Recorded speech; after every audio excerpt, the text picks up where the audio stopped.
Hi, welcome back guys. This is your friend, Cabbage Head Fanfics. Back with amazing fanfiction. This is the series of What If Deku Becomes Genius Cybernetic. Now before starting, please give this video a like and subscribe to the channel if you want more videos like this. Now let's get into the fanfic. It was one word that would change little Izuku Yagi's life, quirkless.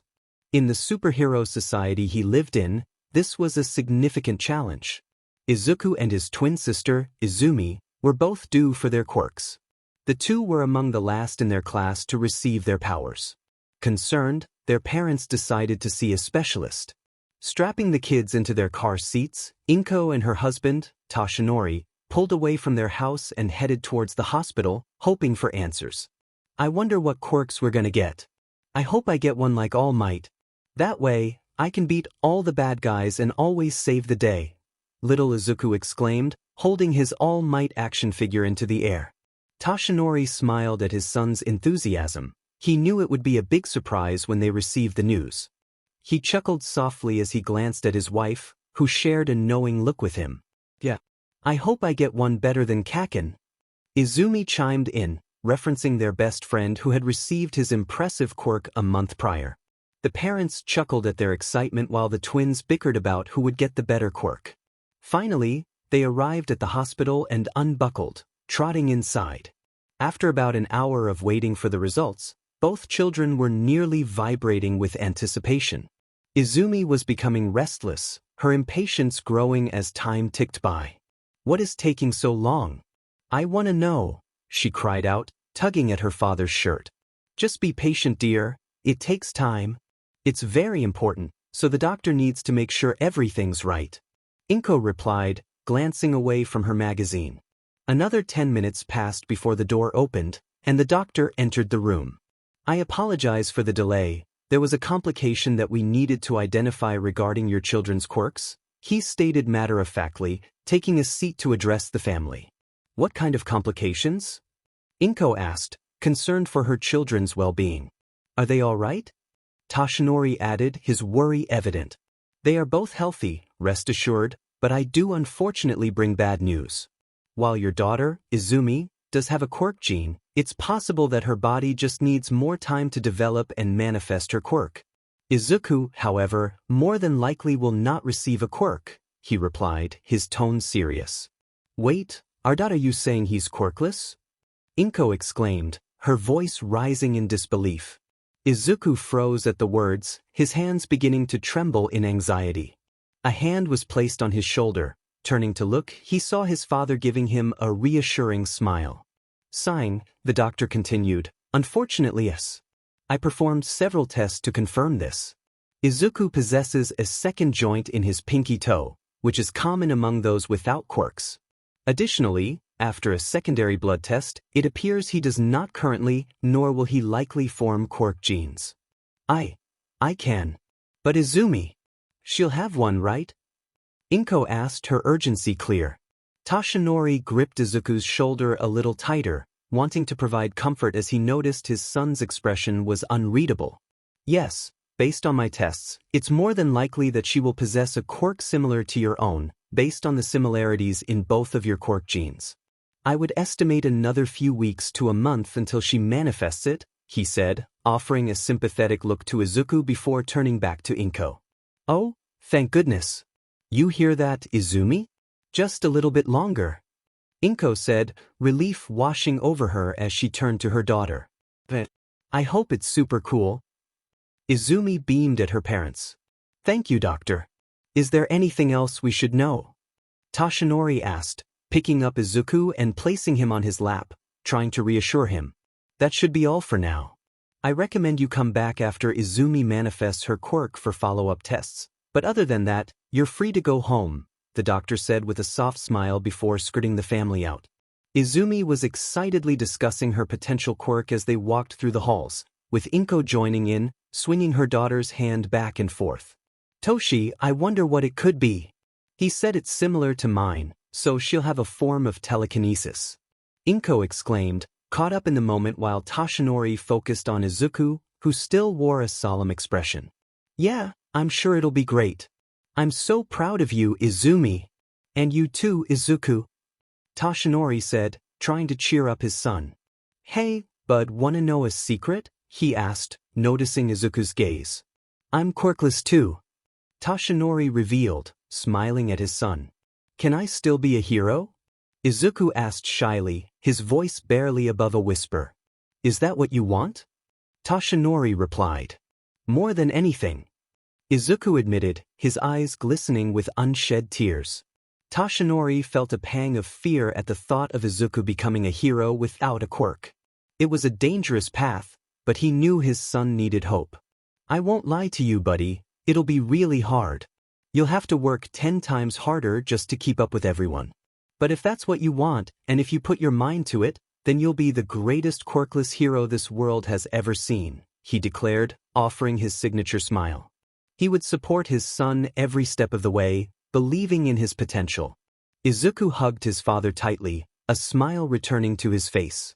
While he admired All Might, it was his father who truly was his hero. Inko held Izumi's hand tightly, listening to her husband's words.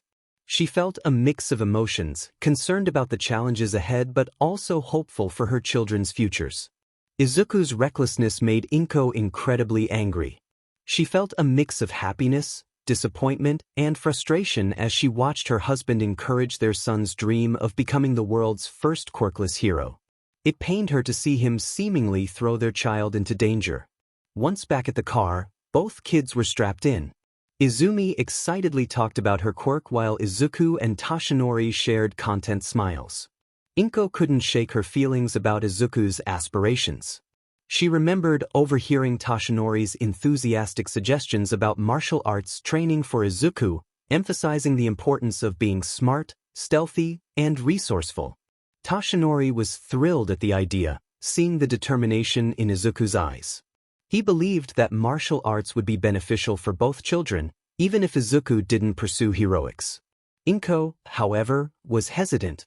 She thought it would be great for Izumi but worried about Izuku getting hurt. When Toshinori pointed out that Izuku would need to defend himself, Inko's frustration grew. She couldn't bear the thought of her son chasing a dream that seemed so dangerous. Toshinori tried to reason with her, mentioning other quirkless heroes, but Inko remained adamant. Their argument escalated, with Inko expressing her fears about Izuku getting hurt.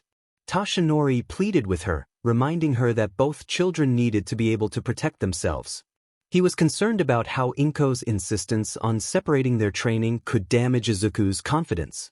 Inko, feeling overwhelmed, stormed off to their room, leaving Toshinori in shock. He couldn't understand why she was so resistant to the idea of Izuku learning to fight. He knew it was essential for his survival, even outside of heroics. Months passed, and while Izumi's quirk developed, Izuku remained quirkless. Eventually, Toshinori managed to convince Inko to let both twins join martial arts classes. However, shortly after, Inko decided to pull Izumi from the classes, insisting that her quirk training was more important. Toshinori worried about Inko's increasing focus on Izumi's training, but he understood her excitement. Izumi agreed to drop the classes, wanting to excel with her quirk. Meanwhile, Izuku continued with martial arts, knowing he needed the skills to become a great hero. Toshinori felt proud of both his children, even if he wished they could train together. At school, Izuku's life began to change. He noticed how differently people treated him, with some teachers ignoring him and others being harsher. He believed this was part of the challenge his father spoke about, thinking it would help him improve. However, he didn't like that his mother seemed to be treating him the same way. Whenever Izuku talked to Izumi about something he liked or wanted to do, she always seemed distant, as if distracted. Sometimes she even forgot to invite him when she played with Katsuki. But he understood, Izumi needed a lot of care right now, and as her brother, he wanted her to be strong so they could be heroes together. Izuku also noticed that Katsuki was becoming increasingly mean, not just to him but to everyone. Katsuki seemed upset all the time, and Izuku hoped he would feel better soon. One particular day was especially tough when Izuku read from one of the books for the third graders while Katsuki couldn't. Katsuki didn't like how he felt when Izuku did better than him, and he expressed his frustration by calling Izuku mean names. The other classmates giggled, and even the teacher found it amusing. However, Izumi stood up for her brother, calling Katsuki a butt-face, which led to a playful exchange between them. During this time, Izuku discovered his love for robots, almost as much as for heroes. He enjoyed watching any movies or shows featuring robots and wanted to learn how they worked. Unfortunately, even his dad didn't know much about them, but he promised to help Izuku learn, which made him happy. As the months went by, Inko became increasingly worried about Izuku. She noticed how excited he was about martial arts class and his dream of becoming a hero, which terrified her. His dad, Toshi, only encouraged him more, so she knew she needed a new approach. A few years later, the twins were approaching 8 years old. Izumi had started to excel with her quirk for her age, along with her best friend Katsuki. Izuku's martial arts classes had also begun, where he was learning the basics of judo and boxing. He was doing surprisingly well for a beginner. Izuku and his dad grew closer over the years, bonding over Izuku's interests in robots and machines. However, they didn't get to spend as much time together anymore since his dad began training Izumi more. Izuku understood that she needed that training to become a great hero, but it was tough when she used that training on him. Things had changed at school. Izuku's friend count had dropped significantly, with most kids either ignoring or making fun of him. Katsuki was the worst. It hurt even more when Izumi stopped helping him and started joining in. The name-calling escalated, and sometimes Izuku became a target for teasing. Katsuki even began using his quirk, and soon Izumi did too. "Don't you dare tell Dad about this again, Deku." Izumi hissed at her brother, who was curled up on the ground. Izumi's new favorite game was Hold the Deku, using her telekinesis to keep him in place while Katsuki would punch him. That hurt a lot, and it hurt Izuku's heart even more. However, he took it in stride, believing these experiences would help him become a better hero. They were teaching him how to be strong like them, which made sense to him. As the years passed and Izuku's friend count dwindled, he focused his free time elsewhere. His interest in machines and robots grew immensely. He spent time with his dad and one of his dad's friends from my island, learning a lot about engineering. At the age of 7, he and his father, with some help from Mr. Shield, finally constructed their very own robot. It was a small creation, mainly a camera on treads with 2 small arms, designed for a very important purpose: to pass the butter. This was a tremendous breakthrough for Izuku in his passion. However, it also created a divide with Izumi. She felt upset seeing how much time and fun Izuku had with their dad. She wondered why he spent that time with Izuku when he could help her train her quirk. She felt she needed it more, and she believed Izuku could have built the robot by himself. Perhaps Katsuki was right about Izuku. He had been right about many things after all. 2 more years passed, and the twins, now 10 years old, had drifted apart. Izumi and Katsuki had transitioned from bullying to full-scale confrontations. Despite the ongoing conflicts, Izuku chose not to fight back, viewing his struggles as learning experiences.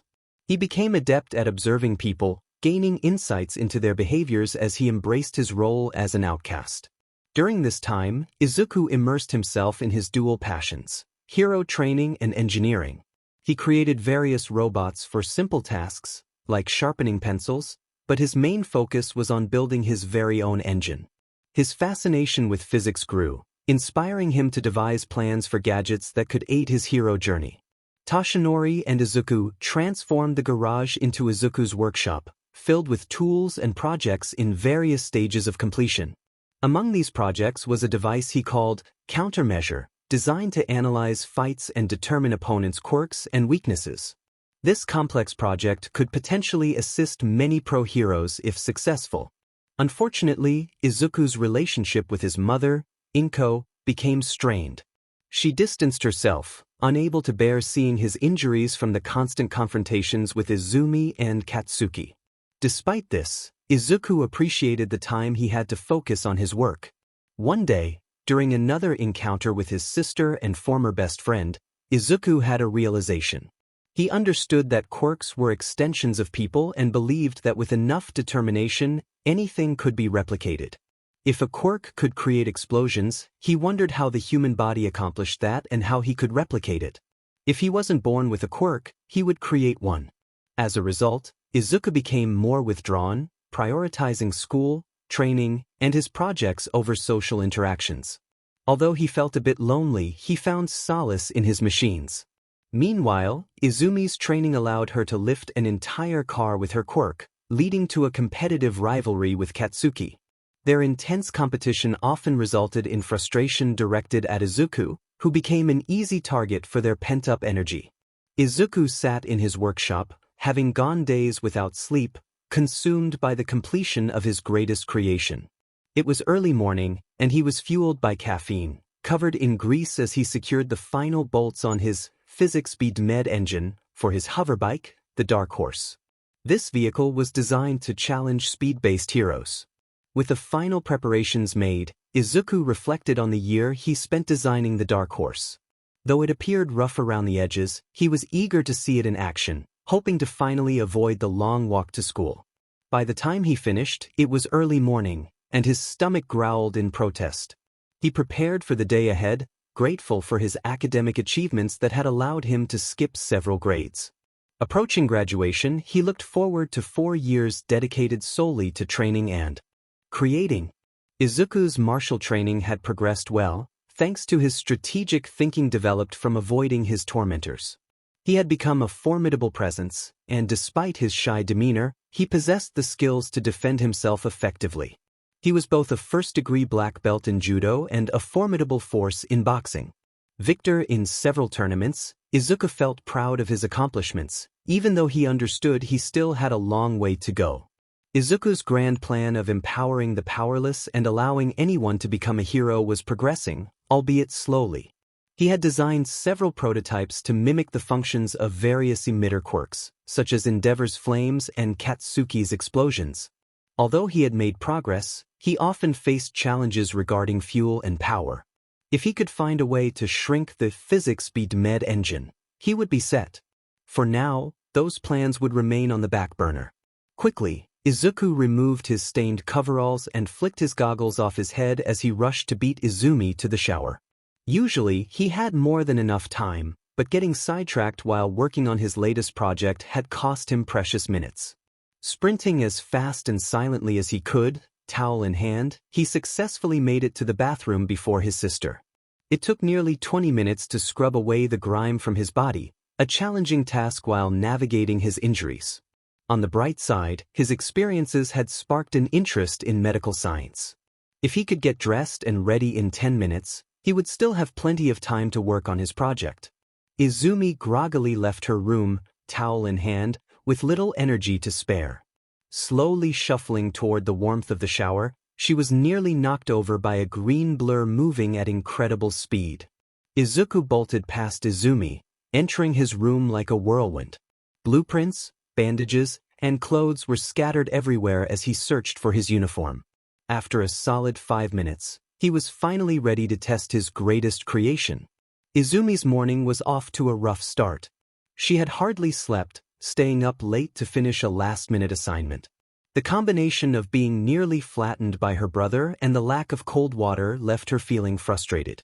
Izuku was aware that he had used up all the hot water, so he figured he had about 10 minutes before Izumi would come down the stairs. He packed his lunch as quickly as possible, glancing over his shoulder every few seconds. Once packed, he sprinted back to the garage, strapping on his rider's gear, which included a heavy leather jacket with reinforced areas for extra support. He also wore a custom-made helmet with a built-in heads-up display. After double-checking that he had everything, he opened the garage door. Izuku. Izumi's voice echoed through the house. That was his cue to leave.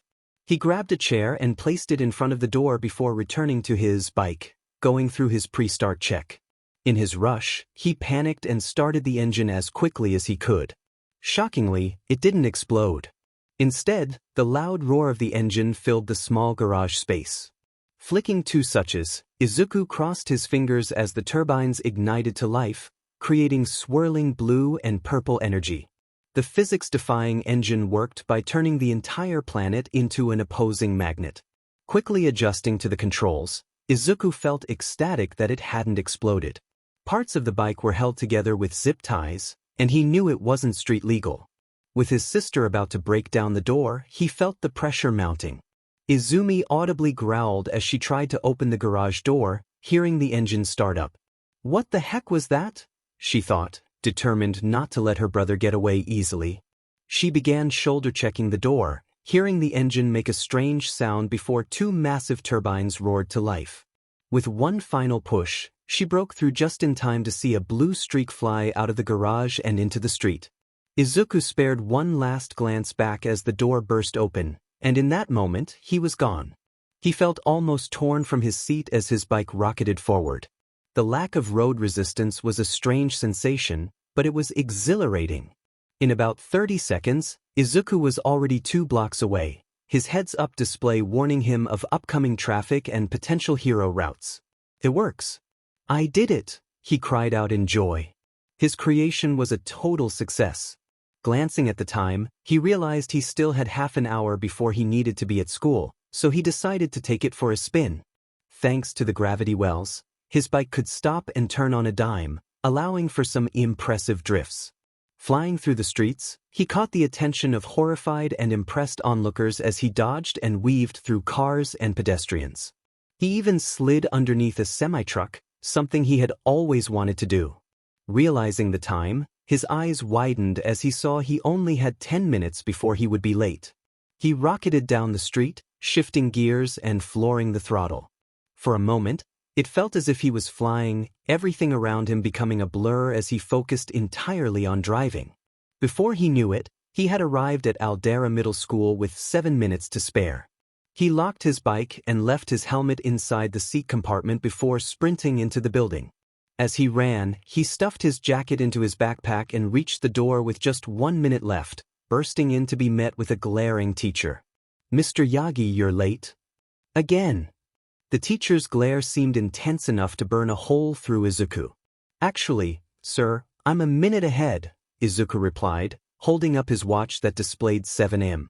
With a frustrated sigh, the teacher said, "Find your seat, Mr. Yagi, before I find it for you." Izuku quickly moved to his seat, trying to ignore the whispers and snickers around him. He took out 2 notebooks, one for designs and the other for hero analysis. This hobby had become a way for him to construct countermeasures for his projects. As he jotted down recent notes, he was deep in thought when the door slid open again. Izumi and Katsuki walked in, completely unconcerned about being nearly 10 minutes late, and the teacher didn't seem to mind either. Izuku rolled his eyes at the favoritism. He had realized long ago that they weren't just testing him, they were all being unfair. Shaking his head to clear his thoughts, he glanced up and met his sister's glare. So she's still mad about this morning. Great, he thought, turning back to his notes. Totally engrossed in his newest design, Izuku lost track of time. This new concept was too exciting to worry about a lecture. Microbots. Inspired by an old animated superhero movie he loved, it combined 2 of his favorite things, heroes and engineering. He thought about creating a nursing robot or maybe even laser blades. So many possibilities, so little time. Just as he finished his first design for the realistic microbots, the class erupted into chaos. Yes, you all have impressive quirks, but you can't use them in class, the teacher called out, trying to regain control. Hey teach, don't lump us with these extras, we're the real deal. The rest of these rejects would be lucky to make it as D-list sidekicks. Katsuki shouted, his smug grin mirrored by Izumi. The class erupted in shouts of anger at Katsuki for his arrogance. He and Izumi were indeed more powerful than the rest. "Ah yes, Bakugo and the Yagis, you're applying to UA, right?" the teacher said, clearly favoring the 2 students with potential. "That's right. We aced all the mock exams. You extras can watch from the sidelines when I become the next number 1. Katsuki declared, only to be interrupted by an eraser hitting the side of his head. "I think you mean when I become number 1, Katsuki," Izumi said, another eraser floating beside her. A student then exclaimed, "Wait, did he say the Yagis?" Everyone turned to look at Izuku. Laughter erupted throughout the classroom as kids sneered and called him names. It felt as if Katsuki had just insulted him in the worst way. "You worthless D. You're even worse than these rejects. Why would you want someone useless like you?" In an instant, Katsuki was across the classroom, pushing Izuku from his seat and onto the floor. They got rid of the quirkless rule and I could at least try. I've trained my whole life for it. Izuku retorted. Katsuki scoffed, ready to escalate things, but the teacher intervened. Now, Bokugo, save the roughhousing for after class. Katsuki stalked back to his seat, and Izumi threw an eraser at Izuku, her glare making it clear he was in for trouble. The rest of the day passed as usual. Izuku focused on his designs, knowing that teachers had learned it was pointless to call him out for being distracted. As the final moments of class ticked away, he planned his escape, eager to test out his latest creation. With his bag packed and eyes set on the door, he prepared every detail of his getaway. Class ended, and students quickly formed groups to discuss weekend plans. Izuku seized the moment, rushing from his seat and weaving through the crowd toward the door. If he was quick enough, he could slip past Katsuki and Izumi. Unfortunately, in his haste, he was tripped by one of the girls in his class. As he tumbled to the floor, laughter erupted around him, with some students even kicking him lightly as they passed. Picking himself up, he was met with a familiar voice over his shoulder. Going somewhere, Deku? Izumi taunted, while Katsuki's palms crackled with energy. Katsuki bent down to grab one of Izuku's notebooks. Hero analysis number 13? I thought we made it clear, Deku. Izuku was pulled back by Izumi's quirk, forcing him to face them. What makes you think a wannabe like you could make it at UA? You'd never survive the exams. Katsuki said, placing a hand on Izuku's shoulder, smoke beginning to rise from where he was using his quirk. Oh hey, I know another way you could be a hero, Deku. Take a swan dive off the roof and hope for a quirk in your next life. Katsuki said, a wicked grin on his face. Izuku's world froze. This was a new low for them. Something inside him snapped at those words. He had never fought back before, but this time was different. Pulling himself in front of Izumi, just before Katsuki could begin his assault, he swung his head back and collided with Izumi's nose. She fell back, clearly hurt, and her grip on Izuku loosened. In Katsuki's shock, Izuku swept his leg across Katsuki's, tripping him before he turned and bolted out the door. Deku! Katsuki screamed like a child, charging out of the classroom, followed by Izumi, who was clearly shaken. Izuku raced down the stairs of the school, running as fast as he could, dodging a few stragglers on his way to escape. Bursting through the doors, he could hear Katsuki's furious screams behind him. He rushed to the rack where he kept his bike, a few students gawking at the unusual vehicle. Quickly unlocking it, Izuku turned to see Katsuki charging out of the building, his expression filled with rage. Without a second thought, Izuku climbed onto the dark horse, the engine roaring to life. Katsuki was momentarily shocked to see Izuku mount the vehicle, but in an instant, Izuku rocketed past him at extreme speed, flying out of the school gates. As Katsuki followed, he saw Izuku speeding down the street. Lifting his hands, Katsuki prepared to test out a new move he had thought of. AP shot. Izuku's world slowed down. The heat on his back felt dull as he flew through the air, his greatest creation trailing behind him.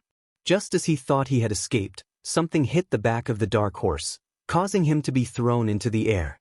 In a fraction of a second, his pride and joy transformed into a mass of metal.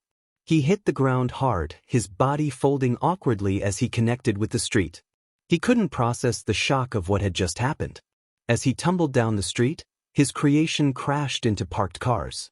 He felt a sharp pain in his back, and then everything went numb. Screams erupted from witnesses, and Izumi and Katsuki stood frozen in shock. Sirens echoed in the distance, approaching the scene. Izuku began to convulse, blood escaping from his throat. He could hardly see, and as he lost consciousness, the last thing he heard was the sound of sirens. The paramedics arrived, horrified by the sight before them. It was clear that Izuku was in critical condition. As they rushed to stabilize him, Katsuki watched in horror, unable to move. Izumi began to cry, overwhelmed by the situation. "How is he still alive?" one of the paramedics exclaimed, trying to stabilize Izuku on the road. They quickly decided to place him onto a stretcher and get him into the ambulance. The next 10 minutes were frantic, with the paramedics having to resuscitate Izuku multiple times. Despite the odds, he clung to life. Meanwhile, Toshinori was in the middle of a patrol when he received the phone call. A receptionist informed him that his son was in critical condition at Mustafu General. Dropping everything, All Might rushed to the hospital, fear gripping him like never before. He burst through the doors, asking for Izuku. He didn't care if people recognized him. He needed to see his boy and make sure he was safe. Currently, Izuku is in surgery and in critical condition. We can't allow you to see him at the moment, the receptionist said, her voice trembling. From what we know, he was involved in an accident with an experimental homemade vehicle. The doctors are doing their best to help him. Toshinori could hardly breathe, his heart sinking as he realized something had gone terribly wrong with the Dark Horse. Izuku's latest creation had caused quite a stir. He had insisted they test it together to ensure it was safe, yet it clearly wasn't ready for the streets. All Might quickly thanked the receptionist and called Inko to inform her of the situation, but the call ended abruptly as Inko rushed to the hospital in a panic. "Dad!" Izumi's voice called out, and All Might felt a wave of fear wash over him. He turned slowly to see his daughter, her face streaked with tears and her hair in disarray. Nearby, Bakugo sat in shock, his expression mirroring the gravity of the situation. Izumi, All Might began, but he was cut off as Izumi launched herself into his arms. In that moment, he was just her father, not the hero everyone knew. They fell to their knees as Izumi cried, and All Might held her tightly, glancing at Bakugo, who had tears streaming down his face. They remained on the floor for some time, with Izumi blaming herself for what had happened to Izuku. All Might struggled to process the chaos around him, knowing only that his son was in critical condition due to an accident and that his daughter felt responsible. "Izumi, I need you to tell me what happened," he urged, pulling back to look into her tear-streaked face. She struggled to catch her breath, glancing at Bakugo, who was still in shock. "Izuku was trying to get away from us on that thing. When," she paused, taking deep breaths. "When he crashed. I heard the paramedics say he was dead." "Dad, Her voice began to tremble as panic set in. All Might hugged her tightly again, sensing she was holding back more, but now wasn't the time for questions. He lifted her and walked over to Bakugo, sitting down beside him. Moments later, Inko and Mitsuki burst through the hospital doors, both looking distraught. Inko's eyes mirrored Izumi's, and Mitsuki stayed close, concerned for her friend. All Might embraced Inko tightly, their shared sobs filling the air. Mitsuki was taken aback to see All Might in such a vulnerable state, realizing the connection between him and Toshinori. Izumi cried out, and Inko was taken by surprise as her son rushed into her arms, nearly collapsing under the weight of his emotions. "My baby! What happened to my baby?" Inko cried, seeking answers from Toshinori, desperate to know if her son was okay. "All we know is that he was in an accident. He's in surgery right now."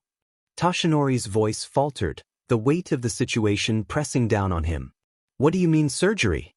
He's going to be okay, right? Please, Toshi." Inko pleaded, gripping his costume tightly. I don't know," was all he could manage. As time passed, the family gathered in the waiting room. Izumi eventually fell asleep from exhaustion, while Bakugo sat in silence, occasionally whimpering as Mitsuki comforted him. Inko cycled through emotions from anger to despair, blaming Toshinori for allowing Izuku to create such a device, then apologizing only to repeat the CY seal. Hours dragged on without any updates, and Mitsuki had to coax Katsuki out of the hospital. Toshinori decided to send Inko and Izumi home, assuring them he would call with any news. Exhausted, Toshinori fell asleep in the uncomfortable chairs, plagued by nightmares of Izuku in distress. He awoke in a cold sweat, realizing it was early morning. After checking the time, he made his way to the coffee machine, preparing for a long night ahead. The night passed slowly with no updates. The receptionist informed him that Izuku was still in surgery, which was a relief, but the length of the operation filled him with dread. When Inko and Izumi returned in the morning, Izumi looked worn out, her eyes red and puffy. Inko appeared more composed, though the worry was evident on her face as they approached Toshinori. Anything? Izumi asked, her voice heavy with guilt. No, he's still in surgery, Toshinori replied, sipping his 5th cup of coffee, trying to stay strong. Just then, a doctor in a white coat entered the waiting room, looking weary but determined. Yagi family? He called out, and everyone turned to him, hope flickering in their hearts. Quickly, the family perked up, rushing over to meet the doctor. Yes, doctor, that's us. Is this about Izuku? Toshinori asked, slightly hopeful. Indeed it is. My name is Dr. Takashi. I'm one of the doctors overseeing Izuku's treatment, Dr. Takashi replied, running a hand through his hair. Is he going to be all right? Izumi asked, her eyes brimming with tears. Releasing a pent-up sigh, Dr. Takashi ushered the Yagis to take a seat before continuing. The expressions on his face set off alarm bells for both Inko and Toshinori. Right now, your son is alive, he said, met with sighs of relief from the family. However, he is still in critical condition. His body is incredibly weak after the damage he sustained. Frankly, it's a miracle he even made it to the ambulance. Inko gripped Toshinori's hand tightly, anxiety coursing through them. Was it really that bad? He is currently still in surgery, though we have managed to somewhat stabilize him. He lost a lot of blood in the accident, and we were forced to resuscitate him multiple times. Inko released a choked sob, and silent tears ran down Izumi's cheeks. While he is alive, he is not okay. Taking a deep breath, he continued, Izuku sustained multiple life-threatening injuries due to the accident. Some of the things I'm about to tell you are subject to change. Your son is still in life-threatening condition, and I cannot promise his safety, only that we are doing everything we can. Do you all understand? He offered the question to the family, knowing this would be difficult. Please tell us. We need to know, Toshinori said, squeezing his wife's hand and holding Izumi close. Inko and Izumi could only nod. Taking another deep breath, he began the diagnosis. Izuku suffered significant physical trauma due to the crash. Luckily, he managed to avoid any permanent brain damage. However, the crash resulted in various life-altering injuries. While we aren't fully aware of the details regarding the accident, I will provide you with a list of his injuries. Due to a presumed explosion, Izuku has lost both of his legs. Thankfully, both below the knee. However, prosthetics will likely be irrelevant as Izuku's spine was severed, paralyzing him from the waist down. Even with an assortment of healing quirks at our disposal, it is unlikely he will ever walk again. He paused, allowing the family to digest the first piece of bad news. Toshinori was horrified, unable to speak. He looked at Izumi, whose face was etched with regret and fear. Inko covered her mouth, trying to stifle her cries. His dream. Toshinori mumbled to himself. With that alone, Izuku's dreams would be crushed, everything he had worked for and overcome ripped away from him. That's not all, the doctor continued, watching as the family's faces filled with horror. Clearing his throat, he continued, due to the resulting damage, we were forced to amputate his right arm. The damage was too extensive to save it, and the amputation is just above the elbow. He paused, gauging their reactions as tears were shed. Furthermore, Izuku will likely need to use an oxygen tank for the rest of his life. He received major internal damage and severe lacerations to his left lung. We had to reconstruct almost his entire rib cage and sternum. However, there is a chance that his lung could heal to the point where oxygen wouldn't be required. Izuku also sustained multiple broken bones, including his left arm, collarbone, pelvis, hips, and his right knee was shattered. Due to the friction of the road, he received several lacerations across his body, which will leave heavy scarring. Plastic surgery is an option to lessen it. There are an assortment of smaller injuries as well, which I will detail in a report for you to read. Finally, Izuku's lower jaw was severely damaged, affecting his windpipe and larynx. Unfortunately, he will never speak again. After his surgery is finished, we will be placing him into a medically induced coma to give his body time to rest and recover. As I said, he is still under surgery, so some of these details may change, but rest assured that your son is under the best possible care. For now, I need to head back inside. but please let the receptionist know if you have any questions." Giving them a curt nod, the doctor stood, offering them a sympathetic look before heading back to their son. They were all in complete disbelief.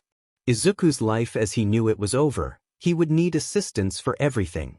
Izumi wailed, clutching her head as she cried, while Inko stepped outside, overwhelmed. Tashinori felt crushed under the weight of despair for his son. Izuku Yagi could never be a hero, he would hardly have a life at all anymore. Surgery had ended, and after a full week, Izuku was finally declared stable. Visitation was permitted by hospital staff, and the Yagis were not prepared for what awaited them. The family sat nervously in the waiting room, the anxiety palpable in the air. Izumi was wringing her hands, Tashinori's leg bounced, and Inko paced. It had been a full week since Izuku's hospitalization and diagnosis, and they eagerly awaited the moment they were given the go-ahead. "Yagi?" A nurse called out into the waiting room, causing them all to stop and look at her. Tashinori and Izumi stood, making their way to her. She gave a curt nod. "All right, you can follow me. You are permitted 1 hour of visitation. If you have any questions or if anything happens, just ask." She was kind to the grieving family. Ushering them all in, it took everything for Tashinori not to collapse. Izumi broke down again, remaining at the door, clutching her hands in front of her face as her tears began anew. Inko rushed to Izuku's side, collapsing to the ground and clutching his remaining hand. "Hey baby, it's Mom. I just want you to know that we're here. Dad, Izumi, and I are all here for you." Inko said between fits of tears, the image of her son's broken body nearly breaking her. Countless cords ran in and out of his body, connected to various machines that were keeping him alive. Izumi's guilt hit her hard. She felt as if she had let her brother down. If she had been a better sister, if she had been more supportive, he wouldn't be in this situation. The thought that her actions had contributed to his current state weighed heavily on her heart. They should have been at home, happy and creating together, but now everything felt shattered.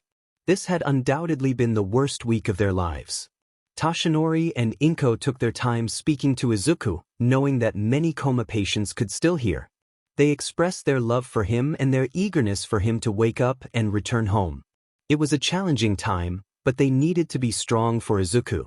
A full month passed with Izuku still in his medically induced coma.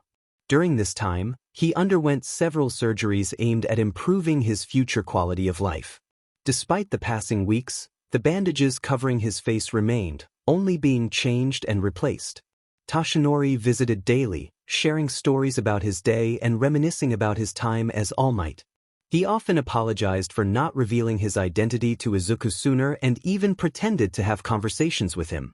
"I'm so sorry, Izuku. If I had just given you one for all, none of this would have happened. Everything would be different. But I love you, son, more than anything, and I am so proud of you. You've made me proud by surviving the impossible, and I hope you wake up soon. We all miss you." Tashinori wiped away tears as he gently patted his son's head. After leaving the hospital, Tashinori sat in his car, overwhelmed with thoughts about his son's future.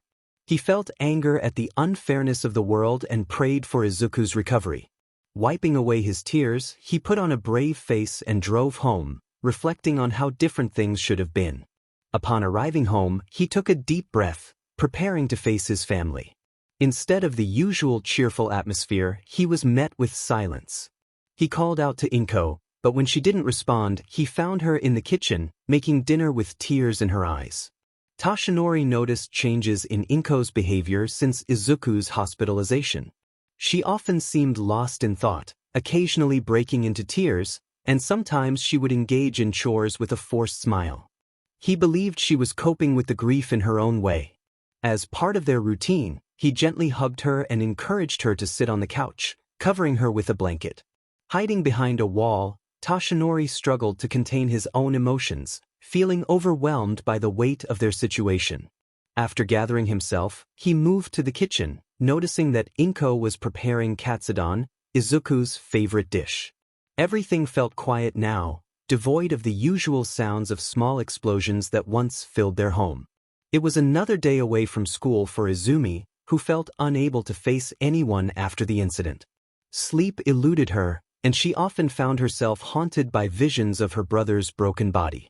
Crawling out of bed, she checked her phone and realized it was nearly 6 o'clock. She had slept the day away again. As she called for her mother and made her way downstairs, she found Inko sitting on the floor, wrapped in a blanket, smiling through her tears. "Oh no! Is there any hero to come save me?" Inko said, her smile contrasting with the desperation in her eyes. Izumi could only cry as she watched her mother repeat the same words, feeling the weight of their shared grief.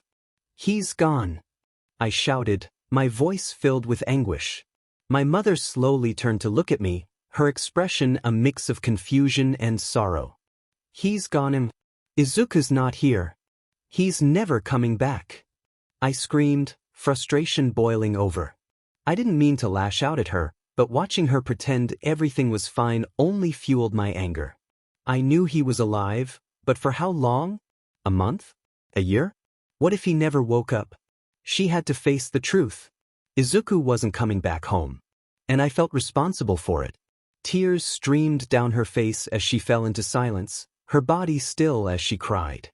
It broke my heart to see my mom like this. If only Izuku had been stronger, like he always was. He would have been here. It felt like everything was falling apart because of him. If he had never been born, none of this would have happened. They would have been happy. Tears stung my eyes, and I struggled to breathe as the world felt like it was closing in around me. All I could do was clutch my head to my knees and try to find some calm. I woke up in the same spot about an hour later, the smell of cooking beef wafting from the kitchen. My body protested as I stood, stiff and sore. Why was I being so weak? He was alive. So why did I care so much? Why was I acting like this? During my moment of self-doubt, I heard a car door slam, signaling my dad's return from the hospital. Panic surged through me as I heard the side door open. Thinking quickly, I ran to the nearest door and hid behind it. "Hey Ink, how was your day today?" I could hear my dad's muffled voice through the door. I tried to steady my shaking breaths, leaning against the door as I slid down to the floor, running my hands through my hair. I chuckled at how pathetic I felt. I was acting just like Izuku. Taking a deep breath, I was suddenly hit by the smell of metal, oil, and gas. I fumbled in the dark for the light SW. When the lights flickered on, I shielded my eyes from the brightness. As I adjusted, I realized I was in the garage, Izuku's second bedroom. I had hardly ever entered this space after my dad turned it into a workshop for him and Izuku. I was taken aback by the sight before me. Half-finished and completed machines cluttered the area, blueprints hung on the walls. It felt like a museum dedicated to Izuku. His whiteboard was covered in drawings and notes, most of which I could barely understand. A smile crept onto my face as I looked at his ideas for hero support items. He even rambled in his notes. Tears began to fall again as I noticed a picture on his desk, one of the last family photos we had taken together. We all looked so happy. I couldn't stay in this room any longer. My heart ached and breathing became difficult. Clutching the frame to my chest, I retreated from the makeshift museum. As I tried to close the door, I froze. Toshinori sat looking at his daughter, a saddened expression on his face as he noticed what she was holding. "I haven't seen you go in there before," he said, trying to break the growing awkward tension. "I was looking for a phone charger. I saw this and figured it shouldn't sit and collect dust in there," Izumi replied, her eyes avoiding his gaze. "It's okay to miss him, Mimi. I do every day," he said softly, sensing her struggle. She clutched the frame tighter, her throat tightening and her eyes burning. She refused to break down over Deku. It was his own fault that he was hurt. Why would I miss him? It's just Izuku. Why should I care? Her voice trembled, not trying to convince him, but rather herself. Toshinori felt a surge of anger but quashed the urge to lash out. Taking a deep breath, he focused on his daughter. It was clear she was deflecting to shield herself from the pain, pushing blame and getting angry to protect her broken heart.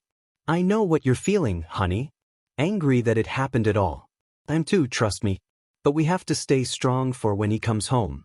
It's only going to get harder, and if we give up on him, how is he supposed to stay strong?" He pushed himself off the wall, a soft smile forming on his lips. Izumi looked up, rage in her eyes. She scoffed and laughed bitterly before speaking. Come back. He's not coming back. We both know that. Everyone knows that. He's gone. And he's never coming back. She tried to storm past him, but he stopped her with his arm and pulled her into a tight hug. No, he's not. I know how hard it is for you. You don't want to accept what happened, he said, crouching to her level and looking her in the eyes. He's alive, Mimi. Despite everything, he's just hurt. We need to be here for him, to make sure he has a home to come back to. Izumi broke down, launching into his arms, a sobbing mess as every pent-up emotion erupted. She clutched him tightly, as if she were drowning, screaming and wailing. Toshinori held her close, resting his shoulder against her. But Katsuki said he's gone. That he wasn't going to wake up, she cried. Well, Katsuki doesn't know everything, Toshinori replied gently. He had to be a pillar for his family, the foundation to hold them together for as long as he could.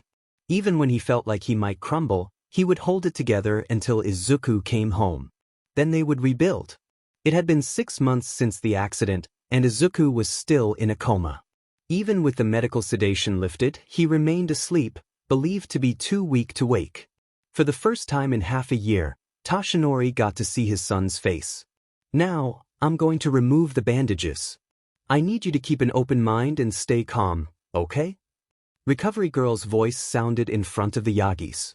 She had joined Izuku's treatment at Toshinori's request, becoming the head doctor. Everyone waited in silence, Toshinori feeling the tension in his hands from Inko's grip. Izumi trembled as Recovery Girl lifted Izuku's head and began to remove the bandages. Everyone froze, unable to believe what they were seeing. There lay Izuku Yagi, or what was left of him. His sleeping eyes held an almost peaceful look that his face did not match. Scars stretched across his skin, and his upper jaw was a mess, leaving his cheeks marred with scar tissue. Various teeth peeked from under his cheeks, and a modified oxygen mask covered his mouth and exposed throat. Recovery Girl lowered the blanket, revealing the true extent of their son's injuries. His left arm was in a cast, and his legs and right arm were still bandaged. The hospital gown concealed most of his other damage, but they could see a sharp line peeking through the collar, a zipper scar from multiple surgeries to repair his lungs. Inko gasped, covering her mouth, while Izumi stood in shock, wide-eyed and horrified. Toshinori had to suppress the urge to react violently. My boy! Inko cried out, stumbling forward before collapsing on the floor, grasping Izuku's remaining hand. Now, we did everything we could. However, the damage to his right lung is extensive. It's next to impossible for him to breathe without assistance. Unfortunately, forcing air directly into the lungs is a painful process. He will need the oxygen mask and tank for the rest of his life, Recovery Girl said, looking up at Toshinori.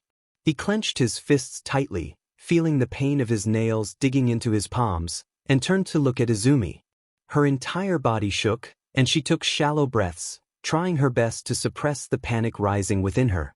She lightly squeezed Toshinori's hand, offering him a sympathetic look as she walked out of the room, encouraging him to call if he needed anything. Toshinori collapsed into a chair, his eyes fixed on his son, who appeared so peaceful, as if none of this had happened to him. Izumi, with a shaky smile that barely masked her sorrow, remarked on how serene he looked, tears streaming down her cheeks. Inko sobbed quietly, resting her head against the bed, unable to bear the sight of what her son had become. They sat in silence, the only sounds being the raspy breaths of the boy and the beeping of the machines. Toshinori struggled to maintain his composure, feeling a mix of sorrow and anger swell within him. He couldn't understand how such a tragedy could befall a child. Time seemed to stretch as they contemplated the uncertain future ahead, grappling with the harsh reality of their situation and the cruelty of forcing him to endure this. Today was the day. Toshinori had known that guilt was consuming his daughter. He could see it in her anxious demeanor around him and her mother, and how she flinched at the mention of Izuku's name. It had been 7 months since the accident, and he was determined to find out the truth.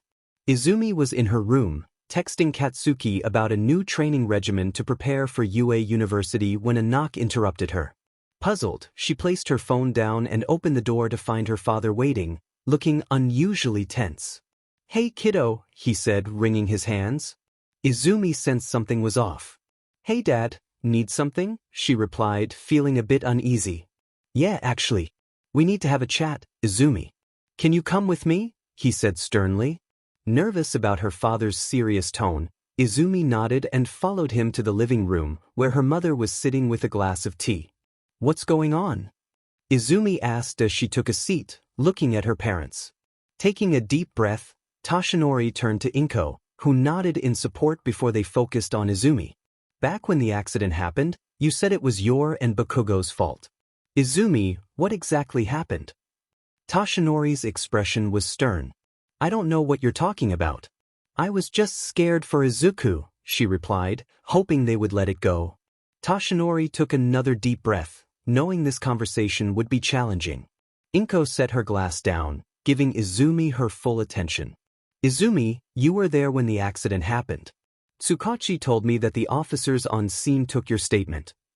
Izumi sat stiffly on the couch, her heart racing. Yeah. Katsuki and I were there, but I don't know what happened. All I saw was him getting on that thing and then he crashed." "Izumi, you told me he was trying to get away from you and Katsuki. Why was your nose broken?" Toshinori pressed, sensing her hesitation. "Right now, Tsukachi is at the Bakugos questioning Katsuki, Izumi. I need you to tell me the truth," he continued, his glare making the tension palpable. "We were just messing around. Izuku was running away to prank us. I tripped and hit my nose. I didn't even realize it was broken," she said, nervously rubbing the back of her head. "See, Toshi, I told you everything was fine. Izuku took it too far, and you said that thing wasn't ready yet. It was all just an accident."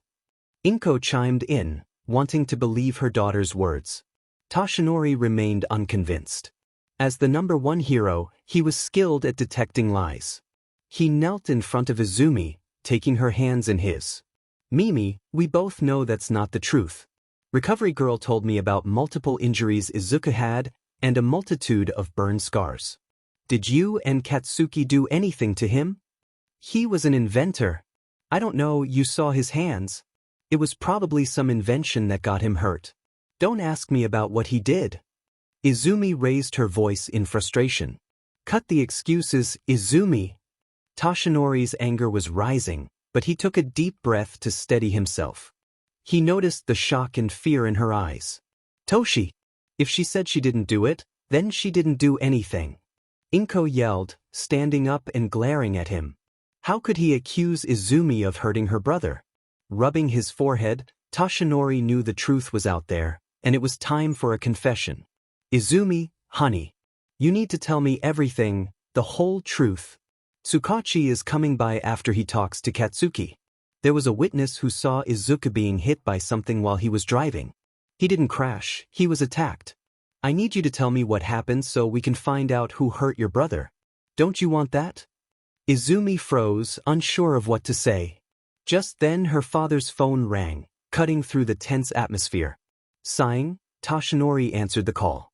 "Yagi speaking. What? When? We're on the way." He dropped the phone, exclaiming, "He's awake." This was just the beginning of their journey toward recovery. Soft beeps filled the air, accompanied by the gentle sound of an oxygen mask doing its job. His eyes tensed for a moment before the emerald green orbs fluttered open slowly. He felt as if his entire body was covered in concrete, stiff and heavy. Confusion washed over him as he tried to understand where he was and what was happening. Exhaustion weighed him down, and he couldn't recall anything that had occurred. Panic began to creep in. His body felt strange and his mind was foggy. He attempted to lift his arm to remove the mask, but it wouldn't respond. Looking down, he noticed his arm was in a large cast, and his breathing became more labored. Fear gripped him. Where was he? What had happened? Why did it hurt so much to breathe? He tried to call out, but his mouth wouldn't open, and the words wouldn't come. In a desperate attempt to escape the bed, he saw several people dressed in blue rush into the room. Two of them held him down by the shoulders, and the pressure was agonizing. He wanted to tell them to stop, but his voice failed him. In his panic, he swung his left arm, unintentionally hitting one of the nurses. Everything began to blur, and it became increasingly difficult to keep his eyes open. Grasping at one of the figures around him, fear overwhelmed him, and before he knew it, he slipped into unconsciousness once more. The Yagis burst through the hospital doors, Tashinori rushing to the receptionist. Izumi's heart raced, and Inko held her hand tightly. "Izuku Yagi! He's awake!" Tashinori exclaimed, half shouting at the receptionist. "Sir, please calm down," she replied, typing on her computer before looking back at him. Yes, he was awake, but he had to be sedated for his own safety shortly after. Sedated? He just woke up. What if he goes back into a coma? Tashinori's voice rose, the stress of the day weighing heavily on him. "Toshi! Leave her alone." Recovery girl appeared beside him, tapping him lightly with her cane. "He's fine. We had to sedate him because he was starting to panic and managed to tear some stitches. It was for his safety and that of the staff. Based on his activity after waking, it's a good sign he'll regain consciousness soon. It'll be helpful for him to see familiar faces when he does," she said, trying to reassure him. Right. "I'm sorry," he said, bowing slightly to the receptionist. "Can we see him?" Inko asked, her voice filled with hope. "Not right now. He's getting cleaned up, but soon. I believe he should wake up within a few days," Recovery Girl said, guiding the family to the waiting room. Tashinori's knee bounced anxiously as countless scenarios raced through his mind about what to say to his son. Inko wrung her hands, mirroring his anxiety. Izumi sat frozen, her breathing quickening as fear consumed her thoughts. What if he remembered everything? How would she and Katsuki be heroes? They waited in tense silence, hearts pounding and stress headaches forming. "Yagis? You're free to visit him now," the receptionist announced. They exchanged glances, needing confirmation before entering the room. Inside, they found Izuku's face bandaged once more, his breathing obred. "Why are the bandages back on?" Inko asked Recovery Girl. "We thought it best to keep it covered to help ease him back into consciousness and prevent any potential outbursts," she replied matter-of-factly before leaving the room. "Hey buddy, we're here. I'm so proud of you, Zook. Just stay awake next time, okay? You're the strongest kid I know. We'll be here when you wake up, I promise." Tashinori leaned down and kissed his son's forehead. Inko smiled softly but couldn't help glancing between Tashinori, Izumi, and Izuku. She wondered how long it had been since they trained together. Izumi felt anxious, while both her parents prayed for Izuku to wake up soon. Yet, deep down, she wished for the opposite. In the waiting room, Inko sat alone, her heart heavy. It was her day to be at the hospital in case Izuku woke up, but she couldn't bring herself to sit in his room. Each time she saw his broken body, it broke her heart. She wanted to be there for him as his mother, but the sight was too painful. Her thoughts drifted back to the day Tashinori had questioned Izumi, as if she had anything to do with this. It felt unfair to blame her when she already felt awful for her brother. At least he hadn't brought it up again, but she suspected he would once Izuku woke up. She also wondered how things had turned out with Katsuki, especially since Izumi was now keeping her distance from both her and Tashinori. She had tried reaching out to Mitsuki, calling several times without a response. Determined, she resolved to visit as soon as possible. Maybe she should make some spicy katsudon to bring for Izuku and Katsuki while they played together. Inko was abruptly pulled from her daydream by a nurse shaking her. "Ma'am, you need to come with me now.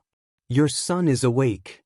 The nurse's urgency startled Inko, and before she could fully comprehend what was happening, she was being led toward a hospital room. Inside, she heard a voice filled with distress. "Kid, you need to calm down. You're going to hurt yourself." Confusion washed over her as she approached the door.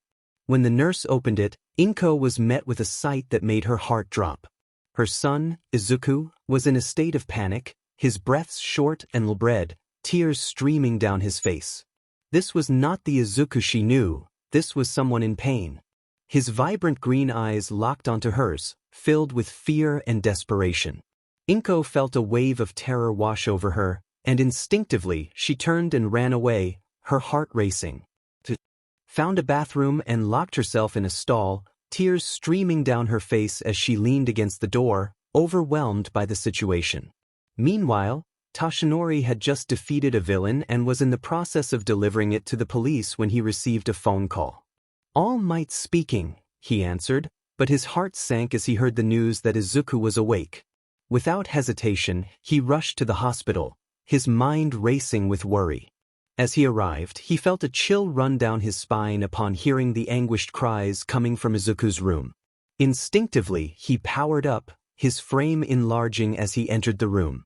Everyone froze at the sight of him, and Toshinori's heart broke at the sight of his son, who looked so lost and afraid. He rushed forward, enveloping Izuku in a protective embrace, holding him tightly as if to reassure himself that he was truly there. Tears streamed down Toshinori's face as he clutched his son, feeling the weight of the moment. Izuku, confused and scared, felt a mix of emotions as he recognized his hero and now father holding him. "I'm so sorry, Izuku. I'm here, buddy. It's okay. I know you're scared, but I am here." "Dad's here," Toshinori said, his voice filled with warmth and concern. Izuku, overwhelmed, managed to reach up and partially embrace his father, finding comfort in the hug despite the pain he felt. They held each other tightly, both afraid of losing the other. Recovery Girl entered the room, observing the bond between father and son with a smile. She knew it was a moment they both needed, regardless of the circumstances. As Izuku pulled back from the hug, he looked at Toshinori, who wiped his eyes. In a puff of smoke, Toshinori transformed back to his usual self, looking more vulnerable. "I'm so sorry I didn't tell you, Izuku. I wanted to. I promise I'll explain everything soon, no more secrets," he assured. Izuku wanted to respond, but Toshinori gently reminded him to take it easy for now. "You're at the hospital. You were in an accident, and you've been asleep for a little while," he explained, trying to help Izuku understand the situation. Recovery Girl approached them, ready to check Izuku's vitals and assess his condition. The moment was heavy with emotion, but there was also a sense of hope as they faced the challenges ahead together. She had startled them both, as neither had noticed the woman's presence. Izuku was thrilled to realize that Recovery Girl was his doctor. "Toshi, you can stay in here while I do the checks," she said, turning her gaze to the boy before smiling. "Welcome back to the land of the living, Sonny." Recovery Girl finished her tests, assuring that Izuku was as healthy as he could be given the situation. "Now, Sonny, you can't try to speak, understand?" Izuku slowly nodded, though the movement caused discomfort in his neck. "I'll get you a pen and pad for the time being, okay?" He nodded again, utterly exhausted, but they wanted to keep him awake as long as possible. "Toshi, did you want me to have someone find Inko?" she asked the man. "If you could, though I don't think we should wait," he replied, taking hold of his son's hand. "Okay, Izuku, we have a lot of bad news to get through," Recovery Girl said, turning to the frightened boy and his father. Meanwhile, Inko sat rocking back and forth on the bathroom floor, quietly mumbling to herself. Tears streamed down her face, but she seemed unaware. Daydreams of a younger Izuku pulling at her arm and dragging her toward a sandbox, where his sister played, filled her mind. She smiled at the thought of playing with the kids again, running through the grass, and going fishing with Toshi. She envisioned them discovering their quirks, Izumi with her incredible telekinesis and Izuku with his own version of One for All. She watched as the kids grew older, living happy lives and eventually becoming the #1 heroes after forming their own agency together. But as the daydreams continued, Inko began to sob, the weight of seeing her son's state breaking something within her. Recovery Girl walked over to Izuku, her cane in one hand and clipboard in the other. Toshinori gripped Izuku's hand, reassuring him that he would be there for support. With a soft smile, Recovery Girl began her diagnosis. "First, your accident resulted in numerous life-threatening and life-altering changes."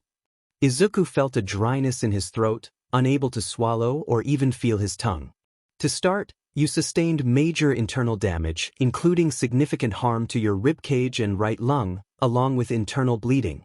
We have managed to repair most of the damage through multiple surgeries. However, your lung was severely affected, and you will need assistance to breathe, which unfortunately causes pain." Izuku's mind raced with thoughts of how he could possibly be a hero if he couldn't breathe on his own. He wondered how he could overcome this challenge. Toshinori observed his son's reaction in silence, noting that Izuku appeared dazed. He had expected tears, but this was different. Next, your lower spine was severed. We did our best to fuse and restore the damage, but currently, you won't be able to use your legs. On a brighter note, we were able to preserve your ability to feel, Recovery Girl continued. It wasn't a perfect outcome, but it was better than losing all function. Toshinori was shocked to see that his son didn't flinch at the news. Instead, a tear escaped and soaked into the bandages. He lightly squeezed Izuku's hand, but there was no response. Recovery Girl took a breath, concerned about Izuku's overall reaction to the trauma. Thirdly, due to the extensive damage, we were forced to amputate 3 of your limbs. She watched as Izuku's gaze slowly shifted to where his right hand should have been, his body beginning to tremble. Your body also sustained extensive lacerations. We performed several plastic surgeries to reduce the scarring, though it will still be visible. Izuku remained silent, and Recovery Girl could almost hear Toshinori's heart racing in his chest. You suffered severe damage to your left arm, but in time, it should make a full recovery. Finally, she delivered the most difficult news. You also suffered a complete separation of your lower jaw, with damage extending into your throat, which is why you can't speak. She spoke with the professionalism of a doctor, but her voice trembled with emotion. She had helped bring this boy into the world and now had to tell him how drastically his life had changed. They both waited in silence, hoping for some reaction from Izuku. It was likely that he would forget much of this due to exhaustion and trauma, but what Toshinori noticed shattered his heart. Izuku was sobbing, but no sound escaped his lips. Izuku sat in a state of deep contemplation after waking up, a response to the trauma he had experienced. Recovery Girl explained that it was likely his mind's way of processing everything he had been through. A week had passed, and Izuku showed little reaction to anything beyond basic bodily functions. Toshinori, his father, had been holding on to hope that Izuku would recover, but it was becoming increasingly difficult. The atmosphere at home was tense, especially after Inko had been found in a similar state of shock. Izumi had been reluctant to visit her brother, which only added to Toshinori's concerns. Determined not to give up, Toshinori resolved to be the support Izuku needed during this challenging time. After completing his patrols, he made his way to the hospital, eager to see his son. Throughout the week, he had been sharing stories about being all might and the importance of earning his quirk, emphasizing that Izuku had already proven himself worthy. Upon arriving at the hospital, Toshinori was greeted by a receptionist named Marin. As he started to head towards Izuku's room, she informed him that Izuku was currently in physical therapy. The news filled him with relief. His son was awake and making progress. Entering the physical therapy center, Toshinori was taken aback by the sight of Izuku. The boy was holding a wheelchair sideways, balancing on one wheel. Just days ago, he had been unresponsive, and now he was attempting tricks. As Izuku noticed his father, he made a sound that resembled a laugh, though it was tinged with pain. He waved, and Toshinori felt a rush of emotions. His son was back in action. Toshinori turned to Recovery Girl, questioning why Izuku was using a manual wheelchair instead of a remote one. She explained that Izuku's therapist had encouraged him to try the manual chair, which had led to his surprising progress. Just then, a young woman named Yuna Obito entered the room, introducing herself as Izuku's physical therapist. She was cheerful and enthusiastic, sharing that Izuku was a remarkable case. Initially, she had planned to start with psychological tests, but here he was, already making strides in his recovery. Toshinori watched as Izuku navigated a series of cones in his wheelchair, determination evident in his eyes. Despite the mix of emotions he was feeling, there was a spark of hope. Yuna mentioned that Izuku's penmanship was surprisingly good, noting that he was ambidextrous to some degree. Toshinori chuckled, recalling how Izuku had always been skilled with his hands, likely due to his interest in engineering. Yuna then asked if Toshinori could bring some of Izuku's notebooks, which made him smile. Even in this challenging time, Izuku was thinking about his studies. As Izuku sat in his room, focused on hand exercises, he awaited his father's return with the notebooks. However, he couldn't shake off the painful memories that lingered in his mind. The door slid open, and Izumi entered, her expression hard as she confronted her brother. "Hello, Deku," she said, her tone sharp. Izuku remained still at her words. "Are you ignoring me?" she exclaimed, gripping his arm with her quirk. "You think after sleeping for 7 months, you're better than me?" She squeezed harder, but he still didn't respond. Frustrated, she used her quirk to force his gaze toward her, but his empty stare seemed to look past her into the distance. "Do us all a favor and go back to sleep. You ruined this family when you were less of a freak. But now, you've broken Mom. And Dad is hardly ever home anymore, always worried about you. Poor little Deku. Well, let me tell you something, brother. If you ever tell anyone about this conversation, you'll wish you had never survived that crash. Just give up. You're even more useless than before. So stop ruining my life." With that, she pushed him back onto the bed and stormed out. A single tear rolled down Izuku's cheek as his heart shattered. Yet, amidst the emptiness, a spark ignited within him, fueled by memories of the day everything changed. Those sparks ignited a new drive, a purpose. In that moment, Izuku's spirit flared into a fierce determination. He had felt the pity in the eyes of nurses, doctors, and even his father. He couldn't stand it. He transformed his tears into a glare, followed by a bubbling rage. He would prove them all wrong. He wasn't useless then, and he wouldn't be now. He refused to be a burden. He envisioned hitting back at those who had hurt him, stripping away their power over him until they understood his pain. He would rise from this broken state and become the hero he always dreamed of being. Physical therapy was a grueling ordeal. Izuku had always relied on his hands, and now, with one hand gone and the other weakened, he felt lost. Dr. Obito, while usually cheerful, became a relentless taskmaster during therapy. "Come on, kid. You got this. Just a little more," he shouted, urging Izuku to lift a 10-pound dumbbell with his left arm, bombarding him with both encouragement and challenges. As he struggled through his exercises, Izuku's mind raced with ideas. He envisioned creating artificial quirks with machines, determined to overcome his limitations. Tears threatened to spill as he completed his final lift, but he gritted his teeth and pushed through the pain. Next came finger control, a daunting task involving a strange contraption designed to stretch his fingers. "You got it. Just a little more and you're done for today." Dr. Obito cheered. Izuku focused solely on opening the device, determined to conquer it. Exhausted after the session, Izuku felt frustrated. He had once been in peak physical shape, and now he struggled with something as simple as an elastic band. The embarrassment weighed heavily on him. He had started doing sit-ups in his spare time, but the pain was still too much. On the bright side, he was learning to breathe again with the help of a tank, which he would need for the rest of his life. But he was determined to find a way around it. Left alone in the therapy room, Izuku shook off the negative thoughts. He had yet to devise a solid plan to fix himself, but he was excited about the concepts he had for prosthetics. A few minutes later, Yuna returned with a bright smile, a clipboard in one hand and a small box in the other. "Hey, sorry for the wait. I had to do some doctor things," she said, using air quotes. "Okay, I've got a little surprise for you," she continued, her enthusiasm infectious. "Because of how spectacular you're doing, I decided to get you a gift."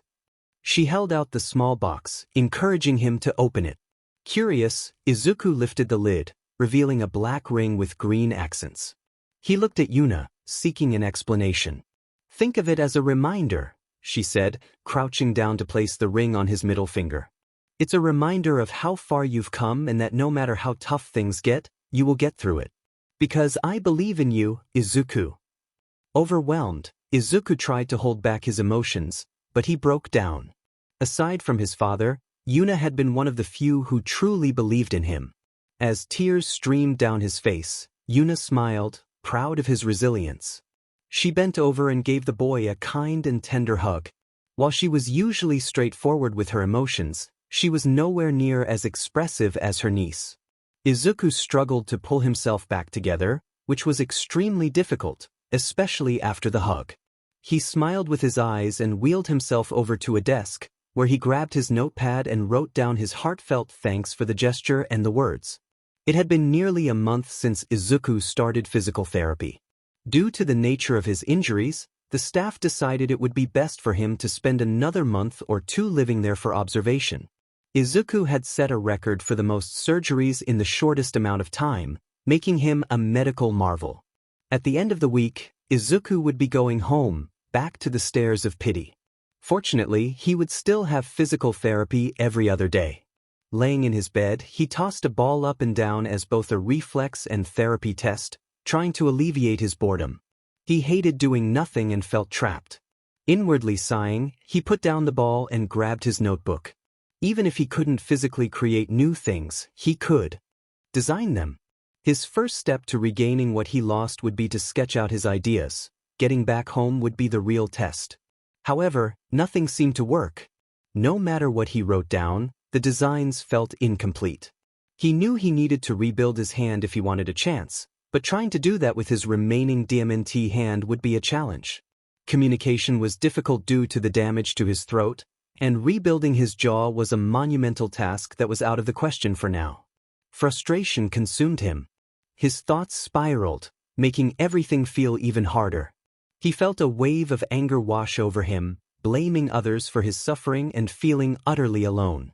In a moment of frustration, he thrashed around in his bed, alerting the hospital staff via his monitors. A group of nurses rushed in to help him calm down, and they had to sedate him to prevent him from hurting himself.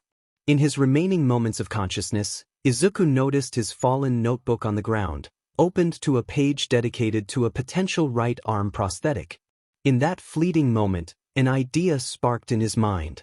Today was the day. Toshinori had been busy all week preparing for Izuku's return. He installed lifts on every set of stairs to ensure Izuku could get around easily.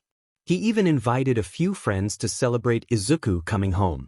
Unfortunately, he had to do everything himself, as Inko had become more distant since Izuku woke up, and Izumi was rarely home. Toshinori sighed at the thought, feeling conflicted about Izumi's absence. After an incident involving Mitsuki and Tsukachi, they had to pause their questioning, which left him uneasy. Shaking his head, Toshinori focused on the task at hand, triple-checking everything. Recovery Girl and some hospital staff had come earlier in the week to help set up Izuku's room, including his bed and the various machines he would need for the night. It saddened Toshinori to see all the things Izuku would need just to live a semi-normal life. He was grateful that Izuku wouldn't have to worry about money, but it broke his heart to know that Izuku never cared about wealth. He wanted to be a hero to help people. Now that dream felt out of reach. Izuku hadn't slept much in the last few days, and his renewed determination reignited his old habits. For the first time in a long while, he felt like himself again. As the day of his return home approached, he felt a mix of excitement and anxiety. He was eager to be in his workshop again and to see his dad, but the thought of being around Izumi filled him with uncertainty. His mother's departure when he reached out for help still haunted him, and he felt grateful that his father had been there to save him. Yuna had canceled his therapy for the day to prepare him for heading home and spending time with his family. Although he wished for the opposite, he went along with it. Nurses and hospital staff helped pack up his belongings, which weren't much. He sat in his wheelchair, his oxygen mask securely attached to his face, waiting with his notebook in hand. He reviewed his sixth rendition of a prosthetic he called the Claw, which, if built correctly, would function as if he had never lost his arm and even improve upon it. He could hardly wait to get back home for that purpose alone. Yet, the thought of Izumi made his mood sour. He wasn't sure if he could even look at her without feeling anger. Taking a deep breath, he felt the familiar dull pain in his chest ground him back in reality. He noticed that his mind occasionally slipped into dark places filled with aggression and despair, something he knew he had to overcome eventually. He had vowed to himself the day Izumi threatened him that the old Izuku, the Deku, had died in the crash. He would become someone new, stronger, and more powerful. He would fight his way back, determined to show the world what a quirkless child could achieve. Toshinori took a deep breath as he parked his car. Today was the day. All the guests were waiting at the house to surprise Izuku when he returned. He was really hoping that Izuku would like it. Rubbing his face, he turned off the car and made his way inside. Stepping in, he was greeted by the cheerful smile of Marin, the receptionist.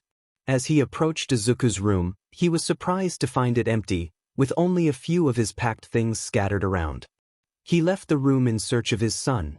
As he walked through the halls, he reflected on everything that had happened. He couldn't shake the memory of the look in Izuku's eyes. It filled him with pride for his son's resilience but also made him uneasy due to its intensity.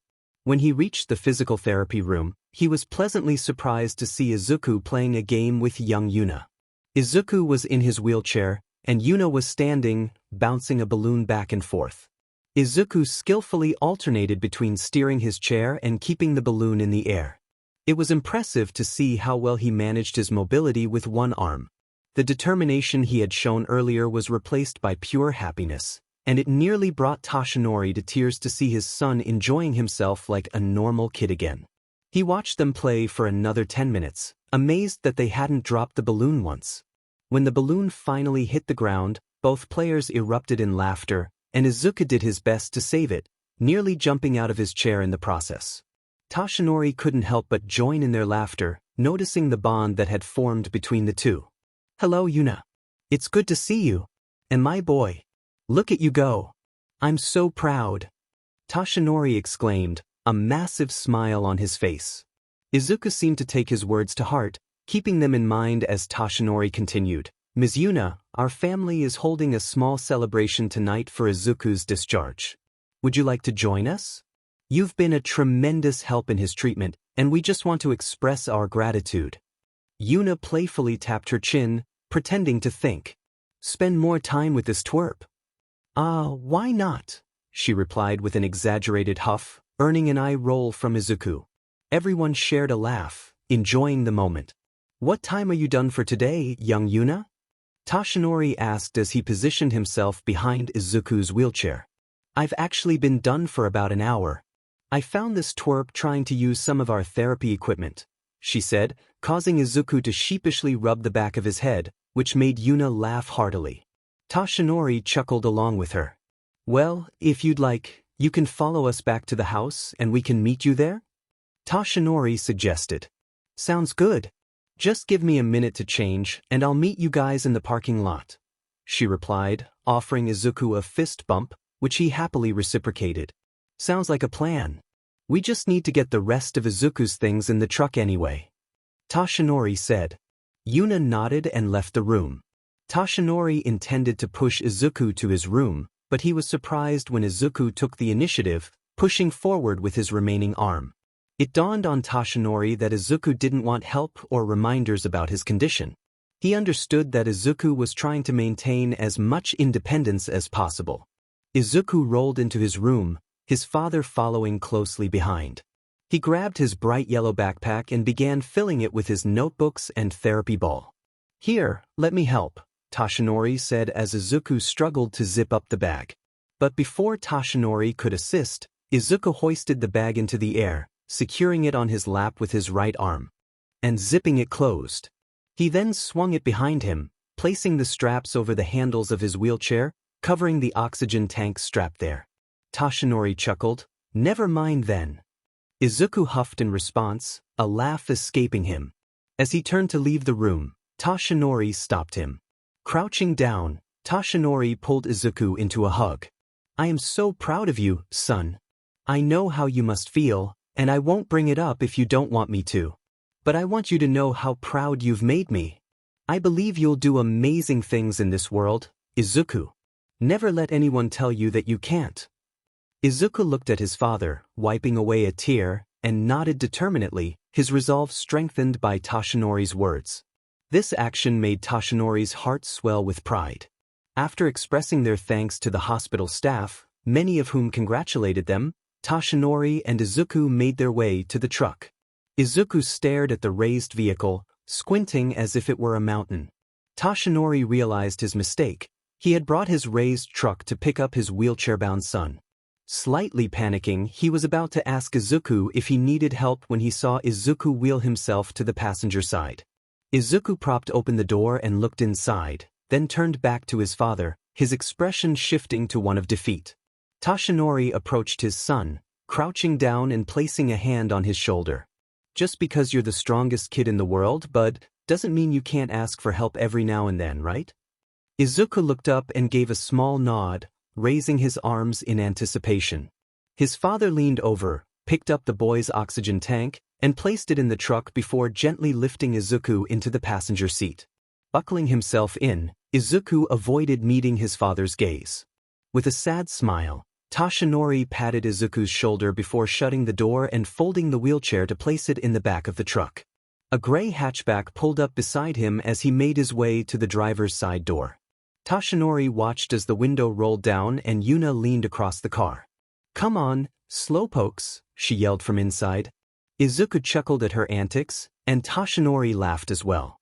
The drive to the house was quiet, with Tashinori occasionally asking Izuku if he was excited to get back to his own bed. Each time, Izuku nodded but still didn't look at him. It upset Tashinori to see his son looking so defeated. After a 10-minute drive, they arrived at the house. Tashinori turned to see Izuku glaring at the building, a determined expression on his face that sent a chill up Tashinori's spine. Taking a deep breath, he turned to his son. "Well, home sweet home, right buddy? Come on, let's get inside."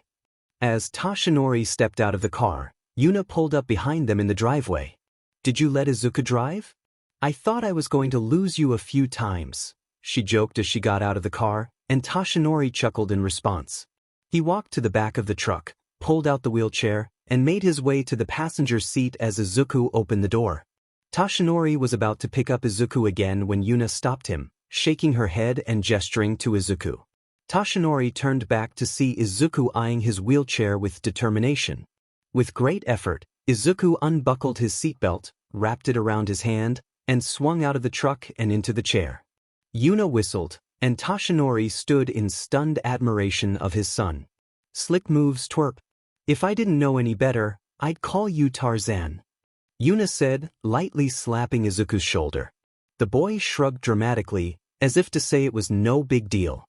Shaking his head in disbelief, Tashinori and Yuna followed Izuku as he wheeled his way to the house, heading for the side entrance. He paused, glaring at the door, his body trembling slightly as he reached for the handle.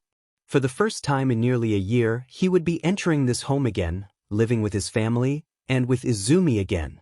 His chest tightened as he realized he was holding his breath, the sound of air being pushed into his lungs making Tashinori flinch at the pain in his eyes. Izuku opened the door and wheeled himself inside, needing some effort to get over the threshold. He noticed the house was dark and turned to his father with a questioning look. Tashinori chuckled nervously as they stepped further inside. Suddenly, the lights flicked on, and they were surrounded by people shouting, "Surprise!" Izuku was momentarily overwhelmed, blinded by the light and nearly deafened by the noise. As he adjusted, he saw a mix of familiar faces, some smiling genuinely, others with forced expressions, and a few that looked concerned. He had suspected something like this might happen, but he had hoped for something different. "Welcome home." The sudden cheer made his heart race, and the dull pain in his chest returned, prompting his mask to assist his breathing. Concern spread across the faces around him, and he felt utterly overwhelmed. Acting quickly, Tashinori stepped in. "Oh geez, I think we got him good." And just like that, the celebration began. Everything felt dull to Izuku, the pain in his chest grounding him. He realized that every breath hurt, and he hadn't taken a natural breath yet. Thankfully, Tashinori explained that Izuku couldn't speak at the moment, which allowed him some space as people gradually left him alone. He wanted to escape and hide. He had never been good in crowds, especially when he was the center of attention. It felt as though everyone was judging him, looking past the bandages and seeing only the pain. Eventually, as more people moved away, Izuku's breathing steadied. He noticed Izumi in the center of the crowd, performing something that drew attention away from him. Grateful for her presence, he took the opportunity to slowly make his escape. He recognized several faces: his father, mother, Grandpa Torino, Yuna, Mitsuki, and Uncle Shoyuda, but it hurt that many hadn't even spoken to him yet. Right now, he just needed to get out. Retreating down the hall, Izuku found himself at the garage, his safe haven. As he reached for the door, he felt a hand on his shoulder. Freezing in fear, he slowly turned his head and was met with Yuna, who looked intrigued by whatever Izumi was doing. "Hey, twerp. Pretty loud, isn't it?" she said, crouching down to his level. She spoke softly without yelling or joking. Izuku shrugged slightly, looking away from his therapist. "Well, good thing you're over here. I was getting sick of all the socializing anyway." She pulled out a cigarette, her eyes widening as she realized what she was doing. "Oh shoot. Am I allowed to smoke in here?" The cigarette hung from her lips, and Izuku was taken aback. She always preached about health. Now she was smoking. "Ugh, fine," she said, putting the cigarette away and turning to look at the door. "You were here first, fair is fair. I'll play cover, you get out of here." She ruffled his hair before swiftly turning, taking a deep breath, flashing him a thumbs up and an exaggerated wink before she left to return to the party. In one swift motion, Yuna had come to check on him, assess what was wrong, and help him escape to calm down. She was an incredible therapist. Taking his chance, Izuku opened the door and retreated to his sanctuary. The familiar smell of gas and oil filled his nostrils, and he felt nostalgic, even tearing up a bit. Finally, home sweet home. Turning on the light, he was met with his safe place. It looked untouched, if the dust was any indication. However, he noticed one thing. Where there were once 4 stairs to reach the garage, now sat a wooden ramp. His father had come in to ensure he could access it on his own. He couldn't help but smile at the gesture. Rolling down the ramp, Izuku glided his hand across his various projects as he moved through the space. It felt as if he was reconnecting them to his soul, breathing life back into the workshop. Izuku chuckled with glee. He was free. Finally. Alone. Surrounded by what made him happy. A new spark reinvigorated his spirit. In here, he wasn't defined by his limitations. In here, he was just Izuku. This place wasn't just a garage. It was an operating table, and Izuku was the surgeon. Rushing over, he turned on all of his machines, and a dull hum filled the air, sounding majestic. Wheeling over to his semi-clean workbench, he pushed as much as he could out of the way and placed his backpack on his lap. Opening the bag, he retrieved his notebooks and placed them down. As he opened to his recent design, Izuku's eyes ignited with passion. The time to wait was over. Now was the time for action. Toshinori woke up to the sound of the alarm clock. Tiredly stretching out of bed, he quickly noticed that Inko wasn't there. Sighing in both exhaustion and disappointment, he pulled himself together and got ready. Walking from his room, Toshinori was met with a disaster of a house. Drinks were scattered everywhere, and where they weren't, there were people. It turned out things had gotten a little out of hand. He had gone to bed early when the festivities began, unable to participate. Taking a deep breath, he ignored the chaos surrounding him. He searched among the mess and sleeping bodies for his wife but found no sign of her. However, he did manage to find and take several pictures of a sleeping Aizawa, which made him chuckle for a good 3 minutes before he resolved to clean the house. Printing update. 31% complete. The cheerful voice rang out. Izuku was deep into his project but utterly exhausted. The hospital wouldn't let him pull all-nighters, citing concerns for his recovery. Rubbing his tired eyes, he continued typing what felt like the millionth line of code. He had begun testing, designing, and now creating the Mark I as soon as he entered his garage the previous night. Luckily, he had already designed most of the basics and was in the process of creating the chassis and coding the machine. It was basic in design and limited in functionality, but it was a start. It was the test drive. Deciding it was best to take a minute away from his fixation, Izuku leaned back in his chair, various bones popping as he did. Rolling his neck released a wave of relief. Taking a deep, painful breath, he rolled away from his workbench. It is advised that you get 9 hours of sleep for optimal recovery. You have currently rested for 0 hours and 0 minutes.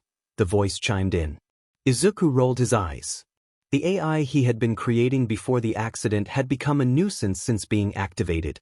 While he had begun production on his rehabilitation the previous night, Izuku remembered the incomplete creation. While waiting on a render, he began to tinker with the AI's behavior core. Although he didn't need a combat companion yet, an assistant would be helpful. He had made modifications to the limited machine. It wasn't where he wanted it yet, more like a smarter phone assistant, but it would do for now. Izuku had started to ignore the AI for simply doing its job. It was reminding him about unnecessary things, like food. Who needed food? Looking back at his workbench, he stared at the framework for his creation, the bones yet to be made whole. As he gazed at the frame, he found himself lost in thought, recalling a moment of chaos. He then saw the road, the world slowing around him. He could smell smoke and feel fear creeping in. AP shot. An attack. Izuku jolted back in his wheelchair, confusion clouding his mind. He checked his surroundings several times before the realization of where he was finally clicked. A single tear rolled down his cheek, a void had settled in his heart, and all he wanted was to let it consume him. Looking back at the skeletal frame, his sadness quickly transformed into determination. They would pay, he'd be sure of it. Toshinori had finally cleaned the remaining cans and bottles and sent the stragglers home nearly 2.5 hours later. And still it was a mess. Sighing in exhaustion, the man collapsed onto the living room couch. Closing his eyes for a moment, Toshinori's mind wandered back to the previous night, recalling how quickly everything had spiraled out of control. He remembered Izumi's performance and Izuku's shocked expression. Where had his son gone? Sitting up and leaning forward, Toshinori tried to piece together the events of the evening, but all he could remember was the start of the party. It had become so chaotic that he couldn't recall seeing Izuku again after that. Feeling a wave of panic, Toshinori shot up from the couch and rushed to his son's room. He stopped just short of barging through the door and knocked 3 times. When he received no answer, he slowly opened the door, only to be met by emptiness. Confusion washed over him until it clicked. His son was wheelchair-bound, and he hadn't had a chance to show him the lift. A sense of failure washed over him, but then another realization struck him: the garage. Of course, Izuku had to be in his workshop. Dashing down the stairs, Toshinori felt a desperate need to apologize to Izuku for how out of hand things had gotten, especially since it was supposed to be his party. As he made his way, a sound froze him in his tracks, an ear-piercing wail. Gathering his courage, Toshinori bolted to the garage, nearly bursting through the door.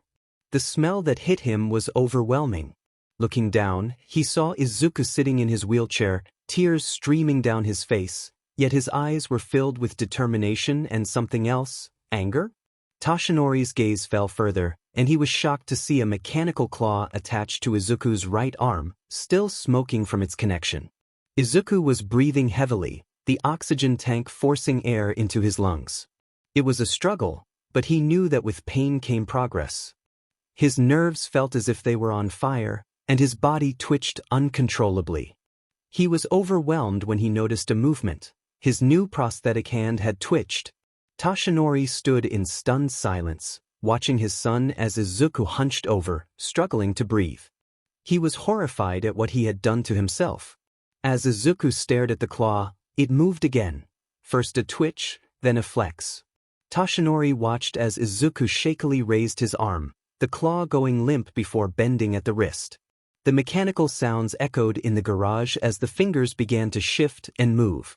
Toshinori was filled with a mix of emotions, seeing his son in such a state. Izuku felt a surge of excitement. He couldn't help but make sounds as he focused on the movement of his fingers. The prosthetic was basic and rushed, but it was progress. Just having something there to use was incredible. Despite the pain in his stump, he was lost in the joy of being one step closer to being whole. His thoughts drifted back to a moment in the hospital when Izumi had confronted him, and his claw tightened into a fist. Toshinori was unsettled by the sound that emerged from Izuku, reminiscent of a laugh but twisted.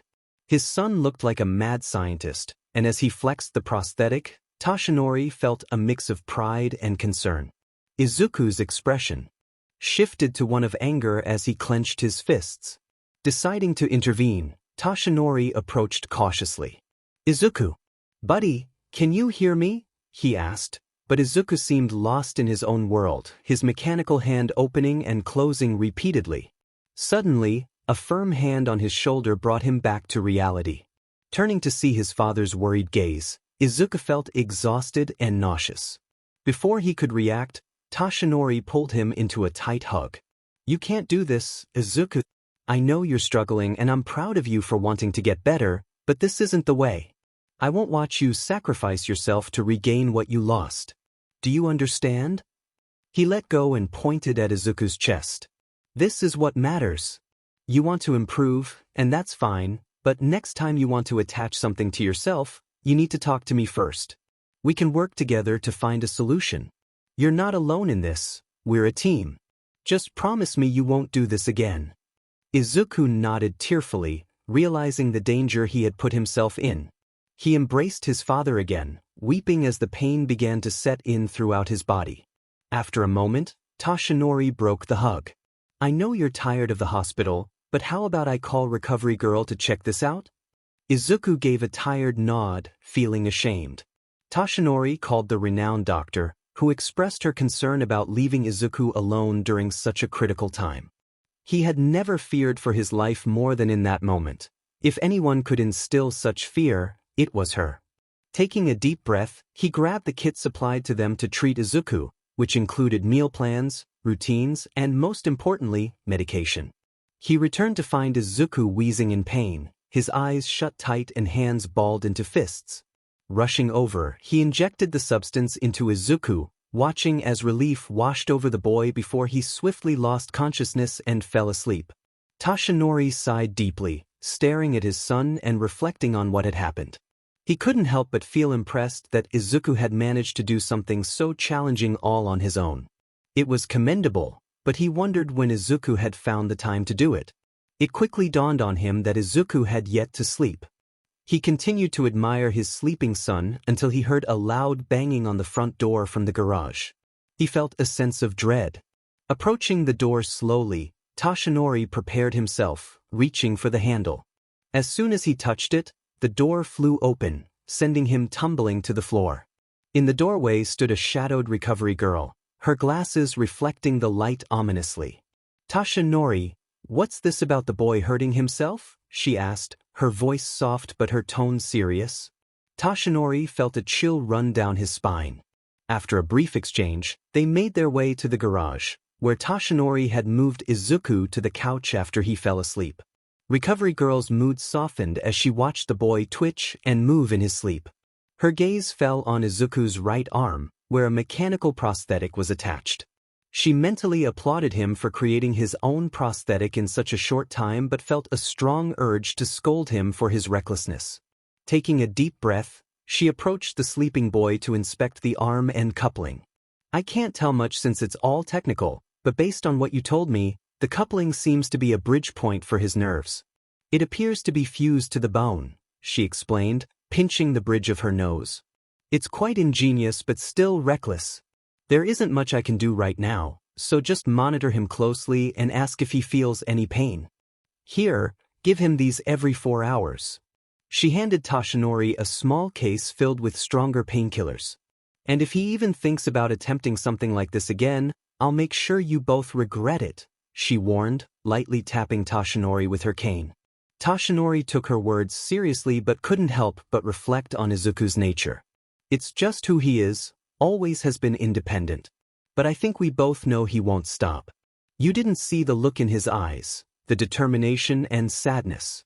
So, I'm asking you, Chio, help him, he pleaded, bowing slightly. Help him. With making more of these, she pointed at the prosthetic. Help guide him where I can't. If he's going to continue on this path, I'd rather he does it with guidance and support.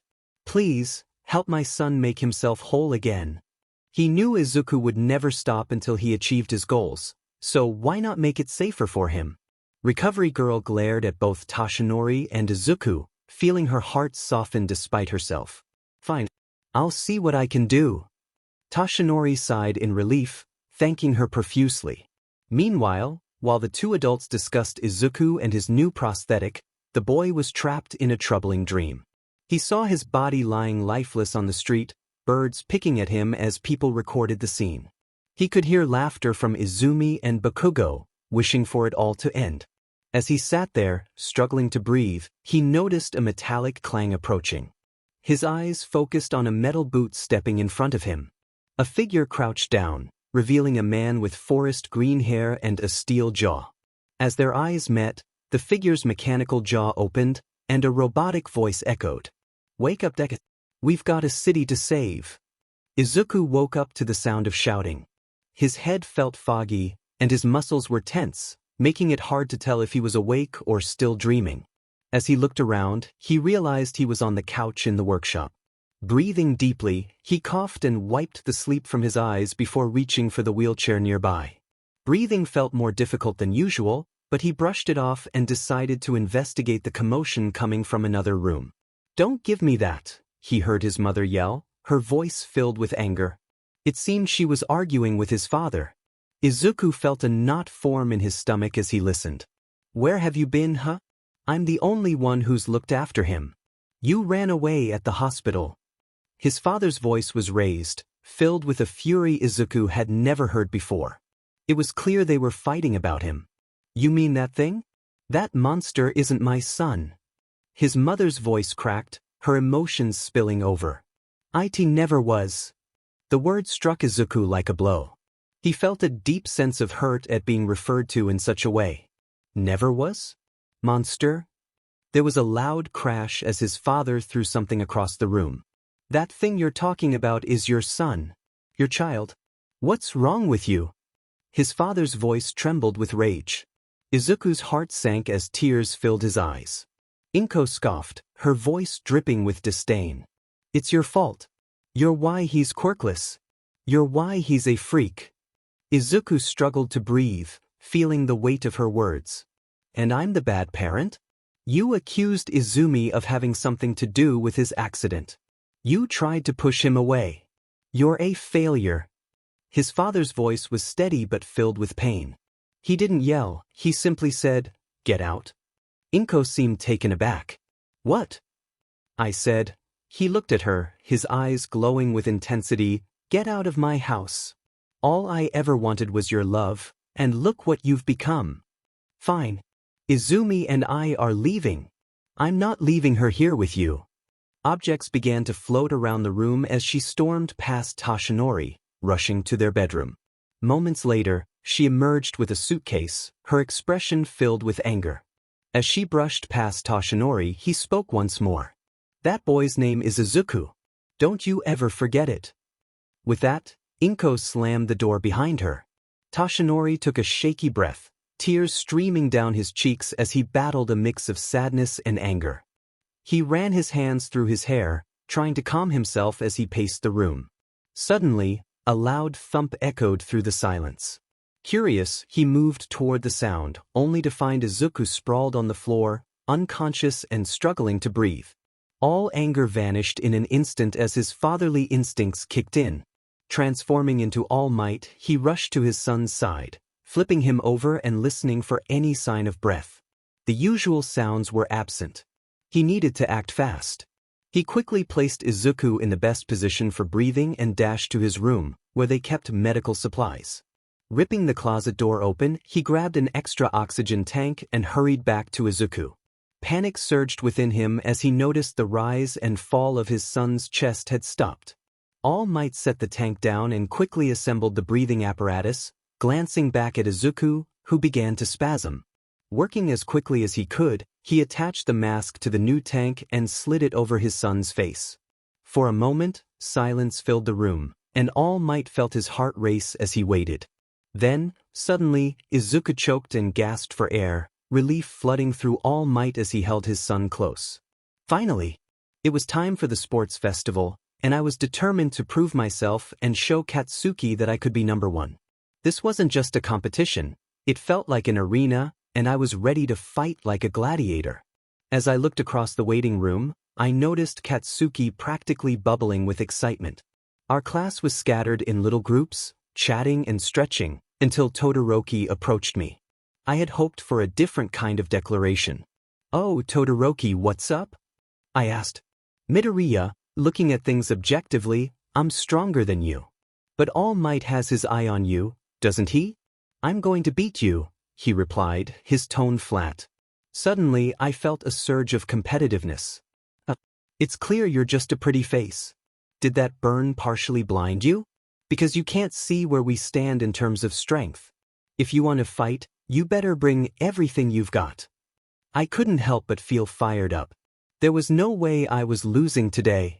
Kirishima stepped in, trying to diffuse the tension, but I noticed Todoroki's eyes widen with anger. It seemed I had another contender. Before anything else could happen, we were instructed to head to the entrance of the arena. We lined up in order, and I scanned the crowd of competitors, spotting a few familiar faces from the exams and others I recognized from class. Introducing the class who survived and fought off a villain attack. It's 1A.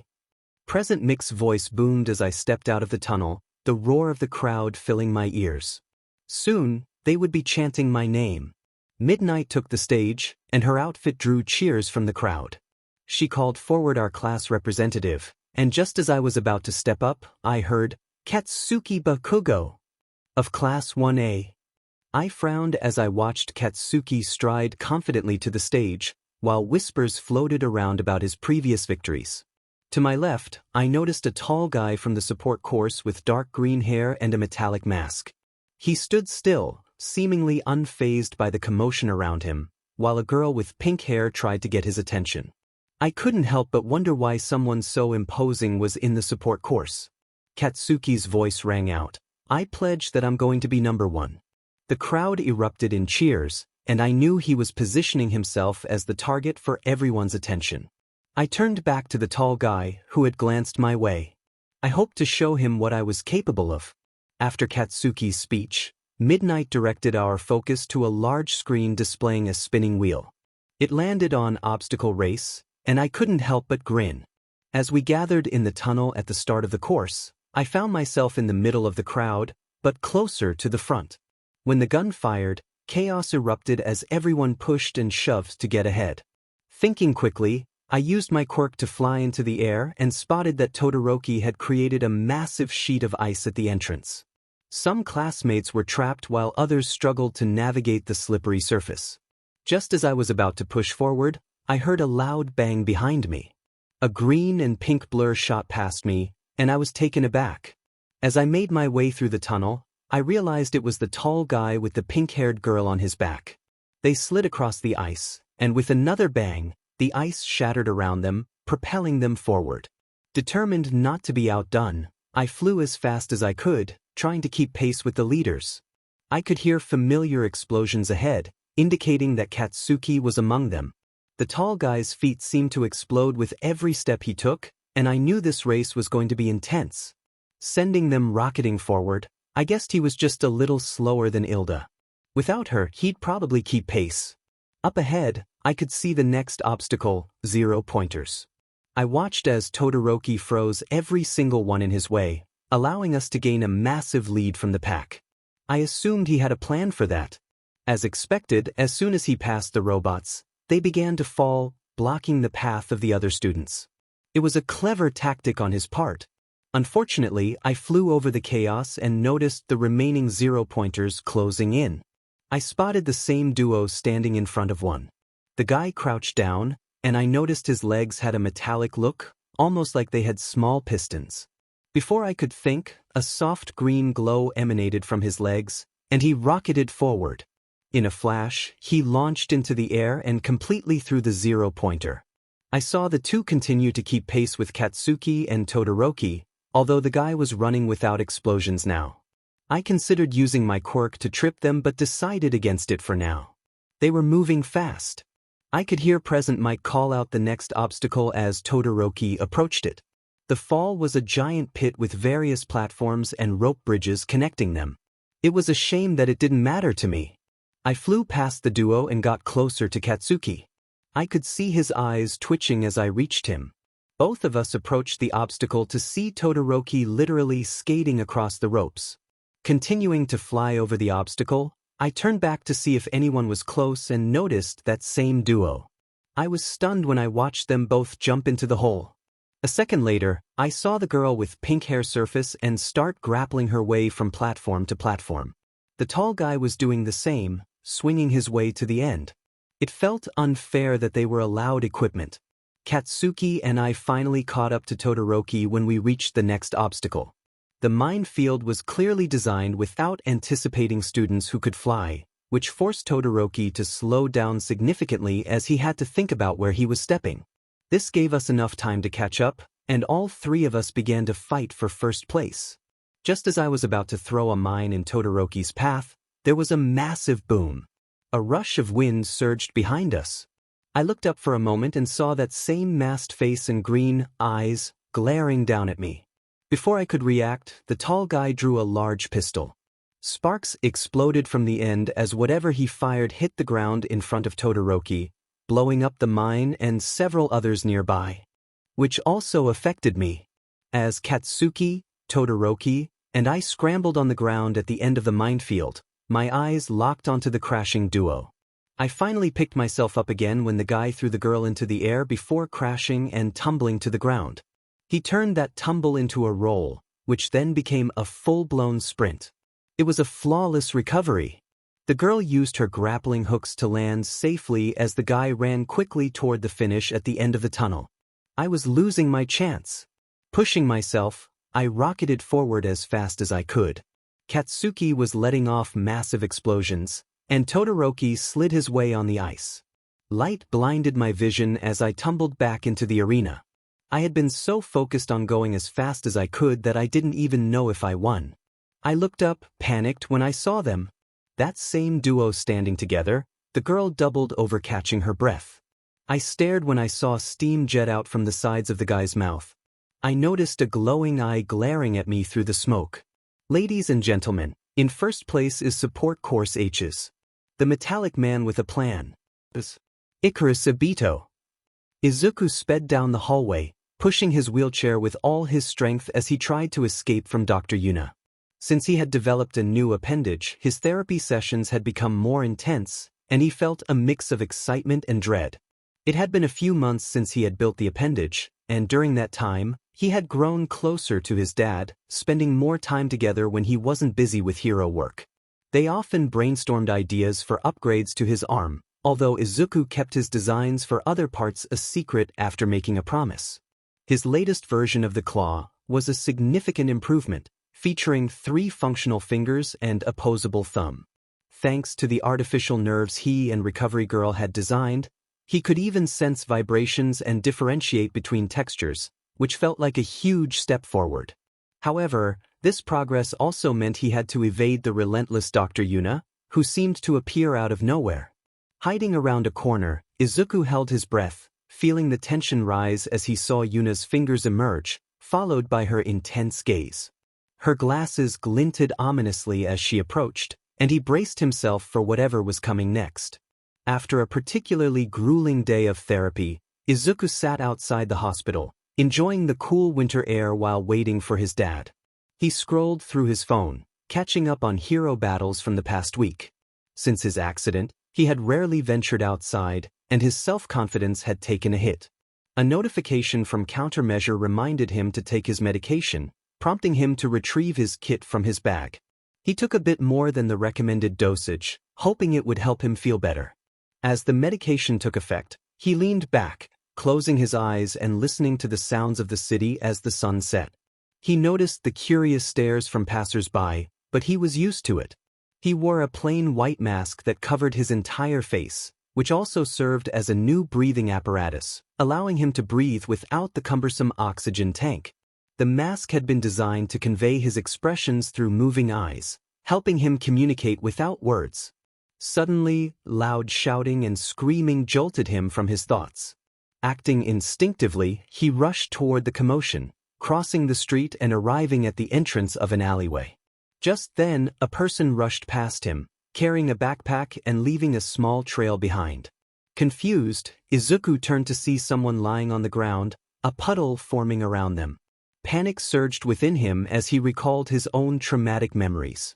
The injured person reached out, pleading for help, and Izuku felt a wave of helplessness wash over him. Unable to call for an ambulance, he decided to take action. He grabbed the nearest passerby, tugging at them and pointing toward the alleyway, his body trembling as fresh tears threatened to spill from behind his mask. The person screamed and shook him off before running away. It was clear that someone in a mask, ushering them into a suspicious alleyway, might have been up to no good. Looking around for help, Izuku found no one. He and the person who had been injured were the only ones in sight. With no options left, he turned back to the alley and saw the person lying still. Izuku rushed in, practically jumping out of his chair to land beside them. They appeared to be a little older than him, with bright blue hair and large glasses. As he looked over the person, he froze, unsure of what to do. Panic set in, making it hard for him to breathe. The person's blue eyes looked up at him, trembling lips and tear-filled eyes expressing their fear. I don't want to die, they pleaded, clinging to Izuku with blood-soaked hands that stained his shirt. Quickly, he took off his overshirt and placed it over what looked like a serious injury. He noticed a strange smell and applied pressure to try to stop the bleeding. Suddenly, the person coughed up blood, splattering some on Izuku's mask. Out of options, Izuku took their hand, looked them in the eye, and gave them a sincere nod. Then he bolted. Izuku rushed back to the hospital as fast as he could, nearly getting hit by a car in his haste.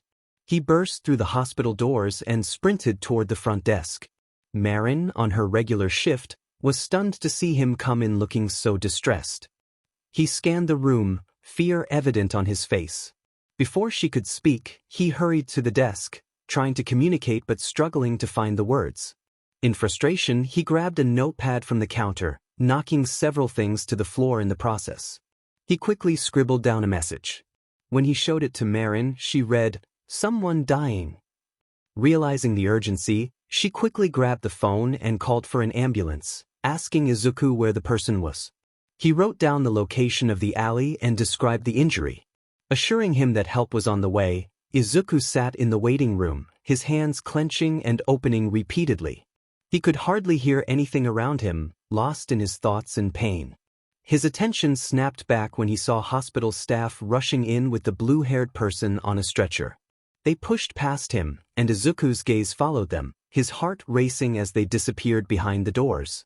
He remained fixated on the doors, even when Yuna crouched down to ask him what was wrong, or when his father entered the hospital and did the same. Thoughts raced in his mind, and he barely noticed a new figure in his peripheral vision. A metallic shine caught the sunset streaming through the glass doors. "You know they're gone, right?" A voice echoed in his mind, cold and metallic. Izuku turned to see a figure with a steel jaw, their hollow eyes glaring at him. They resembled his father but with a toxic green hue instead of hopeful blue. "You know what this is. I warned you before, but you didn't listen, did you? Your inaction got that person hurt. If only you had been stronger, if only you had acted sooner, they might have been saved." The voice pounded in his ears, and he couldn't help but agree. If he hadn't been so weak, he could have gotten help faster. "The game started a long time ago, Deku," the figure said, turning to look at the doors where Izuku stared. "Don't you think it's time to play?" "Sonny, you want me to do what with this?" Recovery Girl exclaimed, her eyes wide with shock as she stared at the latest contraption Izuku had created. The device on the table resembled something out of a horror movie, featuring a mechanical jaw connected to an intricate network of plates, tubes, and cables. "What does it look like?" "I've been working on this design for a while, and I'm confident it'll work," Izuku replied, jotting down his thoughts in a notepad. After learning that the person he had tried to save had fallen into a coma, he had thrown himself into his work with renewed determination. In just a year, he had developed a fully functional mechanical jaw. Recovery Girl was taken aback. She had witnessed the changes in Izuku over the past year, signs of depression, increased irritability, and frustration. If she didn't know better, she might have attributed it to adolescence. But she had seen the darkness in his eyes, especially on the day he had saved that person's life. She felt helpless as she watched him struggle. "Izuku, this is reckless and dangerous. With your other designs, I was happy to help, but this? This is surgery. Permanent changes. I won't risk further harm to you now or in the future," she insisted, trying to dissuade him from his dangerous aspirations. Growing frustrated, Izuku wrote another message. "If you won't do it, I will." The words shocked Recovery Girl. His glare sent a chill down her spine. He couldn't possibly mean he would perform the surgery on himself. But the determination in his eyes told her everything she needed to know. "We will discuss this with your father and see what he thinks of such madness," she said firmly. Izuku huffed in response, grabbing the prosthetic and rolling away, leaving a very concerned Recovery Girl behind. Taking a deep breath, Izuku exited the hospital. After the alleyway incident, he had practically overhauled his wheelchair. Now designed more like a sports wheelchair, his modifications allowed it to reach speeds comparable to an electric bike. This change also meant he could travel to and from the hospital independently, which he appreciated, even though he enjoyed his dad's company. Checking the time, he realized he had roughly 3 hours until his father finished work. Toshinori had just wrapped up a long day at work and returned home. Earlier, he had received a concerning voicemail from Recovery Girl about Izuku. He had noticed the shift in his son's demeanor, how easily irritated and frustrated he had become. It had been so long since he had known how to help. He understood that Izuku was struggling with himself, and there was little he could do to ease that burden. Although he didn't fully grasp the complexities of Izuku's creations, he was determined to support him. As he entered the house, Toshinori called out to Izuku, but as usual he received no reply. After putting down his keys, he decided to take a shower before preparing dinner. While undressing, he glanced at an old wound he had sustained years ago, and a fleeting thought crossed his mind. "I wonder if Izuku could fix it?" Shaking his head to dispel the thought, he turned on the water and stepped into the shower. Meanwhile, Izuku was in a precarious situation, attempting to connect a machine to his body while sitting on his makeshift operating table. He was under the influence of strong painkillers, which made the task both dangerous and ill-advised. But he was determined. If this was how it had to happen, he wanted it to be by his own hand. Back in the kitchen, Toshinori was trying to prepare dinner, sifting through various recipes left behind by Inko. Somehow, he ended up covered in flour, despite not using it. Frustrated, he decided to abandon his culinary experiment and opted for a simple bowl of ramen instead. Just as he finished preparing the meal and was about to take it to the table, he heard a sound that made him freeze. "Hey, Dad," Izuku said, his voice strained and difficult to understand. Toshinori turned instinctively, ready to defend himself, only to be horrified by what he saw. Izuku was smiling, a genuine smile, though it was marred by the blood on his face.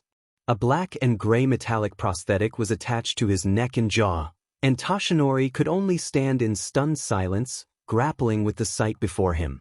It was strange for Toshinori to hear Izuku communicate again. He had grown accustomed to the silence, so the sudden sound felt off-putting.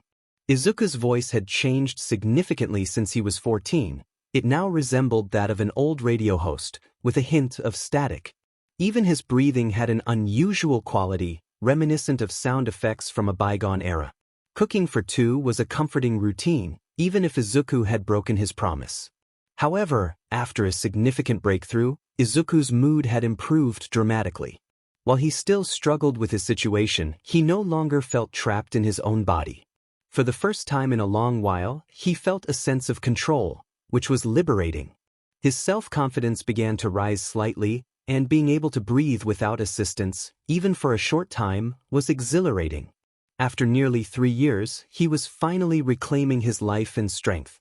With his recovery and new enhancements, Izuku was gaining muscle mass again, and his upper body workouts were yielding surprising results. Living a more normal life was amazing, but beneath the surface of this forced happiness, Izuku was still grappling with his struggles. Although he could communicate and feel more human, he often felt distant from himself. Looking in the mirror, he was met with a reflection that felt monstrous. He was aware of how he appeared and sounded now. He thought to himself, even if you force back what was lost, it still won't be the way it was. Clenching his prosthetic hand into a fist, he closed his eyes and took a deep breath, trying to shake off the lingering memories of smoke and iron. He reached for his pain medication, dry swallowing a handful which amusingly helped with his visions. He no longer cared about the dosage. He just wanted to dull the overwhelming sensations. Izuku sat in his workshop, surrounded by various designs for his next upgrades. He had hit a snag. The more he added to himself, the greater the mental strain became. It wasn't as simple as attaching metal to his body. He had to force his brain to work harder to control the new limbs. He realized he was running out of mental space to manage his own body. Despite brainstorming various solutions for the past 4 months, he felt stuck. It had been over 2 years since Deku had died, and he still felt far from his goal. Frustrated, he slammed his metal hand against the desk and ran his fingers through his hair, trying to find a new approach. Based on his calculations, he could add maybe one more enhancement before the mental load would cause serious issues, depending on what that addition would be. He had explored numerous designs but found no viable solution. He even discussed the logistics of an artificial lung with Recovery Girl, but nothing seemed feasible without risking his mental stability. With a loud sigh, Izuku disconnected his arm and placed it on a charging station. Stretching his remaining limb, he took a breath before connecting another prosthetic. Pain surged through him as he leaned against the nearest workbench, his eyes wide and breathing shallow. He felt the mechanical fingers twitch as the connection finalized, and then the pain intensified. Despite being caught in this mental overload, Izuku continued to work on designs for his other enhancements, including the creation of a new appendage that Izuku named Day Walker. Designed for everyday use, it looked significantly different from his previous designs. The joints had various creases and lines, and the color was slightly lighter than his own skin tone. Izuku had mixed feelings about the Day Walker. While it allowed him to feel through the prosthetic, it was uncomfortable and challenging to put on and take off. However, it did help him appear somewhat normal. Taking a deep breath, Izuku forced a smile despite the tears in his eyes. He focused on regulating his breathing and finally managed to take a painkiller. Checking the time, he noted that he had just over 4 minutes left before he needed to leave. Slipping on a sweater, he wiped the grime from his face and semi-fixed his hair, preparing himself for the rare occasion he would leave the garage. He was off to celebrate Yuna's birthday. "Hello there." Izuku looked down the hall to see Yuna, now 26 years old. Her usual bun was messier than before, and her glasses had a familiar tilt. She flashed a big grin. "Would you look at that? You even got dressed up for this monumental occasion. How kind of the Day Walker to make his appearance." Izuku rolled his eyes dramatically, a light-hearted chuckle escaping his lips. His laugh, due to his unique tone, came out a bit sinister, but he played into the moment, releasing a fake cough and overacting like a villain from a pre-quirk sci-fi movie. "General Kenobi," he joked, knowing they both shared a love for nerd culture. Chuckling, the duo made their way to the living room where Tashinori and Chiyo were chatting. It felt like a little family, formed from the aftermath of a tragedy. "All right. As the birthday god that I am, I have decided on tonight's activity to honor and celebrate me," Yuna declared. With fewer family members around, Chiyo and Yuna had begun celebrating events with Tashinori and Izuku, enjoying each other's company. They had come up with a fun birthday celebration idea. The birthday person got to choose the evening's activities.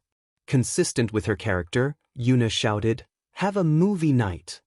She held up an old DVD player with 2 movies in her hands. Despite being a physical therapist, Yuna had a reputation for being a bit lazy. Everyone rolled their eyes as they began preparations. It took Izuku nearly half an hour to fix the DVD player, only to realize it just needed to be turned on and off again. Yuna had chosen 2 pre-quirk movies, showcasing her love for films and nerd culture. Tonight's lineup included an action thriller about a masked vigilante overthrowing a corrupt government and a sci-fi movie where humanity fought giant monsters with massive robots. These films quickly became some of Izuku's favorites.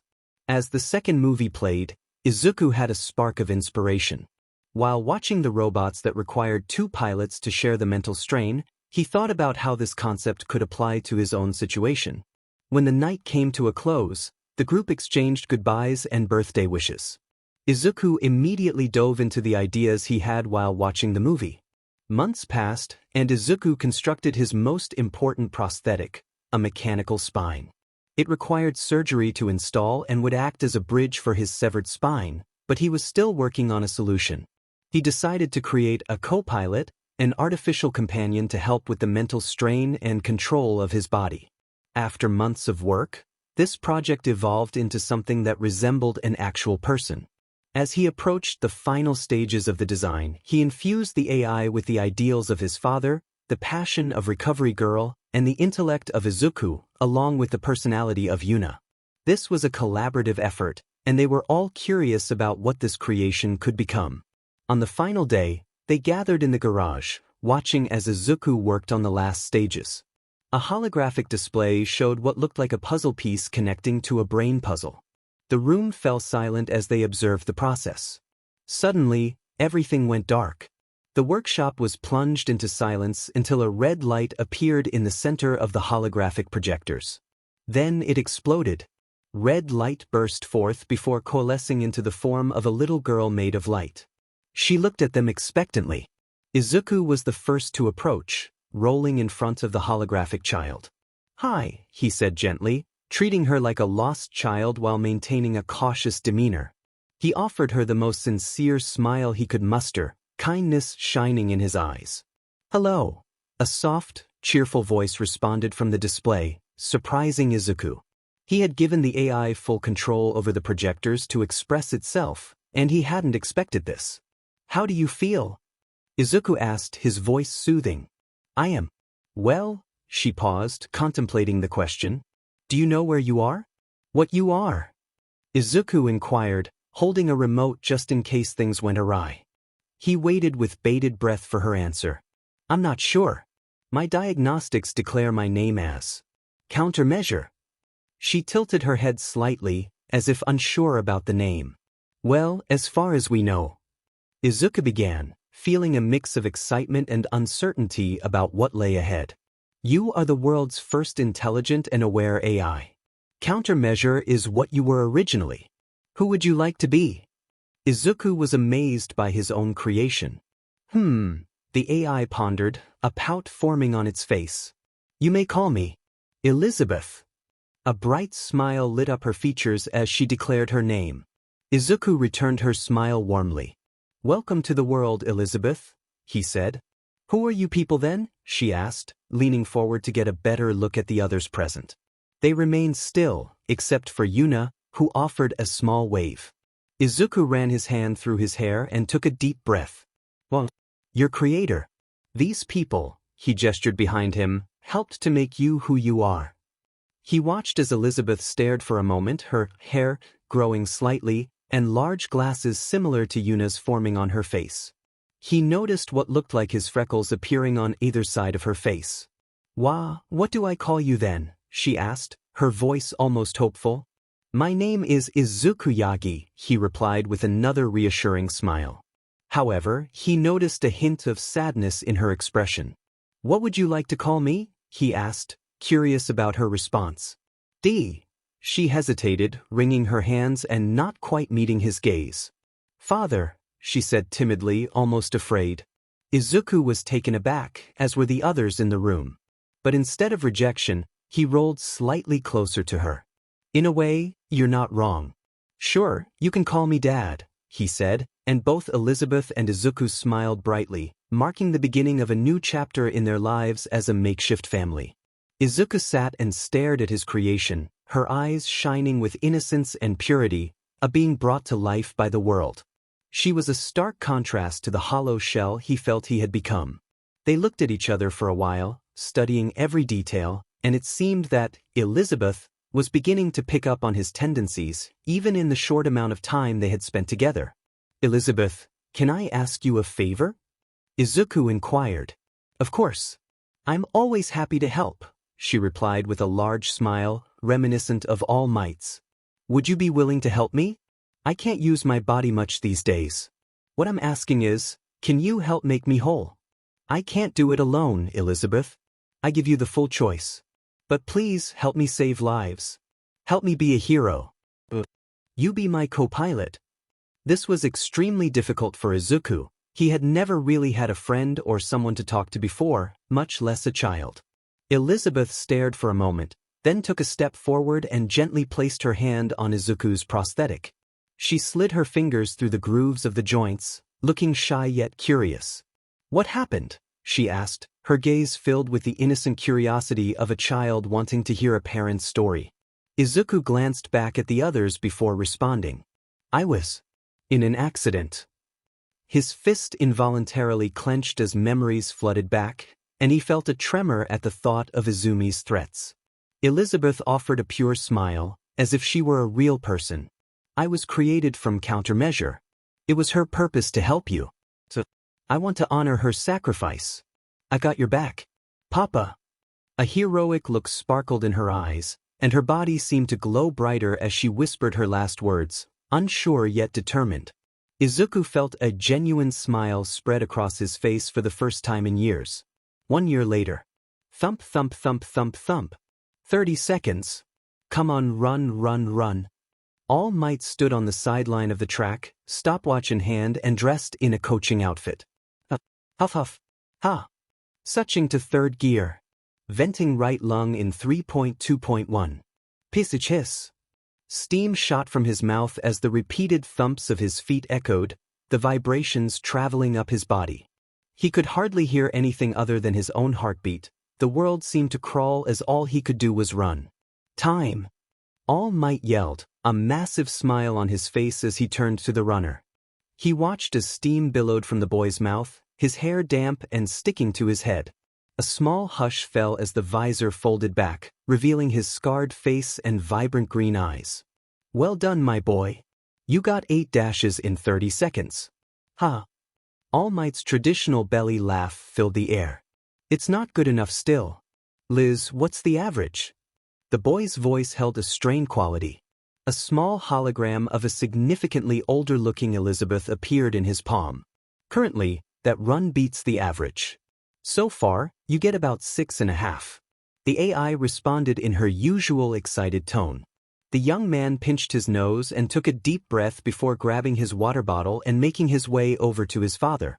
A dejected look crossed his face, contrasting with All Might's massive smile.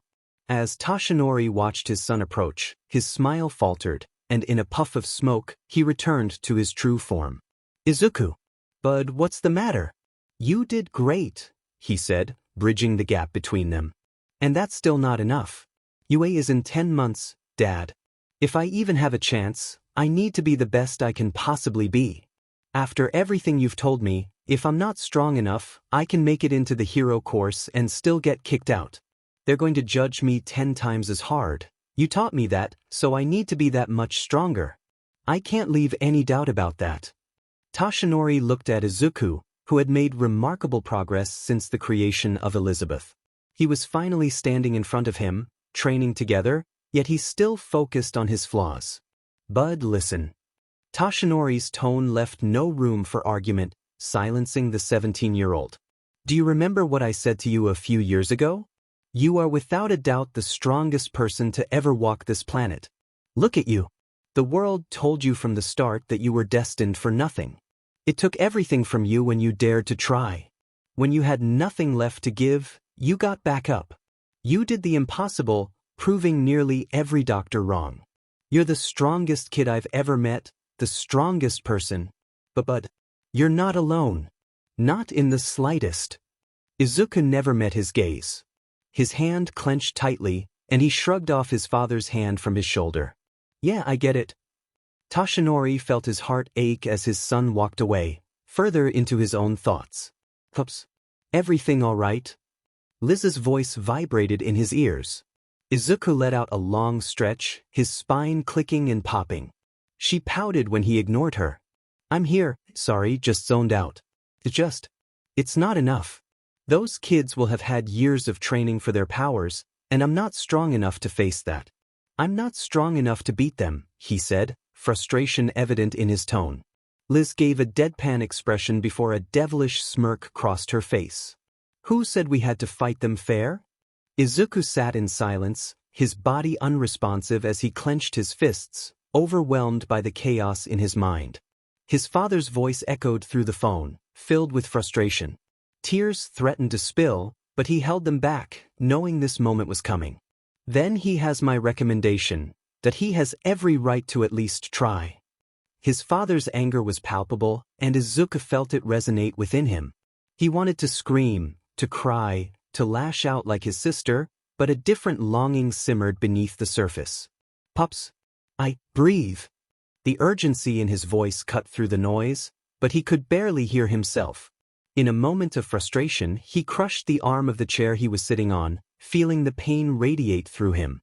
Memories of hurtful words and taunts flooded his mind, amplifying his anguish. Useless. Monster. The echoes of his past tormented him, drowning out any hope. The rejection from UA, the only school that would accept someone like him, felt like a crushing blow. He had fought so hard for this dream, only to have it snatched away. No tears came. He was done with crying. Instead, a deep-seated rage ignited within him. What's stopping you? A voice whispered in his mind, but he pushed it aside as he stood up, feeling the weight of his injuries. He walked away from the chaos, entering his workshop filled with designs and ideas for upgrades. But now they seemed meaningless. As he shuffled through the room, his foot caught on something familiar. It was his old wheelchair, tucked away under a workbench. He hesitated before pulling it out, feeling a mix of nostalgia and sadness as he sat down. Tears finally fell as he confronted the reality of his shattered dreams. He felt hollow, devoid of emotion, and in a desperate moment he reached for a small bottle from his pocket, swallowing its contents to escape the pain. Meanwhile, Toshinori was on the brink of losing control. The conversation with Nizu had left him furious, feeling helpless as he watched his son suffer. He entered the workshop to find Izuku slumped in the wheelchair, asleep with tears on his cheeks. The sight broke his heart. Gently, he lifted Izuku from the chair, noticing the small bottle of pills that had fallen. With a heavy heart, he carried his son to his makeshift bed, tucking him in as if he were a child again. A bittersweet smile crossed Toshinori's face as he contemplated the unfairness of their situation. But then, a spark of determination ignited within him. If they wouldn't let Izuku take the test for his dreams, then he would find a way to fight for them. Leaning down, he whispered to his son, "I love you, Izuku. You've made me so proud. Let me do this for you. I believe in you, buddy." Grabbing his phone, Toshinori turned off the light and made a new phone call. The next day, Izuku woke up feeling as if he had been hit by a train. His body was stiff and ached more than after his martial arts classes. Confused about how he ended up on the worn couch, he winced as he stood up, his ribs protesting with every movement. "Liz, what time is it?" he asked his artificial companion, but received no reply. Limping to his main computer, he noticed that Liz was in stasis, subconsciously helping to bear the mental strain on his body. It seemed she was undergoing a personality core update and would likely be unresponsive for the rest of the day. Sighing deeply, Izuku tried to straighten up, but a sudden pain from a pulled muscle in his back forced him to hunch over again. Running a hand through his greasy hair, he decided to take a long, cold shower. As he hobbled to the bathroom, he did his best to push away the memories of the previous day. Once inside, he quickly undressed and was shocked by the sight in the mirror. His body was covered in bruises and small cuts, various purple welts marking his torso and arms. Upon closer inspection, he noticed blood stuck beneath his fingernails, and his eyes were bloodshot. What had happened the night before? Izuku had taken longer in the shower than expected. It was difficult to wash his body when every movement felt painful. He couldn't wait to take some pain relief. After inspecting his injuries and ensuring he was mostly okay, he wondered what had happened to leave him looking so battered. Finally finishing his long shower, he slowly covered himself with a shirt and towel before limping his way from the bathroom. As he stepped out, he was greeted by the smell of cooked pork. Making his way downstairs, he found his father preparing an all-American-style breakfast, which looked surprisingly appetizing. "Ah, Zook, my boy. Did you sleep well?" Toshinori exclaimed, tossing a towel over his shoulder while flipping pancakes. Izuku was momentarily stunned but shook himself from his stupor, giving his father a small nod and mumbling a quiet, "yeah," as he approached the table. "What's with the breakfast?" he asked, stalling as he stared at the empty chair. How was he going to sit down without causing a scene? Oh, this? We're celebrating, young man, ha. Toshinori transformed into All Might to deliver the second half of his sentence. Izuku's sweat dropped at his father's antics but managed to maintain a deadpan expression. Why? He asked, puzzled about what they could possibly have to celebrate. He felt a mix of concern and curiosity as he noticed the mischievous grin on his father's face. Well, because we've discovered where your genius comes from. And it's right here. Toshinori pointed at himself, leaving Izuku utterly confused. You see, my boy, I know how to get you into the hero course, right under that little rat's nose. This caught Izuku's attention, and he leaned forward, ignoring the pain. How? He croaked, wishing his father would get to the point. Well, UA has a special proposition for students not in the hero course if they perform well in the sports festival. So what I'm suggesting is that we get you in through another course. Whether general or support is up to you, but it would be better if you went with the support course. They're allowed to bring gear into the games. Toshinori explained, and Izuku began to understand. And when the time is right, not only will we show that pompous little rat how arrogant he is, but you'll show the entire world how you deserve to be there over anyone else. That you truly earned your spot. Toshinori's smile was bright and encouraging, and Izuku couldn't help but smile back. Due to the large number of attendees, the general and support course exams were staggered on different days, allowing applicants to try each if they wanted. While they had a plan, neither Izuku nor Toshinori knew what the support exam would entail. Given the nature of the course, the practical would likely involve building something, so Izuku needed to prepare. He had been brainstorming ideas with Liz, who had woken up from her updates. They continued to plan and develop key support gear he would need. Although he felt better knowing he still had a chance, he was determined to prove himself. He had people to prove wrong, and more importantly, he was motivated to succeed. After several all-nighters, he was as ready as he could be. Nobody said he couldn't bring a self-aware AI with him into the tests. If he was going to be treated unfairly, he would play to win. With schematics downloaded into his body, Izuku prepared himself, taking a small handful of pain relief to ease his nerves. Are you ready, old man? Elizabeth hummed in his ears, causing him to snicker slightly. They're not gonna know what hit them. Izuku, breakfast? He heard his father shout from the kitchen. Choosing to forego appearances, Izuku equipped his prosthetic, quickly grabbed his bag, plugged Elizabeth's core into the base of his neck, and rushed from the garage. In the kitchen, he was met with a breakfast of champions and a smiling Toshinori.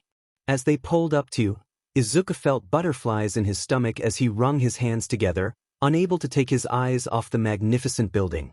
He was pulled from his mix of self-doubt by a firm hand on his shoulder. You're gonna do great, bud. And if they try to screw you over, I can always Detroit smash them into the sun. Toshinori said with a smile, which made Izuku chuckle. After giving his father a small hug and a quick nod, he placed his mask over his face and leaped from the truck. Let's blow their socks off. Liz chirped, eliciting a distorted laugh from Izuku as he made his way inside the building and into registration. I'm pretty sure I could just show you off and I'd be fine, he whispered back, getting a laugh from the AI. The duo made it through registration and waited in a large auditorium.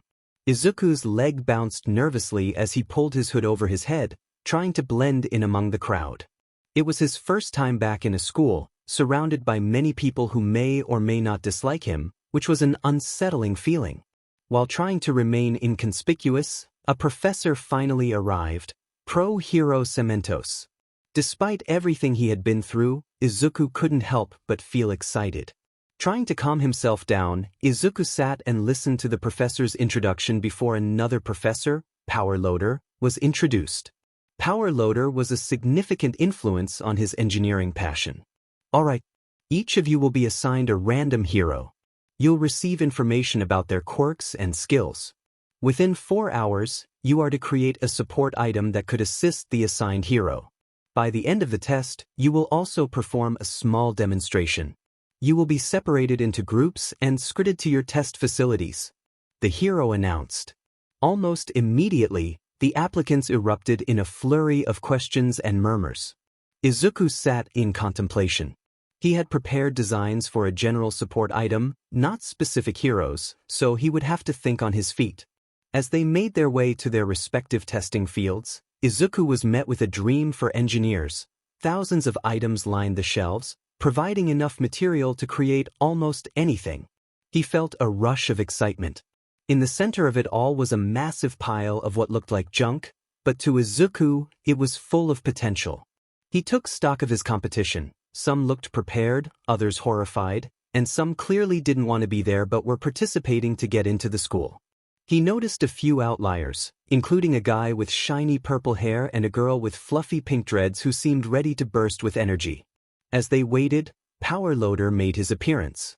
"Now, your group will be focusing on the pro hero." He gestured to a large screen displaying a spinning wheel of popular heroes. It finally landed on Endeavor. On this table over here, you'll find tablets with all the necessary information regarding his quirk and specialties. You have 4 hours, and everything in this room is at your disposal. Your objective is to create a support item suited to help Endeavor. Everyone rushed to the tables to collect their tablets and began reading. Izuku was already familiar with Endeavor's quirk and capabilities, thanks to his extensive hero knowledge. This would be a piece of cake. I have several schematics thought up already. Considering he's more of an offensive combatant, do you think we should lean into offense or defense? Liz chimed in. Since she couldn't read his thoughts, he whispered back, "They'll be looking for flashy, defense won't help us stand out." Just then he was interrupted. "And your time starts now." The announcement sent everyone into a frenzy as they scrambled to grab whatever they could. Izuku took a moment to calm his breathing and think. Various images filled his mind of potential equipment, with different pieces connecting and the fine details coming into place. In seconds, his eyes shot open, and he dashed for the equipment. "We need an optimal vent system in case of overheating. What's the maximum temperature output?" He called from his work table, seemingly multitasking. He hunched over a skeletal frame of a support item, welding pieces together while typing on a laptop. "Take a peek. It should be able to handle submax output of at least 2000 degrees Celsius." His focus was split, with his right arm continuing to work on the skeleton while he typed. A few other participants watched in awe at the young genius, and Power Loader was genuinely impressed. "The print of the regulators should be done shortly. Do you want to get started on the vent system?" Izuku's body moved independently as he grabbed and arranged various parts while coding. By the time the 4 hours were up, he had created not just one, but 2 fully functional support items. "Alright, time's up. Line up single file and present your items. Give a brief description and demonstration if possible." Power Loader instructed. Some participants sighed in disappointment, while others looked proudly at their inventions. Izuku was the 6th in line, waiting patiently with his items in hand. He towered over everyone, built like a brick wall, and with his visible prosthetics and mask, he stood out. He turned to see the pink-haired girl staring at him unblinkingly from a few places behind in line, which unnerved him. He quickly turned back, feeling disturbed as he awaited his turn. "Next!" Power Loader called from his desk, his eyes moving up the frame of the massive boy in front of him. "Endname?" he asked, slightly stuttering. "Izuku Yagi," he replied, doing his best to remain calm. Liz was laughing in his ears. "Ah yes, I've heard much about you. We'll have to discuss your accomplishments some other time. I'm very curious about your projects. But for now, what do you have to present?" Power Loader exclaimed, intrigued by the cyborg boy. "I was able to develop 2 items in the time provided, if that's all right?" Izuku said, his shyness mixed with his imposing form making him seem stoic. "Oh, well, yes, that's perfectly fine as long as they both function," Power Loader replied. Izuku nodded, feeling a bit more at ease. "First, I created what I call the Prominence Gauntlet. Since I don't have Endeavor present, I had to use an alternative source of power. It's designed to be non-cumbersome and sleek. Based on the information, this should be able to work with his own flames rather than an outside force." Izuku raised his left arm, and the gauntlet attached around his arm, extending and folding around his hand at his command. With a deep breath, he braced himself and ignited the barrel in a brilliant blue flame. In an instant, a massive fireball rocketed from the end, launching the projectile across the room before exploding against the wall, leaving a large crater. Izuku flinched at the unexpected result. Thinking he might get in trouble, Izuku slowly turned to look at Power Loader, who was surrounded by a series of excited whispers and exclamations from the other students. Power Loader was stunned by Izuku's creation. "Wow. So how does it work?" he asked, amazed that a student could create something so impressive in such a short time. "It's fairly self-explanatory," Izuku replied as the barrel of the gauntlet folded back around his wrist. When the gauntlet is about to be fired, the various regulators activate, providing the flame with enough oxygen and methane, causing a spike in heat and a more explosive result. Since Endeavor's quirk is already powerful, this allows him to fire at maximum output without as much strain. He removed the gauntlet and placed it in front of Power Loader, who inspected it closely. Noting the craftsmanship, Power Loader nodded in approval. "And what's the other device?" he asked excitedly, impressed that Izuku had created a second invention. "It's hard to demonstrate without the man it's designed for, but essentially." Izuku lifted what looked like a large HRS. This HRNSS is designed to help regulate Endeavor's temperatures using a mixture of carbon dioxide and nitrogen, allowing him to perform larger attacks more often and with less strain. He placed the contraption in front of Power Loader, who was amazed by the smoke rising from it. Power Loader was floored. While the concepts were technically simple, he appreciated the creativity behind them. "These are truly phenomenal, and you should be proud, young man. Don't worry about the wall, by the way. Accidents happen in the pursuit of progress. You're free to go home now. Expect a letter in a few days regarding your potential acceptance," he said happily, shaking Izuku's hand. As Izuku walked away from the test room, he noticed a girl staring at him. He felt a bit awkward but shook his head and continued on with a smile and a spring in his step, thinking, "Told ya I had it." Izuku sat in his workshop, fully focused on his newest creation. His 3D printers worked tirelessly in the background as he constructed the final pieces. Just as he was about to piece everything together, the door to the garage burst open. "It's here. Your letter." His father, in full All Might form, stood in the doorway. Izuku resisted the urge to scream when he accidentally crushed part of his device in shock. "How many times, Pops?" Ugh. He leaned back in his chair, holding his hands to his eyes. "We were working on a very delicate project, Gramps. And now we're not." The projection of Elizabeth appeared next to Izuku, placing her hand on his shoulder for support.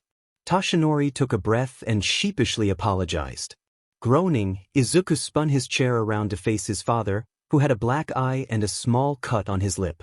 "Jesus, Izuku, what happened?" Toshinori rushed over, inspecting his son's face. Izuku had to pry his father away gently. "I'm fine, Pops. I woke up with it. I must have hit myself in the face while sleeping," he exclaimed, though his father had his doubts. "I see. Well, sorry for interrupting, but your UA letter finally came. I figured you'd want to know right away." Toshinori transformed back into All Might, excitedly holding out the letter to his son. "It's fine, Pops, thanks. But remember to knock, okay?" Izuku replied, gingerly taking the sealed envelope, his hand shaking with anticipation. He slid his mechanical finger across the seal and opened it. Inside was a simple letter. "Huh, no disc? I had to record a bunch of acceptance videos for the hero course." Toshinori trailed off, recalling Izuku's previous rejection. But Izuku was too absorbed in the letter to notice. He had been accepted into UA's support course. Izuku Yagi was going to UA. Tears welled in his eyes as laughter escaped his throat. Both Elizabeth and Toshinori held their breath, waiting for his reaction. "I did it. I got in. Ha! I got in. Finally!" Izuku exclaimed, his laughter echoing in the room. Toshinori was utterly elated for his son but also slightly unnerved by his enthusiasm. For now, they were going to celebrate. Toshinori rushed over and lifted his son into a hug, tears of joy streaming down his face. Elizabeth clapped and congratulated him. This was a night to remember. They all laughed and cheered as they read and reread the letter, thrilled that Izuku not only got in but achieved the best score in the exam. Suddenly, there was a loud pop as a cork flew across the room. "Way to go, twerp!" shouted Yuna, pouring fresh champagne into several glasses. While Toshinori would never publicly endorse underage drinking, this was a special occasion. They clinked glasses in celebration, and the family danced and cheered, playing games and listening to music. Even old Chio joined in the fun.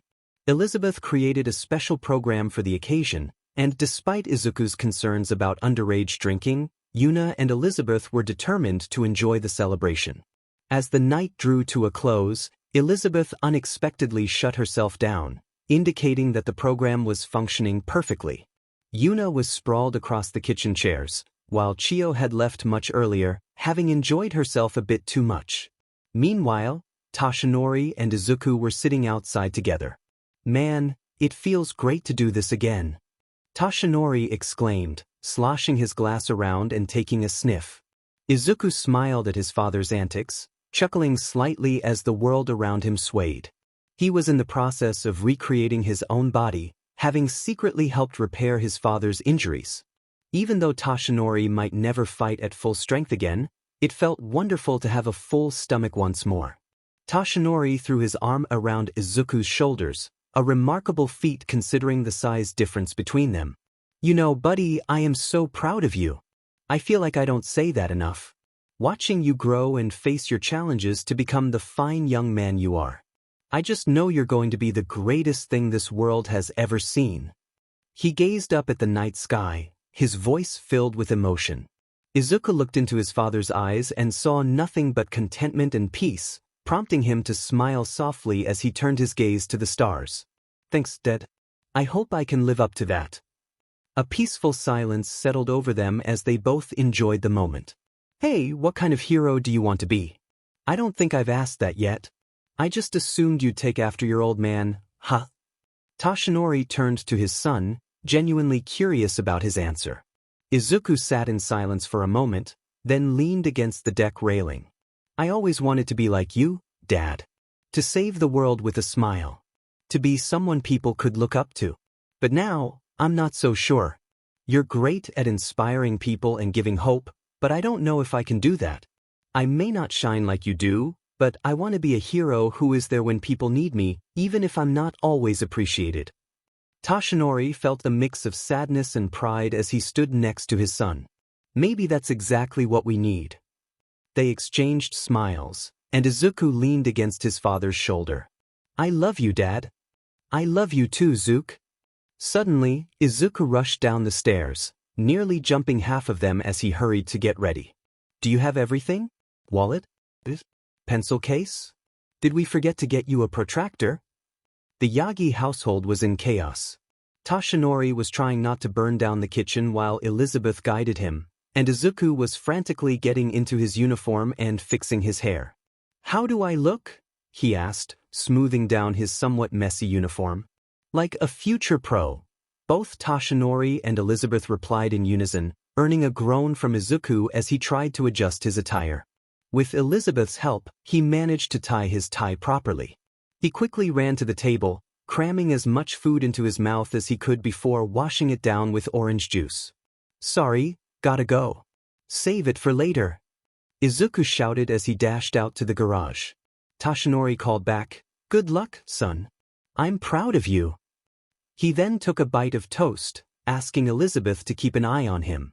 Izuku drove down the road at a fast but manageable speed. Although it wasn't a dark horse, he and Toshinori had restored an old motorcycle for him to ride, avoiding the trains. It was going surprisingly well, despite the initial panic he felt before learning to ride it properly. Equipped with his modified helmet and jacket, Izuku made his way to the university, ready to take the first step toward achieving his dreams and gaining acceptance. Finally arriving, Izuku slowly approached the massive university, but unfortunately, they were in the process of building new dorms, creating chaos at the entrance. Countless students flooded the walkways and roads, making their way inside the building. Slumping over the handlebars, Izuku waited impatiently for the crowd to move as he made his way through the gates. Given his tall stature, he could nearly walk normally while still sitting on the bike. Releasing a sigh, he straightened his back, thinking to himself, "Come on." He checked the time on his display and realized he had close to half an hour before his first class was supposed to start. Finally making it through the horde, he saw he had roughly 15 minutes until class began. Quickly removing his helmet and storing it on the bike, he bolted toward the main building. "Why are there so many empty rooms?" he shouted to himself in the empty hallways as he stumbled around the university. Even Liz was stumped by the layout. Running through the halls, he admired the fact that he had 8 minutes until class started. He stumbled and slid across the floor as he ran past the support course door. Without thinking, he barged inside as quickly as he could. Everyone turned to stare at him, and panic began to rise within him. Luckily, he was saved by the professor, Power Loader. "Ah, Mr. Yagi. Thank you for joining us. You didn't need to worry about being late. I was going to give everyone an additional 15 minutes due to the chaos," the professor said, smiling from under his helmet. Izuku felt a wave of embarrassment wash over him for rushing for nothing. A few snickers echoed in the room, but surprisingly, no one seemed to care about his masked face. Given the variety of students around him, his appearance was not that unusual. He was grateful that his uniform hid most of his replaced parts.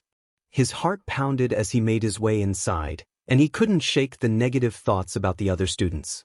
Finally finding an empty workbench, he placed his backpack on the ground and took a seat. Looking around, he didn't recognize anyone except for a few faces from the exam, until he noticed a girl with pink hair staring directly at him. It was the same girl from the exams, and he felt a shiver run down his spine as if she were looking straight into his soul. He had a feeling this semester was going to be very interesting. After the 15 minutes had passed, the real excitement began. Power Loader decided to introduce lab partners so that each person could peer review each other's work and test their inventions. This news was daunting for Izuku, who struggled with close personal interactions, especially after his accident. As Power Loader listed off the names, he could hear faint whispers of laughter and name-calling that echoed in his mind, bringing back painful memories he thought he had left behind. As he sat there, trapped in his thoughts, the pink-haired inventor approached him. She maintained her intense gaze on his masked face. "They're going to hate you, you know? They always do, no matter what. Stay distant, stay silent. Survive," she said. Without warning, Izuku's arm shot up, grasping her hand tightly. To her credit, she didn't flinch at the contact. She just kept staring. Slowly, he turned to meet her gaze, finding her yellow eyes focused intently on him. In an instant, a bright smile broke across her face as she introduced herself. "Hatsumi-ai, Mei Hatsumi-ai. It's a pleasure to meet you, partner." Her enthusiasm somehow reassured Izuku that maybe things wouldn't be so bad after all. "Yagi, Izuku Yagi." "Nice to meet you, Mei," he replied, faintly smiling behind his mask. This marked the beginning of a promising friendship and perhaps a challenge for the professor. Despite her fascination with his mask, Mei was surprisingly easy to get along with. They shared a mutual obsession with engineering, and their conversations left other students in disbelief. They weren't even allowed to start construction on anything yet until they filled out the necessary forms and reviewed the lab rules. Yet, they managed to create a small device that shot paper spit wads using 2 pens and a paper clip, complete with reloadable magazines and a laser sight. Power Loader was thrilled with their invention, though he tried to remind them to follow the proper procedures. However, they were too engrossed in discussing potential upgrades to pay him any mind. In just a few moments, they had found their kindred spirits in each other, two once loners who had been too focused on their work to make friends or had been misunderstood by others. "If we add another spring here, along with a 9-volt battery there, and a little wiring here. Hand me that coin, assistant," Mei exclaimed, tinkering with their half-finished device. "You're going to fry the battery that way. And I'm not your assistant. You're mine now, so move over before you blow it up." Izuku replied, trying to take control of the project. "It's fine. See, just like so." Bang. The battery exploded. Izuku laid his head against the desk, mourning the loss of Timmy, the destroyer of rules. He would truly be missed. While Izuku mourned, Mei laughed joyfully, showcasing their contrasting personalities. As the day progressed, Izuku found solace in Mei's company, feeling free to be himself. His father was always supportive, but Mei truly understood him. She could decipher his mumbled thoughts, and their shared enthusiasm for invention created a strong bond between them. In just a few hours, they had become friends, forging an unbreakable connection. Izuku and Mei made their way to the cafeteria, having spent the day exchanging ideas. Despite his towering height, they were equals, and it was amusing to see the tall boy conversing with the petite girl as they navigated the halls. Wait, you called it what? The physics. Mei laughed heartily at his story as they entered the cafeteria, oblivious to the other students around them. The physics med engine. Izuku's laughter echoed as he recounted how he nearly uprooted his house when he first activated the engine. That's amazing! Mei exclaimed, nearly in tears from laughter at the thought. The story became even more entertaining when he described how he and his dad floated around the garage trying to turn off the engine. I have to see that. The possibilities are endless. Do you think you could show me? Power Loader Sensei would be thrilled. You could probably win a Nobel Prize. Mei continued, her excitement palpable, not noticing Izuku's sudden change in demeanor. Izuku's stride slowed as he looked down, feeling a wave of sadness wash over him. I can't, Hatsumi. It was destroyed a long time ago. Defeat washed over him, and he felt like he was letting his first friend down. He glanced to the side and noticed a familiar figure pushing through the crowd. Dimin. Makes sense that the brightest stars fade the fastest. If you let me take a crack at that baby of yours, we could both win a Nobel Prize. Izuku chuckled, and they continued their lunch, occasionally overhearing rumors from Elizabeth, who was listening in on conversations. Izuku had cleverly integrated Elizabeth into the UA security system, making it easy to gather information. His goal was set on the upcoming sports festival, a crucial event that could secure his place in the hero course. With Elizabeth's help, he had already devised several counterplans for many students. As the day drew to a close, Izuku and Mei found themselves in the same classes, much to the professor's dismay. Isn't it strange that a university has the same layout as a high school? Izuku whispered to Mei, who was focused on her laptop, not paying attention. Oh yeah, sure, Muscles, whatever you say, she replied, completely tuning him out. Muscles had become his new nickname after Mei jokingly suggested using him as a mannequin for future hero costumes. Finally, the day ended, and Izuku was surprised by how much fun he had. Though he hadn't interacted with many people, he had made a potentially lifelong friend in Mei. He had managed to get through the day without feeling overwhelmed, thanks to her unique personality.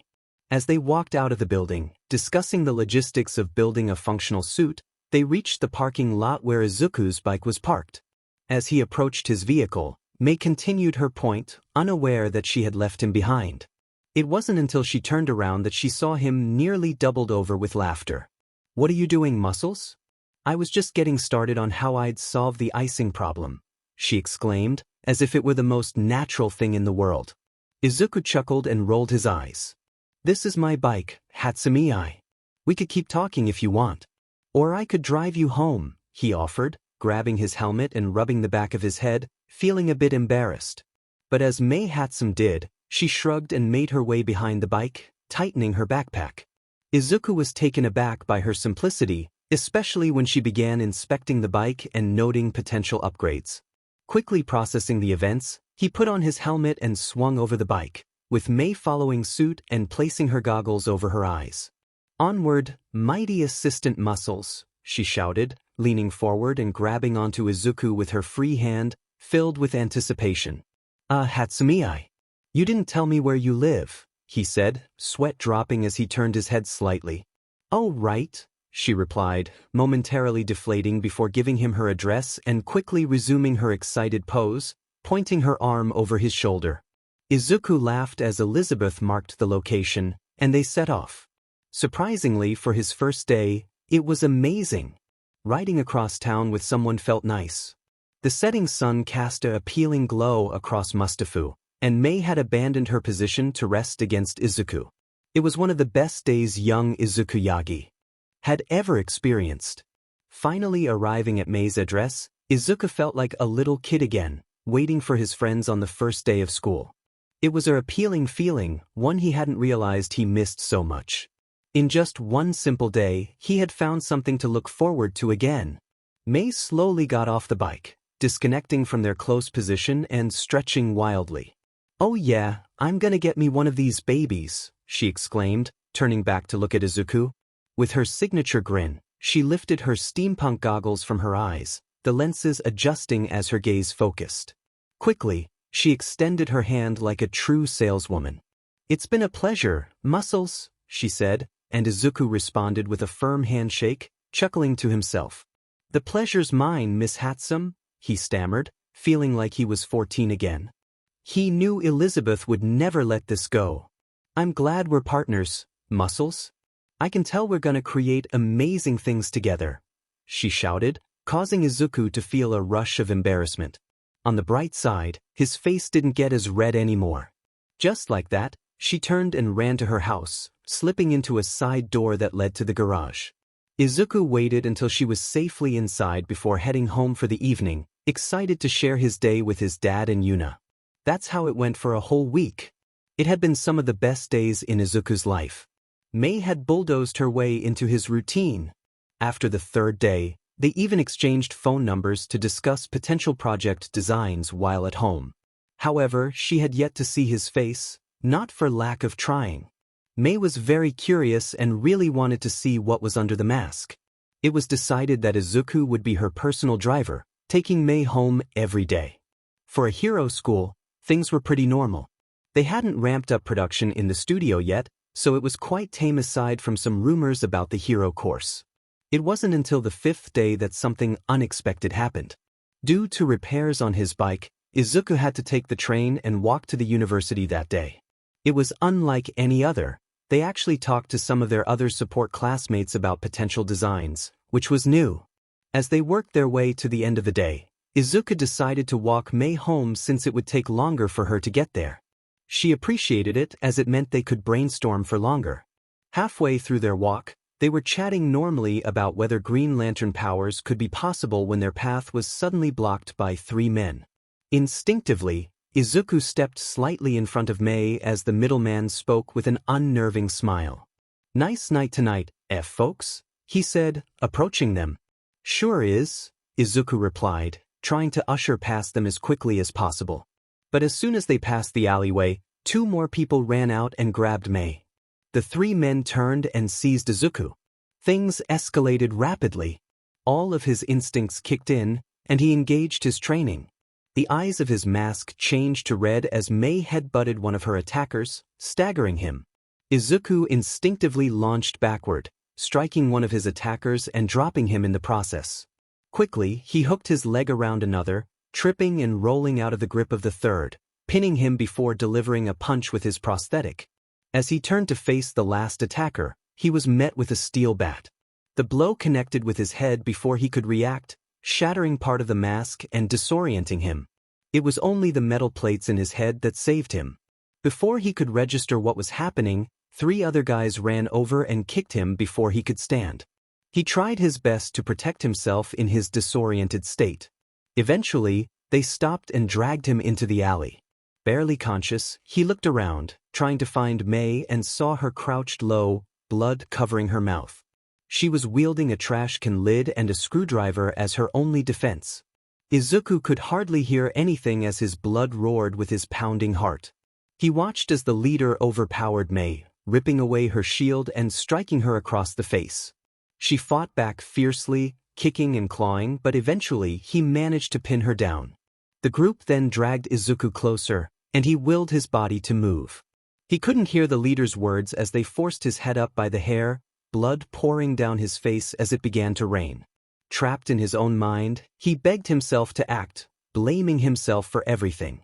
The mechanized sounds of despair filled the air as his body jolted to life. He fought fiercely, kicking and struggling against the grasp of his captors. Amidst the chaos, Mei fought for her own survival while Izuku struggled against the 6 men holding him back. Suddenly, everything faded to black. In that moment, something within him snapped. The echoes of screams filled the space, but soon there was an eerie silence. A sickening sound echoed from the alley as a metal fist crushed something beneath it. Mei, barely conscious and a victim of a horrific attack, lay on the dirty pavement, her vision hazy as she focused on a massive figure looming over her. "Please, no," she pleaded, but her cries were abruptly silenced. "You killed them," someone shouted, fury evident in his voice. Only 2 of the attackers remained, the one who had struck Izuku and the other who had threatened Mei. The figure stood still as the man rushed toward him, desperation in his eyes. As the man swung an old pipe to strike, the figure caught his wrist, a fierce glare emanating from his toxic green eyes. With a swift motion, the man's wrist was crushed, leaving him in agony. "Men go to jail," the figure said in a hollow voice as he held the man's face tightly, ignoring his desperate pleas. "Do dogs get put down?" the figure continued, his tone devoid of empathy. Mei watched in a daze as the man who had attacked her cowered against the wall, his knife hand trembling as he begged for mercy. The rain mixed with the blood around them, creating a grim scene. The figure approached him, and in an instant, the man's weapon was gone, blood erupting from the empty socket. Before he could scream, a mechanical hand gripped his throat, lifting him effortlessly into the air. "What are you?" he gasped, panic in his voice. "Death," the figure replied matter-of-factly before releasing him, leaving him to struggle for breath. The last thing Mei Hatsum saw before losing consciousness was Izuku stumbling toward her. When she awoke, she found herself in a clean, warm nurse's office, machines beeping softly around her. Confused, she looked around until her eyes landed on another bed, where a heavily bandaged figure lay. A frail man clutched the occupant's hand, and Mei recognized the green hair peeking through the bandages. "Emu," she tried to speak, but her throat felt raw. A gentle hand pressed on her shoulder, urging her back into bed. "Now, dear, you need your rest. You suffered a concussion and swelling in your throat. It will take a day before you can speak properly. You're at UA, Izuku brought you here. Both of you were in rough shape. We've contacted your parents and assured them you're safe. Just lay back and rest. The young fool over there will be fine. He's just asleep," the kind nurse said, gesturing to the bandaged figure. Before Mei could process it all, she drifted back into a deep, restful slumber. "It's a homicide, detective. 10 victims total. Forensics suggests some sort of strength enhancement. We're still working on identifying all the bodies. One witness reported seeing 2 people leave the alleyway, though they appeared injured. Right now, we suspect potential self-defense, but the brutality suggests otherwise." This was personal, an officer explained to Detective Tsukachi as they entered the crime scene, past the police tape. 10 bodies lay in various positions, most of them showing signs of severe trauma. Tsukachi, a seasoned officer, had seen his share of gruesome scenes, but this was among the worst. One corpse had suffered extensive injuries, and the signs of a struggle were evident, with blunt force trauma apparent throughout the scene. As he navigated through the forensics team, Tsukachi noted the absence of footprints or significant evidence, likely washed away by the previous night's rain. It was noted that so far there were no fingerprints found aside from the various bodies. It was very possible these individuals had harmed each other, but the positioning and witness testimony argued against that. Tsukachi could already feel the headache this situation was going to cause, especially since all cameras that would have captured the area were mysteriously missing footage from the previous 3 days. Mei awoke to the harsh lights of the nurse's office, which was part of a small hospital. As she opened her eyes, she noticed she felt better than the last time she had woken up. Slowly raising herself to her elbows, she scanned the room and her gaze landed on her medical roommate. He was still asleep, but the bandages were gone. She saw the long, ragged scars that marked what remained of his face, and the mechanical jaw that was connected to it. Each small breath he took was mechanical, and every so often his breaths would hitch and stop before continuing. Mei was unsure of what she felt. This kind of situation was unfamiliar to her, She had never dealt with anything like it before. She wasn't disgusted or afraid, but genuinely sad. No matter how hard she tried, she couldn't look away. It wasn't a place of romantic feelings, but rather genuine curiosity and concern.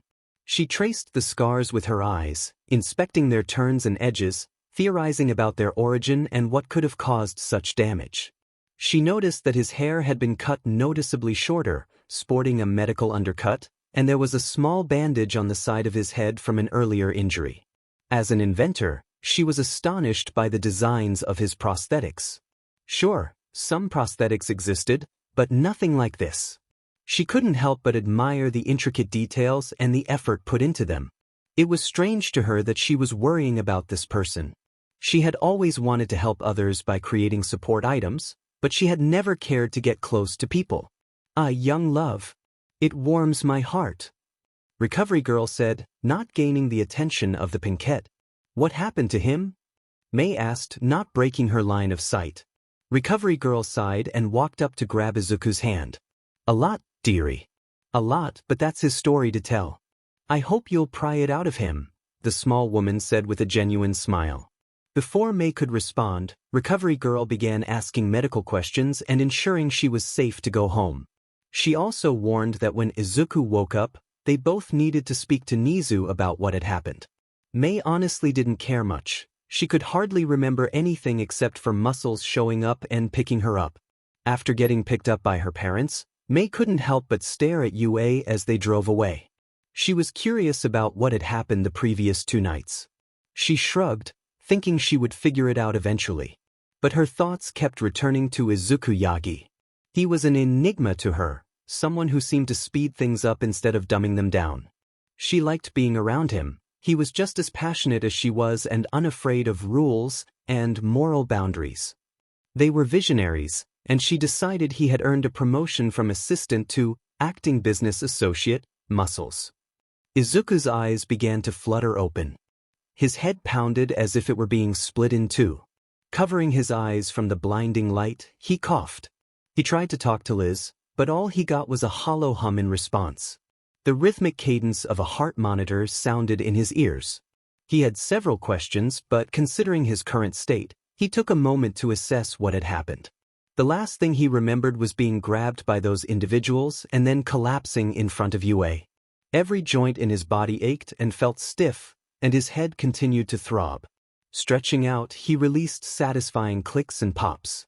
Shielding his eyes, he quickly realized that whatever had happened wasn't too serious if he came out of it just a little bruised. However, he then noticed his broken hand and a misshapen prosthetic. The plating that covered the internals was damaged, and his fingers looked almost claw-like. He was trying his best to remain calm, but he was failing. This was the first time he had woken up feeling this way, and he couldn't shake the thought of what had happened to Hatsumi. His world felt like it was closing in on him as anxiety and panic coursed through him. He looked around the office, searching for someone but finding no one. In his state of distress, he didn't notice the door slide open, and a short woman entered. "Calm down. You just suffered a serious head injury. How can you be so smart but act like this?" Recovery Girl exclaimed, causing Izuku to jump in surprise. "Chio," he replied, his voice slightly more gravelly from disuse. Forcing himself to focus, he said, "There was a girl. I think she came in with me, but I can't remember. Was she here? Was she all right? Oh, please tell me she wasn't hurt." His words tumbled out in a rush, and Chio patiently waited for him to catch his breath. "Relax. If you mean Miss Hatsum, she's fine. She was discharged yesterday. She had some swelling in her throat and a concussion, but other than that, she's okay. You, on the other hand, suffered actual brain damage. You'd be in a coma if it weren't for me, so get back in that bed," she said, her tone firm as she guided him back down. As he lay down, Recovery Girl began to perform tests to ensure Izuku was healthy. Aside from his lingering concussion, he had somehow made a full recovery. He tried to explain the events of that night, stopping when he recalled being grabbed by 3 men and then collapsing at Yue, with no memory of what happened in between. Chio informed him that Yuna had nearly smothered him in his sleep after she and his father learned of his condition, which made him nervous. He also learned that Toshinori had spent nearly every moment by his side, only leaving for his teaching duties. It dawned on him that he had been asleep all weekend and that it was Monday again. He was free to join class for the rest of the day if he wanted, and he hoped Hatsum would be there so he could check on her.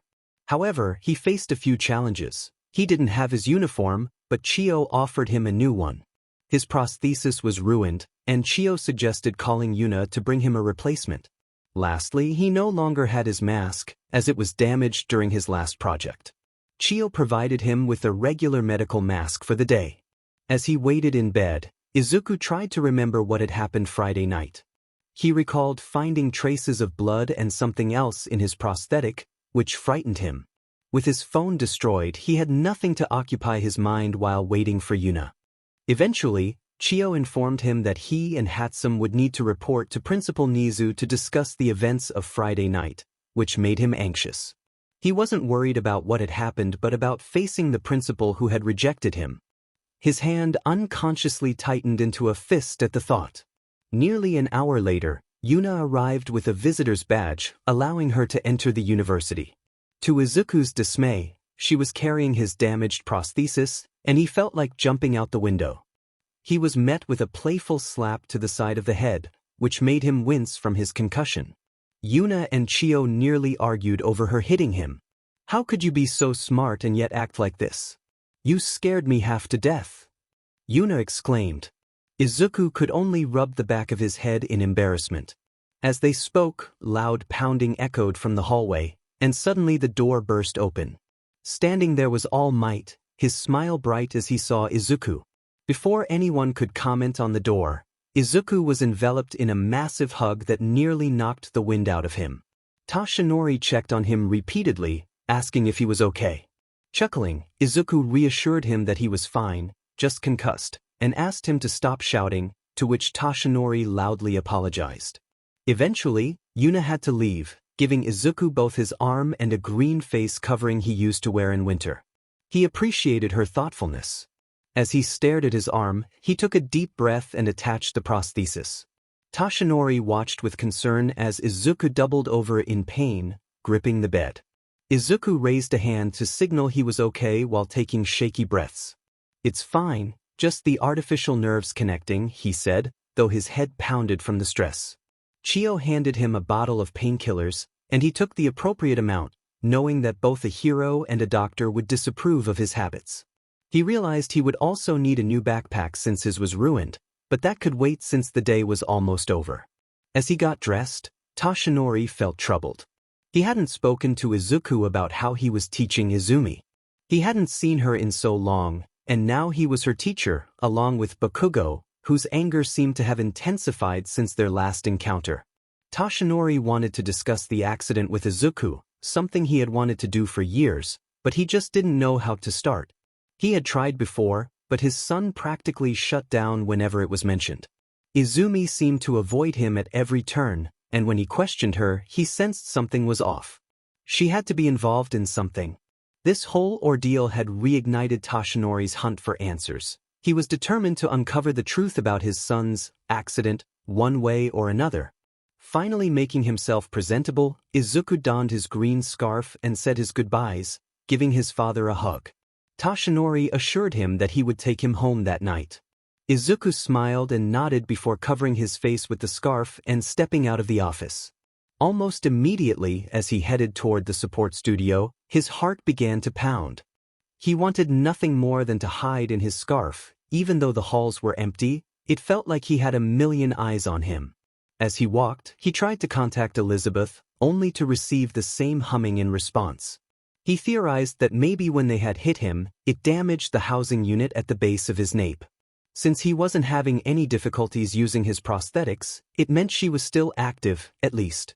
Lost in his thoughts, he registered that he had made it to the support studio. However, as soon as he reached for the door, it exploded. Experiencing one door explosion would be strange enough, but two in one day? Then being pinned to the floor by the girl he had come to see? As the smoke began to clear and the foreign object lay across him, Izuku could hear his professor shouting, but his mind struggled to keep up with the chaos. His concussion was not helping. When he finally caught up to his surroundings, He was met with massive yellow orbs staring into his green ones. Then he noticed two other large things in his face, and he felt himself shut down. Coughing from her latest unintentional invention, May tried to figure out what had broken her fall. When the smoke cleared, she was met with shocked emerald eyes that seemed to pull her gaze in like a perfect field on a spring day. She couldn't help but stare at the brightest green eyes she had ever seen. Suddenly, the face they belonged to turned redder than a tomato, and the person she was on top of started moving and squirming. She could hear muffled words, but she didn't really care. Looking closer, she quickly realized who her impromptu cushion was. It was Izuku. He looked different, though she couldn't quite put her finger on it. "Get off me," he managed to say, shaking her from her thoughts. She quickly stood up, and Izuku took a deep breath, almost sounding like a tire being filled. She wondered if he might have some internal prosthetics as well. She would have to ask about that if she could remember. She watched as he stood up and brushed himself off, standing in a rather awkward position.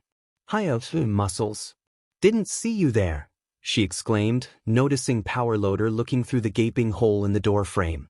She smiled at him, happy to see him up and awake, but he looked different. He sported the same medical undercut, though it looked cleaner now. She could also see his face, well, most of it. The green scarf covered his mouth and part of his nose, which she thought complemented his hair and eyes nicely. Where had that thought come from? She also noticed a little bit of metal peeking up from the sides next to his ears. It was undoubtedly the mechanical jaw. She felt an overwhelming urge to inspect every inch of him. He was a walking engineering miracle. Stuttering through various mechanical sounds, he finally regained his composure. He was blushing and stuttering a lot. Maybe he was more hurt than she thought. "What exploded, Hatsum? Are you all right? Are you hurt?" he asked. She couldn't help but look at the exposed part of his face, feeling drawn to it as if it were something forbidden. Usually, she focused on the mechanical aspects, but as the lowering sun shone through the windows, she found herself admiring the man rather than the machine. Hatsumi was silent, just staring at him. Izuku couldn't maintain the gaze and raised his scarf over his nose in embarrassment when suddenly, she slapped his shoulder and grasped it surprisingly hard. It was Hatsumi, and she gave a smile that could rival his father's. "Glad to have you back, Muscles. We've got so much to do in little time.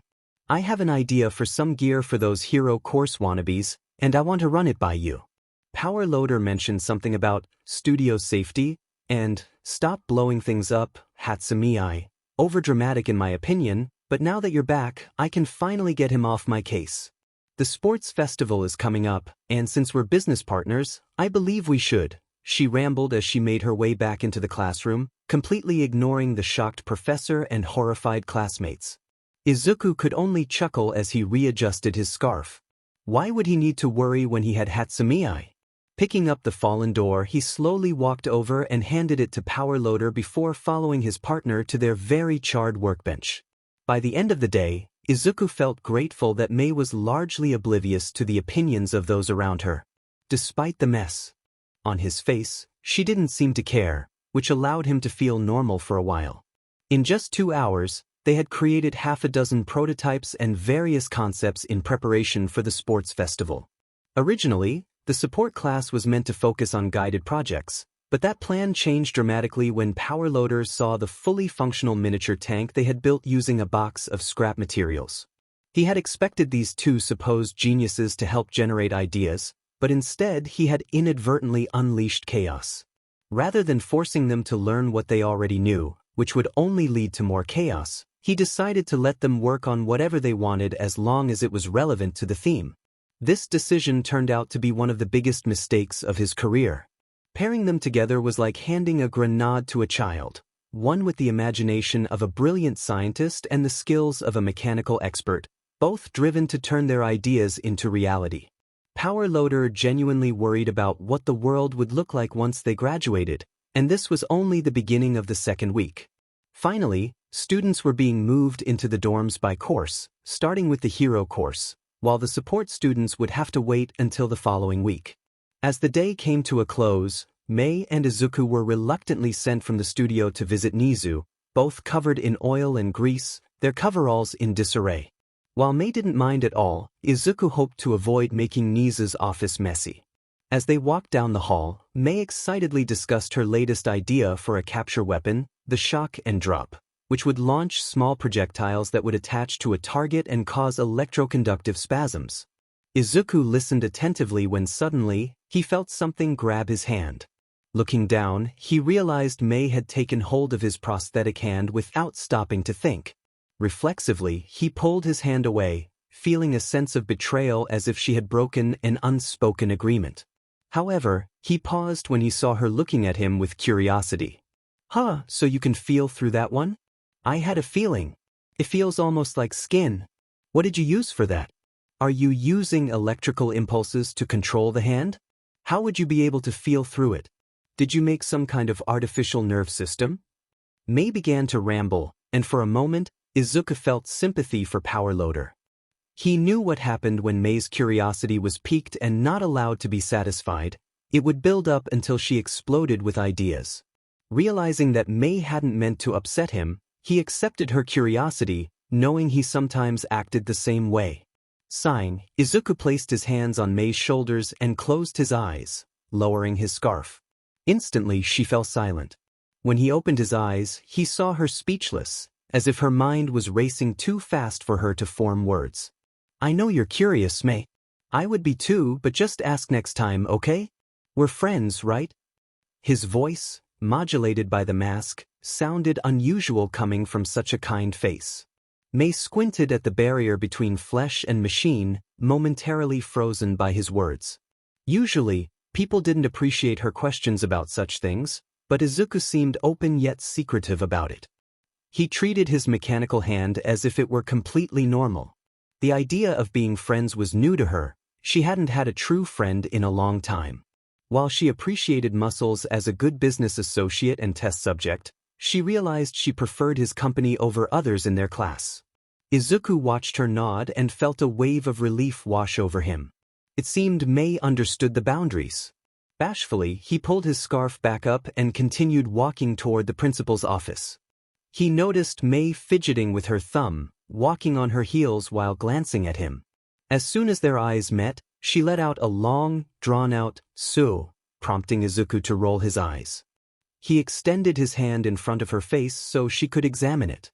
Her eyes widened with excitement as she grabbed hold of his prosthetic and began inspecting it. As they walked, Mei mumbled enthusiastically about the texture of the fake skin plating and examined the small gaps for joints. Izuku chuckled at her enthusiasm until she said something that caught his interest. "I don't get why you're trying to make it so lifelike," she exclaimed between her ramblings. "What do you mean?" Izuku asked, raising an eyebrow. Mei looked at him as if he had 3 heads before slowly repeating, "To Wayot?" He wondered if she was treating him like she did most other people, as if he needed something explained in simpler terms. "Why am I trying to make it lifelike?" he clarified, receiving an enthusiastic "oh" from Mei. He absently noticed that they were taking a long time to reach the principal's office. "Well, you have a robot hand, Muscles. That's like the second coolest thing you can have. Yet you hide it, trying to make it normal. There's literally a person in this place who is a rat, Muscles. A rat. So why bother catering to their wants? I'm surprised you haven't taken advantage of your flexibility." As Izuku listened, an idea began to form in his mind, matching the pace of Mei's thoughts. "Muscles. You can literally upgrade yourself." At that moment, Izuku realized he had been so focused on recovering what he had lost that he had overlooked the possibilities right in front of him. He had always been told he would amount to nothing, and in that mindset, he never truly pushed himself to explore further. Now, with his newfound mechanical enhancements, a flood of ideas surged through his mind.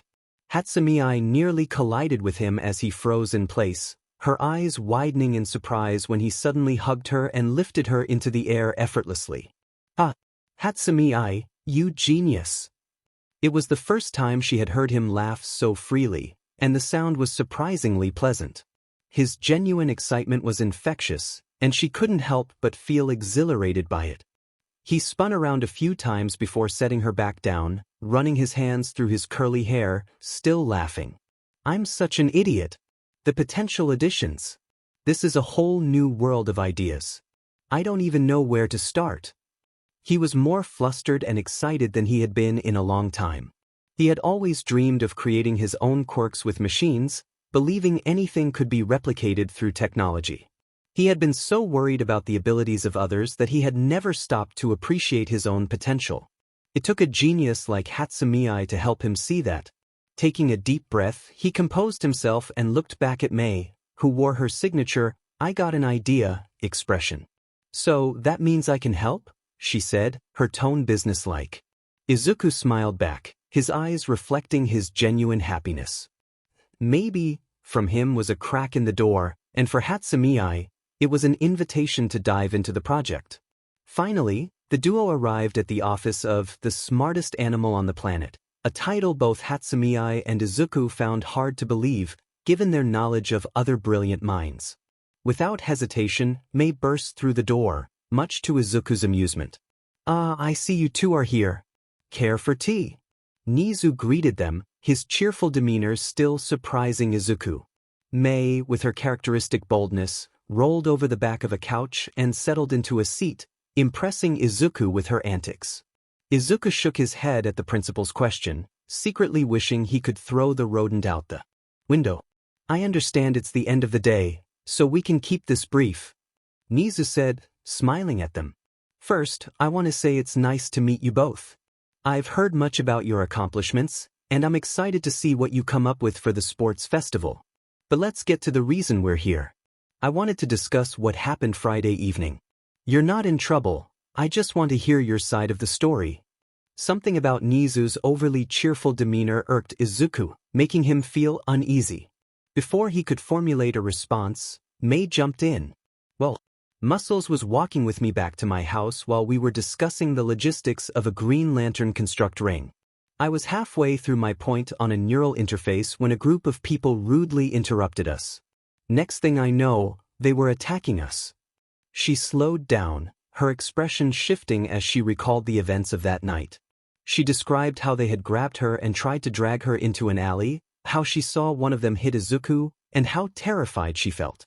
Then, as if shaking off the memory, she continued with a casual tone, mentioning how she had bitten one of the attackers and used a screwdriver to defend herself. Nizu listened intently, noting the shifts in her demeanor. He could tell that both of them were being honest, and their accounts echoed a recent case being investigated by the police, though he chose not to share that detail. After some awkward small talk, they were dismissed, but just as Izuku was about to leave, Nizu called out to him. "I'm glad you're okay, young Izuku. You'll do great things," he said with a smile. Izuku nodded, closing the door behind him, unaware of the wicked smile that spread across Nizu's face. Nizu had never intended to reject Izuku's application to the hero course. He had wanted to see the boy compete. The plan that Izuku and Toshinori had devised to get him into the course was clever, and Nizu couldn't help but feel a sense of camaraderie with Izuku, who had faced his own struggles. As Hatsumei and Izuku chatted amicably while walking outside, Izuku felt relieved that the meeting had gone better than he expected. Nizu's parting words felt genuine, which was a pleasant surprise. Their conversation soon shifted back to the lantern rings, and as they reached the parking lot, Toshinori waved at them. Toshinori felt his heart swell with pride as he watched Izuku, his son, standing confidently outside and walking alongside a girl, whom had to be Hatsumei since she matched Izuku's description. But right now, he had to play it cool and act natural as the cool dad. However, he was bursting with curiosity and wanted to ask a million questions. As the duo arrived, Izuku introduced them. "Oh Hatsumei, this is my dad. Dad, this is Mei Hatsumei." Izuku was many things, but he certainly had manners. Toshinori laughed heartily as he extended his hand to Mei, saying, "It's nice to finally meet you, young Hatsumei. Izuku said a lot about you." He didn't even notice the mortified look on his son's face. To Izuku's surprise, Mei smiled back and shook his dad's hand, but then she spoke. "It's a pleasure to meet you, sir. Your son is wonderful," Hatsumei said, completely unaware of how her words could be interpreted. Izuku felt like he might burst from embarrassment. Everyone paused for a moment as the two continued to shake hands, and then Toshinori erupted into laughter. Izuku managed a half-hearted chuckle, glancing back and forth, wondering how this first impression was going. Mei looked confused. Say, young Hatsumi-ai, would you like to have dinner with us tonight? I'm ordering pizza since Izuku insists I can't cook. I think he's being dramatic. Toshinori chuckled at his own joke as Hatsumi-ai placed a finger on her chin, considering it for a moment before agreeing. She pulled out her phone to text her parents that she wouldn't be home for dinner and then got into the truck. Toshinori and Izuku exchanged glances before shrugging and getting in the front seat. As they drove back to the house, Izuku was internally panicking because he hadn't cleaned his garage at all. He knew Hatsumi-ai would want to see his workshop, and he worried she might make a mess of it. Things got even more complicated when Toshinori began to question Mei. So, young Hatsumi-ai, what made you want to join the support course? He asked, trying to avoid prying into his son's social life. Well, I love creating things that help people. The support course is a way for me to do that while making a good living, she replied confidently. Izuku desperately wished she would stop using such enthusiastic terms. Toshinori chuckled as they continued their conversation about Mei's favorite current project. Finally, as the trio arrived, Mei and Izuku fell back into their usual discussions about creating something that could cook the perfect pizza. It was an interesting conversation, though it would remain unwritten. Toshinori, being the ultimate wingman, quickly left Izuku and Hatsumi-ai alone, saying he would order the pizza and had a few things to do. He suggested Izuku show off the garage to spark conversation. Hey, at least he tried, Mei said as they entered the garage, pulling the door shut behind her. She turned around, genuinely impressed by the organized chaos of materials and projects scattered about. This was something she could get behind. Yeah, can't blame him for trying. Izuku replied, chuckling as he placed his blazer on the back of a chair and grabbed a hoodie. It was a well-worn light brown that complemented his style. He was trying to play it cool, but he couldn't help feeling nervous about having a girl in his room. Hatsumi-ai eagerly inspected the various projects, offering feedback and suggestions, completely engrossed. Izuku watched in awe, gaining newfound respect for her. The conversation shifted back to Izuku and his prosthetics, and he decided to introduce Mei to someone special. To her credit, Mei waited patiently as he prepared. He discovered that his connection to Liz was damaged, but she was active the whole time. After setting up the system again, a red light began to form as Liz took shape. When Mei saw the holographic figure, her eyes widened in amazement. It has been 3 days, Pops. I can excuse the two of them. They hit you hard. But today, if I had a body, I would strangle you right now. I barely had any control or input. I could see maybe half the time. I couldn't even text Granddad for help. Also, hi. She waved at Mei, who excitedly waved back before turning her glare back to Izuku. He rubbed the back of his head, making the introduction. Sorry, Liz. In my defense, I only woke up halfway through the day. Anyway, Elizabeth, this is Mei Hatsumi-ai. Mei, this is my daughter, Elizabeth. Mei blinked a few times before rushing up to Elizabeth. You didn't tell me you had a super baby. How does she work? How did you simulate consciousness? Why does she call you Dad? Why does she look like a teenager? Why does she have glasses? Am I being rude? I'm Hatsumi-ai. She rambled excitedly, while Liz exchanged a knowing look with Izuku, who rolled his eyes. Hey Liz, do you know what happened Friday night? Izuku asked, interrupting Mei's enthusiastic questions. Unfortunately, I don't know what happened the entire night. The last thing I saw was the bat connecting with the side of your head. I tried to warn you to turn around, but you just had to get that extra punch in. That incident hit her so hard it knocked her into stasis, she remarked while brushing her hair out of her face. Izuku, surprised, reminded her to watch her language since he was both her father and they had a guest. He added that he didn't even know such a thing was possible. Liz rolled her eyes and replied that she hadn't known either. The trio chatted for a while until Liz decided to enter core stasis, claiming that their politics bored her. This left Izuku and Mei discussing how they should be allowed to turn willing volunteers into big daddies, inspired by the pre-quirk game BioShock. Eventually, they found themselves talking about other topics. Izuku shared a story about how he had managed to scare Liz, who then called him a raging beach canoe. Mei laughed heartily at this, prompting Izuku to comment on the challenges of raising a teenager, which made her laugh even more. He found her laughter surprisingly sweet, a stark contrast to her usually boisterous demeanor. As Mei inspected the various blueprints on the walls, she stopped at a particular design. "This is it, isn't it? The physics bead-med design," she nearly shouted as Izuku approached. He chuckled, admitting he had forgotten about it. Mei, excited, asked if she could take it down, receiving a nod from Izuku as she pulled it from the wall. "This is amazing. The amount of energy this could produce would be incredible. If your calculations are right, even the waste could be a powerful energy source. This could change the whole world," she exclaimed, genuinely amazed. Izuku smirked and pulled another print from a nearby desk. "Yeah, or we could make something big that only runs for 15 minutes, he joked as he placed the print in front of her. Mei smiled as Izuku raised his mechanical fist in the air, which she promptly bumped. They didn't even notice when Toshi placed a pizza in the room. The sports festival was approaching, and Izuku's only ticket to participate was coming up fast. He and Mei had decided to team up for the festival, believing it would be best for their brand, Hatsuagi. The stage was set for them to show their skills while other competitors prepared for the friendly competition. They were ready for the challenge ahead. As they walked down the halls together towards the cafeteria for lunch, Izuku and Mei were in a sour mood.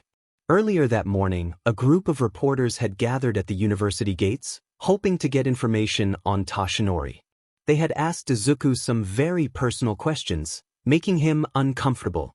Mei had previously suggested creating a nutrient cocktail so humans wouldn't need to eat, a project that Power Loader had outlawed, though that didn't deter them. Izuku still wore his green scarf, regretting that he hadn't had a chance to make a new mask. However, he managed to put his visor back together, which covered his face, giving him a somewhat intimidating look. They finally received their usual meals, both opting for katsudon. After Izuku had convinced Mei to leave the studio for lunch one day, she had stuck with katsudon ever since. "I'm telling you, Mei, you'd harm someone if you added that much potassium. You would literally give them radiation poisoning," Izuku exclaimed, nearly shouting, while Mei blew a raspberry in response. "What? If you bombard the body with so many nutrients, it would be released in such a way that you'd never have to eat again." "I think it's genius," she countered. "You're insane," he laughed. "And look who's talking, you're an actual cyborg," she pouted, pointing her chopsticks at him. "Touché," he replied, nodding in defeat. Just as they were about to continue their conversation, a loud alarm blared, followed by a wave of screaming. They heard someone mention intruders, noting that such an event hadn't occurred in their 3 years at the school. Acting quickly, Izuku grabbed Mei's hand, trying to navigate against the flow of panicking students, but they were swept along with the crowd. Izuku struggled to maintain his grip on Mei as they moved. Eventually, he managed to position her against a wall, standing protectively in front of her. "Liz, give me a visual on what's happening," he shouted. Liz quickly jumped into action, scanning the outside security cameras. The footage revealed reporters breaking into the school grounds and swarming the gates. Just then, Izuku saw a kid with glasses float into the air, spinning towards the exit while urging the crowd to remain calm and act professionally, reminding them that it was only the press and there was no need to be afraid. If you asked Mei and Izuku, he might have seemed a bit off, but they wouldn't judge too harshly. After the head counts and procedures were completed, the students were welcomed back to class for the rest of the day. It was just a minor hurdle in their quest for glorious evolution. Mei practically sprinted back to the studio as soon as they were given the go-ahead. However, something about the whole ordeal nagged at Izuku. He tasked Liz with running some recon on the break-in to see what she could find.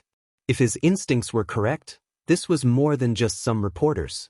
His attention quickly shifted, though, as he watched Mei drop-kick their old project from the workbench. What should have been an impressive display of athleticism ended with Mei tumbling off the bench and crashing to the floor.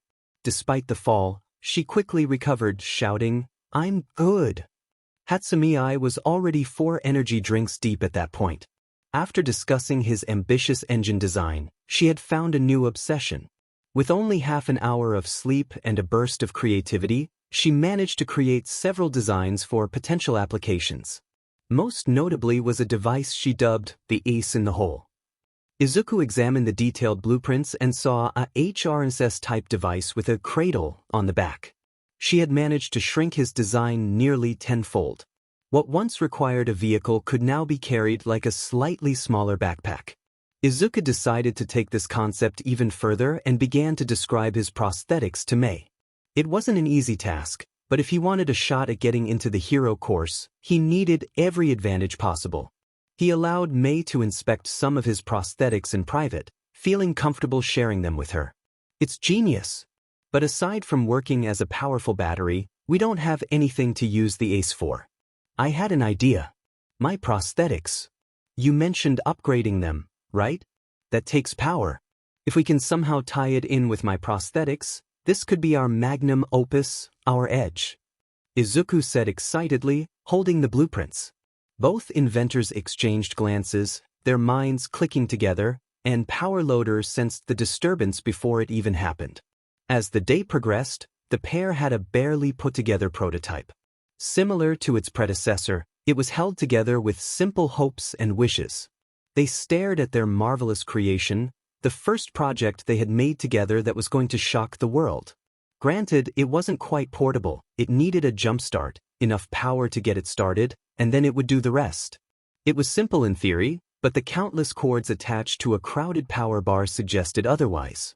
As Power Loader's instincts kicked in, Mei lowered her goggles and shouted, "Pull the lever, Krunk." Shielding his eyes, Izuku grabbed hold of the lever. Just as he pulled, he heard Liz's puzzled voice, "Huh, that's odd." Before he could question what was wrong, everything went black. Then there was a loud shout from their very angry professor, who was stumbling around in the dark trying to find them. "Wrong lever, Krunk. Gotta move, the FUZ is on us." Hatsumi exclaimed, grabbing Izuku's arm and trying to pull him away. But he stood still as if made of stone. "Come on, muscles. The 5-0 will be on us any second. We need to GTFO." As she pushed him, he pointed at something in the dark. That's when she realized it wasn't dark anymore. Turning slowly, they saw a small device on the workbench emitting a faint blue light and humming with energy. They both stood in silence as their professor charged in, freezing at the sight. Their frames were silhouetted by the glowing light in front of them. They had done it. They had recreated one of the most potent generators in the world, and it was the size of a weighted vest. There was prodigy, there was genius, and then there was this. Everyone watched in awe as the glowing light brightened, and small objects around the device began to float and spin in the air. This was when everyone truly realized that Izuku Yagi and Mei Hatsumi were in a league of their own. While everyone was captivated by the scientific breakthrough, it was unfortunately cut short when the school went into lockdown. It happened so suddenly. They were under attack by actual villains, or at least Class 1A was. Izuku ended up spending another night in the nurse's office while they held his father for observation. The strange thing Liz had noticed was that she had lost a connection with the USJ, the off-site facility used for rescue training. Luckily, no one was killed, but some were injured, which frustrated Izuku. He felt he could have helped. If only he had been there, maybe he could have done something to ensure his dad didn't get hurt. He went from feeling elated to blaming himself for the events, even though they were entirely out of his control. Everything escalated quickly as all the teachers were called to the USJ. His uncle Aizawa was in critical condition, having been severely injured by a biological weapon called Nomu. Pro Hero 13 was also hurt. All Might eventually defeated the creature, but at a cost. While Izuku sat with him, All Might revealed he had to reduce his active hero time even further, from 3 hours to 1. The university was closed while they conducted an investigation, and there was debate about whether to cancel the sports festival. Izumi came to visit. She had been at the USJ and managed to break her arm while helping Tashinori in the fight. She hadn't seen Izuku, but he watched their interaction from a distance.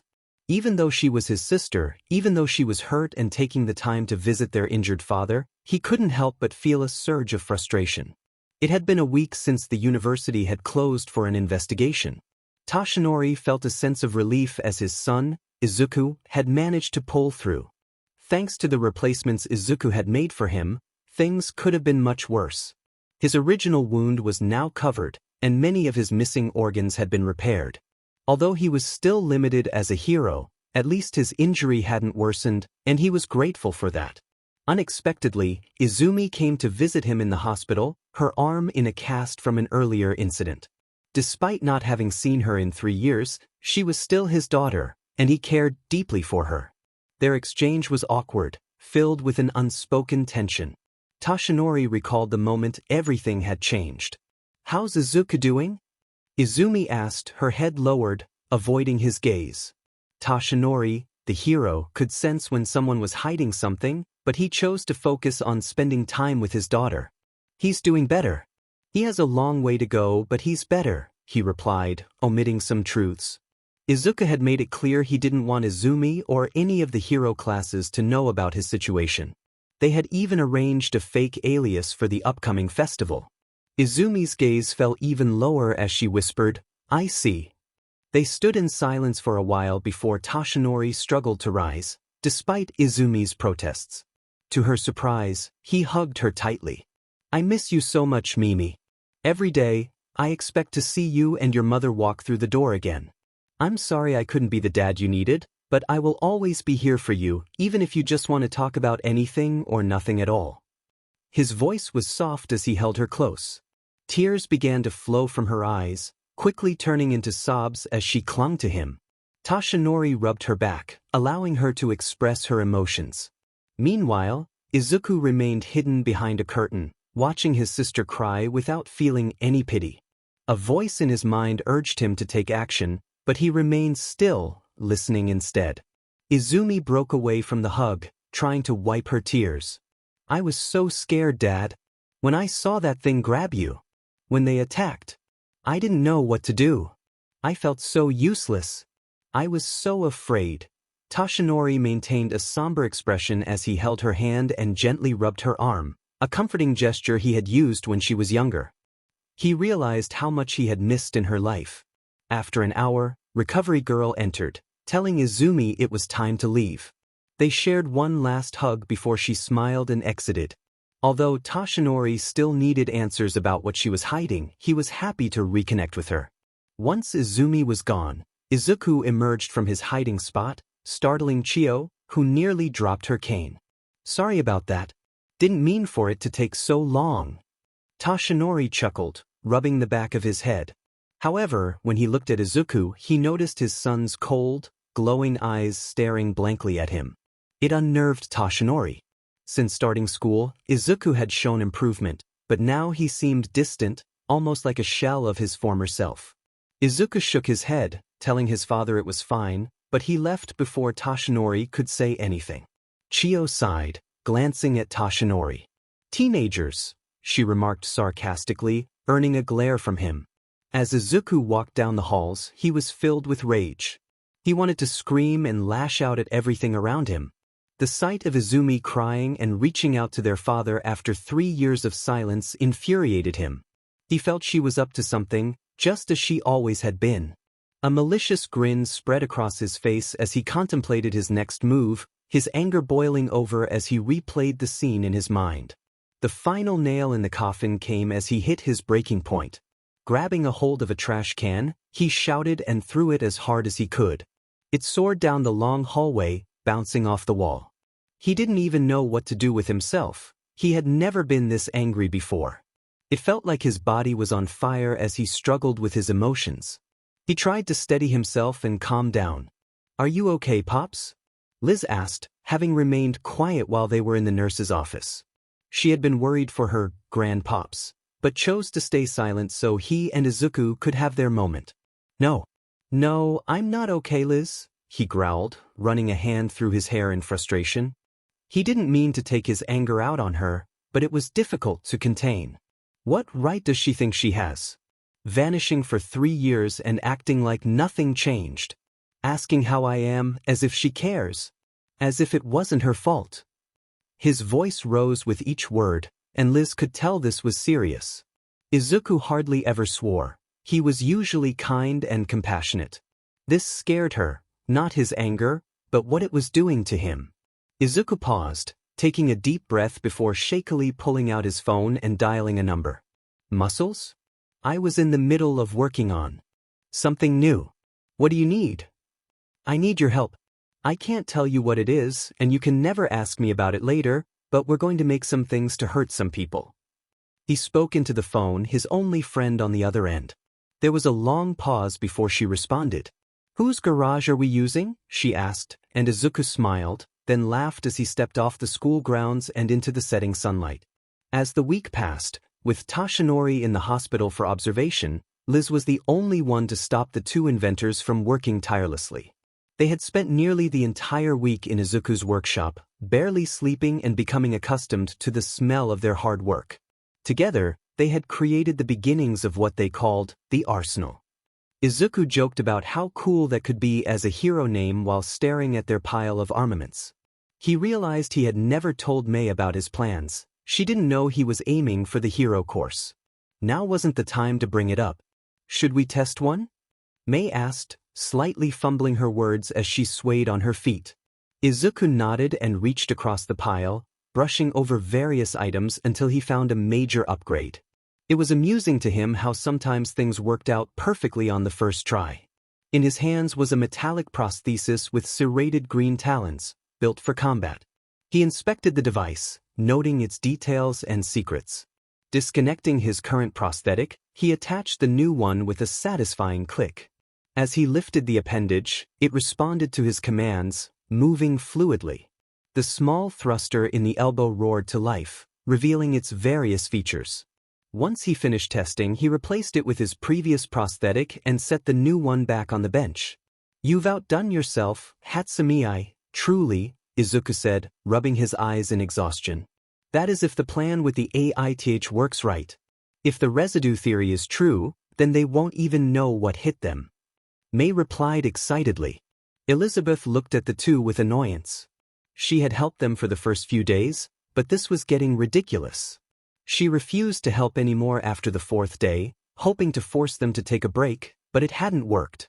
How had she become her father's babysitter? She planned to have a chat with Grandpops about her rate. Exhausted, the two engineers collapsed on the worn couch, their bodies refusing to go any further. Both blinked lazily, trying to fight off sleep. Izuku had taken a higher dose of PKS than usual, and the non-stop work had taken its toll on him. It was probably even a dangerous amount, but it kept him going. I'm going for the hero course, Izuku blurted out without thinking, turning to see Mei staring at him.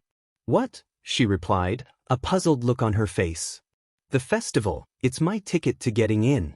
It's why I've been so worried about it, he explained, noticing the dark circles under her eyes. Okay, she said bluntly, turning her gaze back to their creations with a content smile. Her response surprised Izuku. Just like that? You're not mad? He asked, slightly stuttering. Mad? Why would I be mad? If you get first place, think of the support and notice we'll get from the big leagues. You're practically a walking advertisement for us. If you get into the hero course, even better. We'll sell faster than hotcakes. It's a genius business plan, muscles, she exclaimed, excitement bubbling beneath her exhaustion. Izuku chuckled and then laughed. With Mei, he had nothing to worry about. As he laughed, she slowly leaned over and rested her head on his shoulder, her eyes barely open. Just promise we can still have a future together, Izuku. Mei mumbled before her eyes fell shut, and she began to snore quietly. Izuku's head followed the same path, resting on top of hers, his eyes fluttering shut. I promise, partner. For the first time in a whole week, Izuku and Mei enjoyed a full night's sleep. Izuku sat alone at his studio bench, the last one remaining as everyone else had left to prepare for the upcoming event. Hatsumi-ai had been so engrossed in her thoughts that she had walked out without realizing she had abandoned him. He didn't mind, though. He needed some time to clear his head. Next to him was his cart, filled with as many cases as he could fit. His leg bounced rhythmically in anticipation and anxiety, the sounds of mechanical tendons shifting around him. He had gone over his plans, backup plans, and even backup plans. This was it, his one shot at achieving his dreams and proving to everyone what a quirkless person could accomplish. Izuku felt the weight of his past decisions pressing on him.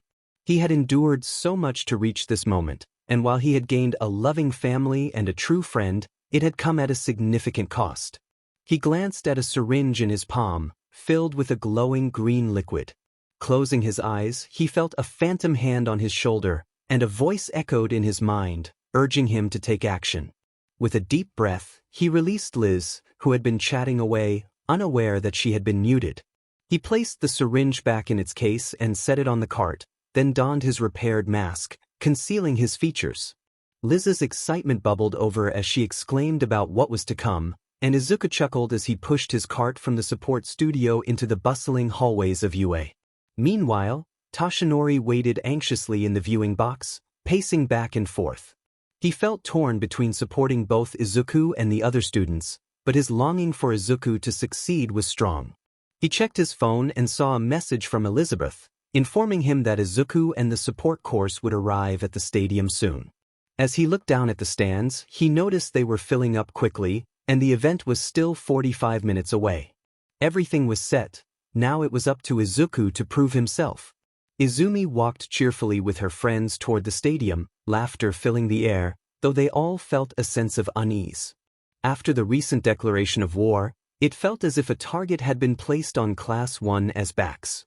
Despite having survived a villain attack and intense training, many of them felt overconfident, a potential recipe for disaster. Bakugo growled at his friends, his determination palpable. This was their moment to show the world they were the best of the best and destined to be heroes. In the support course break room, Hatsumi lay beneath a hoist, munching on a salted pretzel that had been handed to her by a certain green giant. He stood nearby, making final equipment checks and attaching last-minute additions to his belt. His new prosthetic legs were sleek and functional, equipped with various tools and weapons. He wore a bulletproof vest made from a strong alloy, designed to withstand significant impacts. His jumpsuit was lightweight yet durable, and he was just finishing the HRSs for his most important tool, the AIH. As the event approached, excitement and tension filled the air, setting the stage for what was to come. Now fit into a significantly cleaner and sleek shell, it no longer looked like it would collapse all of reality at any second, its ambient blue glow resonating with a small hum. Sharing the same connection as the metal HRNSS, the AITH connected directly with Izuku's spine. He was ready for war and certainly looked the part. Dressed in military green and brown, with a shamrock around his neck and a mask, he resembled a soldier sent from the future. His visor collapsed around his eyes and folded into a full mask, a feature he designed after his previous mask was destroyed. The eyes glowed green as he turned to look at Hatsumi. The other students stared in awe at his intimidating appearance, while Mei looked on with excitement, knowing this would be a fantastic opportunity for their brand. He would be impossible to miss. Everyone chatted amicably while they waited for their turn to enter the arena, some making plans and others dismissing the event entirely. Izuku helped HRS's Hatsumi's grapple system around her legs as she finished last-minute diagnostics. His role was to carry them as far as possible to attract attention, allowing Mei to showcase her inventions during their presentation.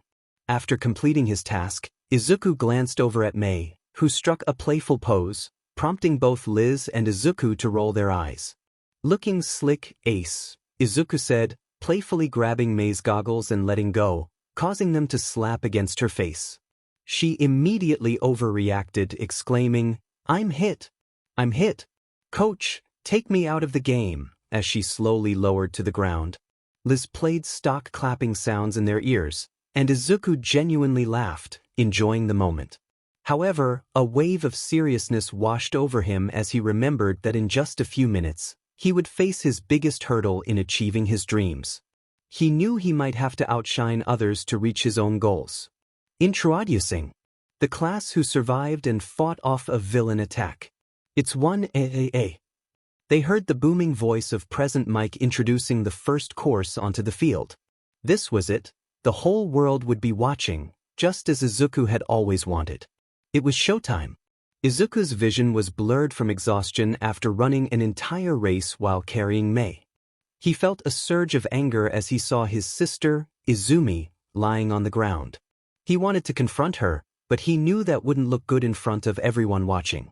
Instead, he focused on Mei, who was cheering enthusiastically, while Liz was playfully teasing the other competitors in his head. As he regained his breath, he heard the crowd chanting his name. The cheers filled him with a sense of pride and encouragement he had never experienced before. It felt as though he was in the spotlight, and a smile crept onto his lips as he raised his hand in response to the crowd.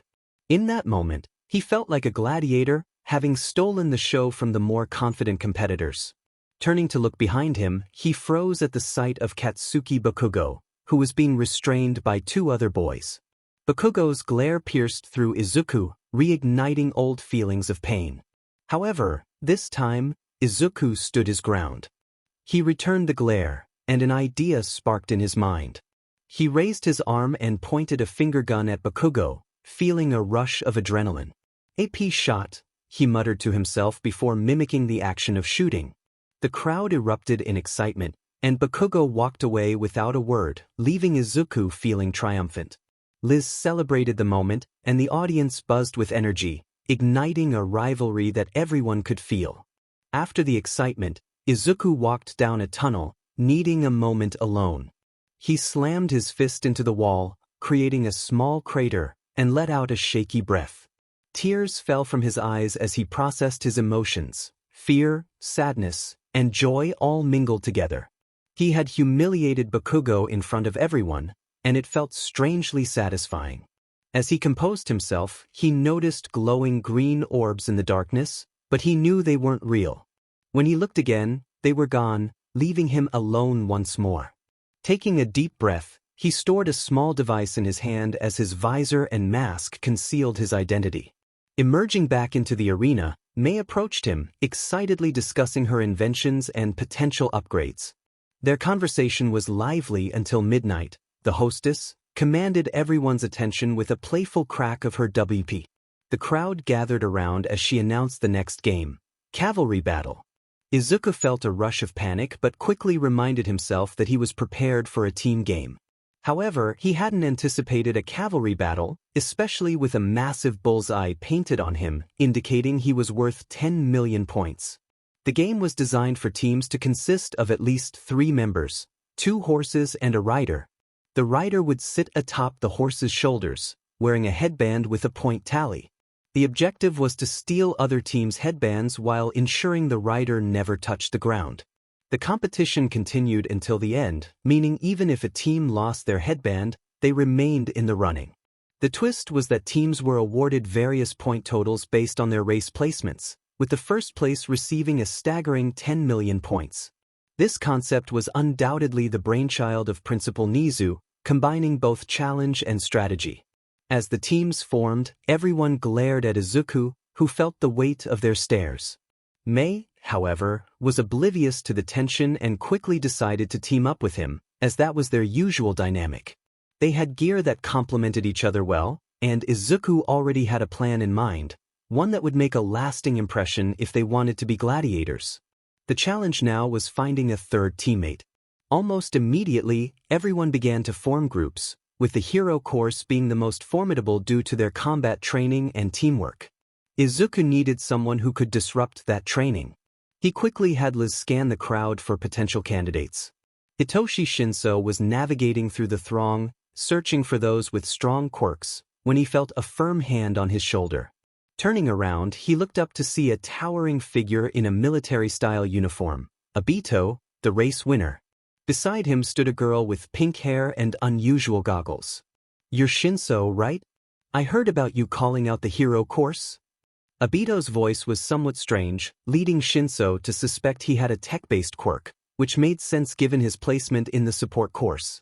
Shaking off his thoughts, Shinso nodded. "I was wondering if you wanted to join us since we need a third. If what I've heard is true, I think you could be a valuable asset to our team. If you follow my lead, we can show everyone that other courses shouldn't be underestimated." Obito said, his tone surprisingly inspiring despite his bashfulness. Shinso considered the offer. He didn't want his quirk to be revealed just yet, so winning without using it seemed like a golden opportunity. He could see that Obito had a plan, which made him curious. Why not? Nice to meet you, partners, Shinso replied dryly, extending his hand. The energetic girl quickly grabbed it and shook it vigorously. Hatsumi-I. Mei Hatsumi-I. Co-founder of Hatsuyagi Incorporated, patent pending. She introduced herself with a wide grin. Shinso could only respond with a long "got," realizing that her exuberance would be a lot to handle. With their team complete, Izuku removed the lower half of his mask for better communication. The sight of his mechanical jaw intrigued Shinso. I have a plan, but I'd like it to be a surprise. Would you mind being the rider? Don't worry about Mei. She could lift all might over her shoulders. As for strategy, well, I might have painted a target on us with Bakugo glaring at us, Izuku said, pointing to Bakugo, who looked ready for a fight. Oh great, just 3 of the strongest students want us out of the game. Anything else? Shinso replied sarcastically, but Izuku just laughed. If there's one thing you should know about me, Shinso, I've always got something up my sleeve. Have some faith, Izuku said, while Mei tinkered with her equipment, hardly paying attention. Shinso nodded slowly in acknowledgement, and they got into formation. Shinso sat atop Mei and Izuku's shoulders, though the height difference made it a bit unbalanced. Before Shinso could voice his concerns, the starting gun fired, and all teams surged forward. Panic set in for Shinso as Izuku remained calm, even as Mei looked worried. Then, Izuku bent his knees. The crowd held its breath as the 10 million point team was rushed. In one swift motion, Izuku lifted Shinso onto his shoulders and swept Mei up in a bridal carry, charging headfirst into the wave of competitors. Gasps filled the air as they sprinted towards the approaching teams. Shinso screamed, while Bakugo and Izumi shouted orders, and Todoroki's icy glare bore down on them. Just as the first attack came, Izuku exploded into action. From his hood, back, and legs, thousands of small black robots launched off him. Before Shinso could react, the trio was gliding on a wave of tiny robots, effortlessly maneuvering through the crowd. Mei cheered with delight, while Shinso was left in shock. As they sped past the other students, Izuku maintained his focus, even while carrying both Mei and Shinso. A crooked smirk appeared on his face as the shapeless mass of robots began to shift and form something around them. The audience, including the staff in the viewing box, was on the edge of their seats, trying to comprehend the unfolding spectacle of the 10 million point team. There was a massive thud as the audience collectively gasped in astonishment. A charcoal chariot with twin mechanical horses appeared, their names being Thunder and Lightning. Izuku placed Shinso next to him as he walked to the front of the chariot, the horses dragging their microbot hooves along the ground, leaving a small trail behind. Everyone stared in disbelief as Izuku bent down to unbuckle the hilts on his legs. While they waited, chaos erupted among the crowd as teams fought to steal points from one another, but 3 specific teams had their sights set on them. Shouldn't we be moving? Shinso shouted, gripping the side of the chariot. Izuku didn't respond. Instead, he glared at the approaching teams and nodded at Mei. Then he ignited his swords. In a dazzling flash, the hilts transformed into glowing blue blades that pulsed with electricity. Izuku had not only invented working microbots but had also created actual lightsabers. Thanks to the residual energy from the AITH, he was able to generate the legendary blades with ease. As a show of skill, the handles expanded like batons, turning the swords into twin spears. They charged forward, dodging a barrage of ice attacks as the chariot advanced. The microbots adapted to the situation, allowing them to navigate through explosions and floating debris with grace. Suddenly, Bakugo, filled with rage, rocketed off his horses and charged at them. Izuku swiftly countered, using his spear to knock Bakugo from the sky, though tape caught him before he hit the ground. Mei! Izuku called, handing her a massive hand cannon. Drop it if they get close. He stood at the edge of the chariot, retrieving his missing blade with a grappling hook. Where are you going? Shinso yelled, surrounded by ice pillars as Todoroki attempted to immobilize them. Hunting, Izuku replied with a confident smirk before jumping from the chariot. The rules stated that the rider couldn't touch the ground, but Izuku used the ice to his advantage. His new legs propelled him with explosive force, allowing him to springboard off the ice.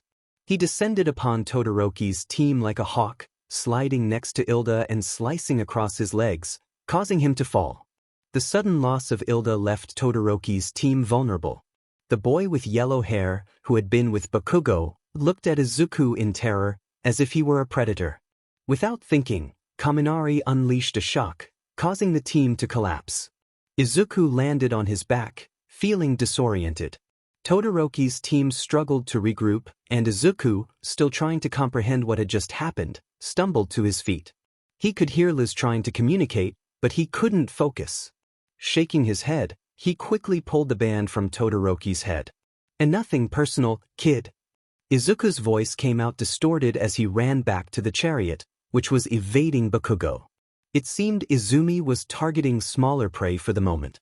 As he stood in front of the speeding chariot, the audience watched in awe as it maneuvered around him. In one fluid motion, Izuku grabbed the Lawbringer from Mei and fired 3 shots. The first hit the red-haired opponent squarely in the chest, but to Izuku's surprise, he withstood it.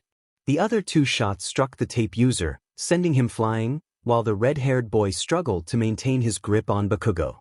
They could only watch as the trio rode away, trying to steady themselves. Just as all the teams noticed Izuku and his team and began their approach, the buzzer sounded. "Ladies and gents, your winning team is Team Midoriya." Izuku's eyes widened in surprise, feeling a rush of excitement. He turned to see Izumi smirking, spinning the headband around her finger. She must have used her telekinesis to slip the band without Shinso noticing. But in the end, it didn't matter. They had made it. Present Mike announced the various order of teams, with Team Obito placing 3rd and Bakugo in 2nd.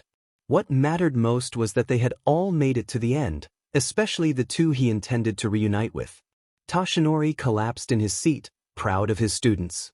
Even though he didn't win, Izuku would be moving on to the finals, and that was what mattered. He was also proud of Izumi for winning. Both of his kids were putting on a good show. His attention was pulled when his phone chimed with a familiar ringtone. "A phone call is here," he heard as he picked up the device and saw it was Yuna calling. He placed the phone against his ear, bracing himself for her excited voice. "Toshi, did you see all that?" "My heart nearly exploded a couple of times." "Twerp really had it in him, huh?" Yuna exclaimed. Toshinori laughed as they chatted about the sporting events. Meanwhile, Izuku and Mei were in their personal break rooms during lunch. Both inventors were too focused on their work to take a break. "How are the capacitors looking? Was everything stable? Imagine if we could create an army of microbots. Oh, and the lightsabers. Investors are going to lose their minds over that." Mei exclaimed excitedly as they examined their equipment. She had packed as much as she could carry, determined to give an impressive presentation. Izuku, on the other hand, had prepared various equipment for each scenario he might face, including some for specific individuals. He was sure he'd be ready for anything they could throw at him. He checked over the power supply for his sabers, thinking he would need to change the names later. He holstered the Lawbringer at his hip and adjusted all his straps. The mechanical HRSS he wore moved with his body, designed to enhance his strength and agility. It allowed him to perform intensive movements with ease, giving him a stronger connection to his actions. He had accomplished his life's work, and he believed that when his plans came to fruition, the world would be changed. Izuku was still frustrated with Izumi for winning, but he hoped it wouldn't give her unwarranted confidence. Liz and Mei were discussing enhancements and strategies while Izuku silently prepared. From this moment on, they would be going in alone. They wouldn't find help in each other this time. "Mei," Izuku said, his tone somber, catching her attention. "What's up, Muscles? What do you need?" she replied, surprised when he suddenly hugged her. They weren't usually physical with each other, which made her a bit uneasy. Liz looked into the next event, and it's going to be one-on-one quirk fighting. "If you go up against Bakugo or even Izumi, please step out of the ring," he urged. Mei had planned to show off in her first match and then bow out, but Izuku's concern made her pause. They're dangerous, Mei. Just promise you'll drop out if you're against either of them, okay? He insisted. She agreed, realizing that she liked Muscle's hugs. Izuku thanked Mei for understanding and apologized for the sudden hug. He didn't know why he had done it. Everything felt like it was ending, and he couldn't shake the fear that he wouldn't come back from this event. I know you never asked, but after today, I'll tell you everything, okay? He began, but before she could respond, the PA called them back to the field. Mei lifted her launcher into the air, grinning at Izuku. Let's go kick some entitled butt, she declared. Everyone gathered on the field in front of the stage where Midnight stood once more. People moved around Izuku, parting like the Red Sea. While some support kids brought gear, none looked like Mei or Izuku. Welcome back, kiddos. For those advancing to the finals, I hope you've picked your safe words. Because you'll be competing in. Midnight paused dramatically as they turned to look at the randomizing wheel, where the words 1 versus 1 were displayed. The stadium roared with excitement. Izuku knew it was rigged, but he was prepared nonetheless. First on the chopping block was Shinzo versus Bakugo. As everyone began to clear out and prepare the stage for the battles, Izuku quickly found his former teammate and ushered him into one of the tunnels before anyone noticed. Shinzo was startled when he was suddenly pulled into the dark tunnel. Hey, what the hell, man? He shouted, breaking free from Izuku's grip. He glared at the taller teen, who kept looking back towards the arena. Shut up and listen, Izuku said coldly, silencing Shinzo's protests. To Shinzo's shock, Izuku removed his mask, revealing cold viridian eyes that burned with an intense rage. Shinzo struggled with what he saw. The scars that lined nearly his entire face were unsettling. Just listen. Bakugo is. He's unstable, got it? Trust me when I say he will go too far if you let him. Your quirk is brainwashing, but people need to respond to you, right? Shinzo was stunned by the sudden change in topic. Yeah, what? How did you know that? He asked, feeling freaked out. It doesn't matter. It'll be easy to get under Bakugo's skin and use it to your advantage to have him walk out of the ring. Do or say whatever you have to get that Pomeranian to open his big mouth. Play against his massive ego. That should do the trick. Call him weak, pathetic, whatever you have to. But if that doesn't work, if he doesn't open up for whatever reason, withdraw immediately. Izuku's words hit Shinzo like a train. Withdraw? Seriously? This is my one shot at being a hero. I can't just give it up, he shouted. He may not give you a choice, Shinzo. Trust me, I was hoping to face him eventually, but if you can win, go for it. Plus, if you bow out, I'm sure it'll annoy him to no end. He wants to be the undisputed champion. He can't do that if his opponent never fights. Izuku subtly hinted at something, and Shinzo quickly caught on. Shinzo knew that in a pure physical fight he stood no chance. His only real opportunity was to catch Bakugo off guard. He smirked at the thought of his plan working and getting the last laugh. But another thought crossed his mind. Why are you helping me? He asked. Izuku began walking past him and further into the tunnel towards the stands, calling out over his shoulder, I don't want to see him hurt anyone else. Just like that, he disappeared into the dark. Theories spun in Shinzo's mind, but the desperation and drive he felt began to piece together the story of Icarus Ibito. Izuku found the support courses section where they had all grouped up. He quickly found an empty seat next to Mei and slid into it, tentatively watching the arena. Mei was still tinkering as she waited, but Izuku scanned the other courses, looking for potential opponents. Roughly 10 minutes later, the arena was complete, and the first competitors were set to face off.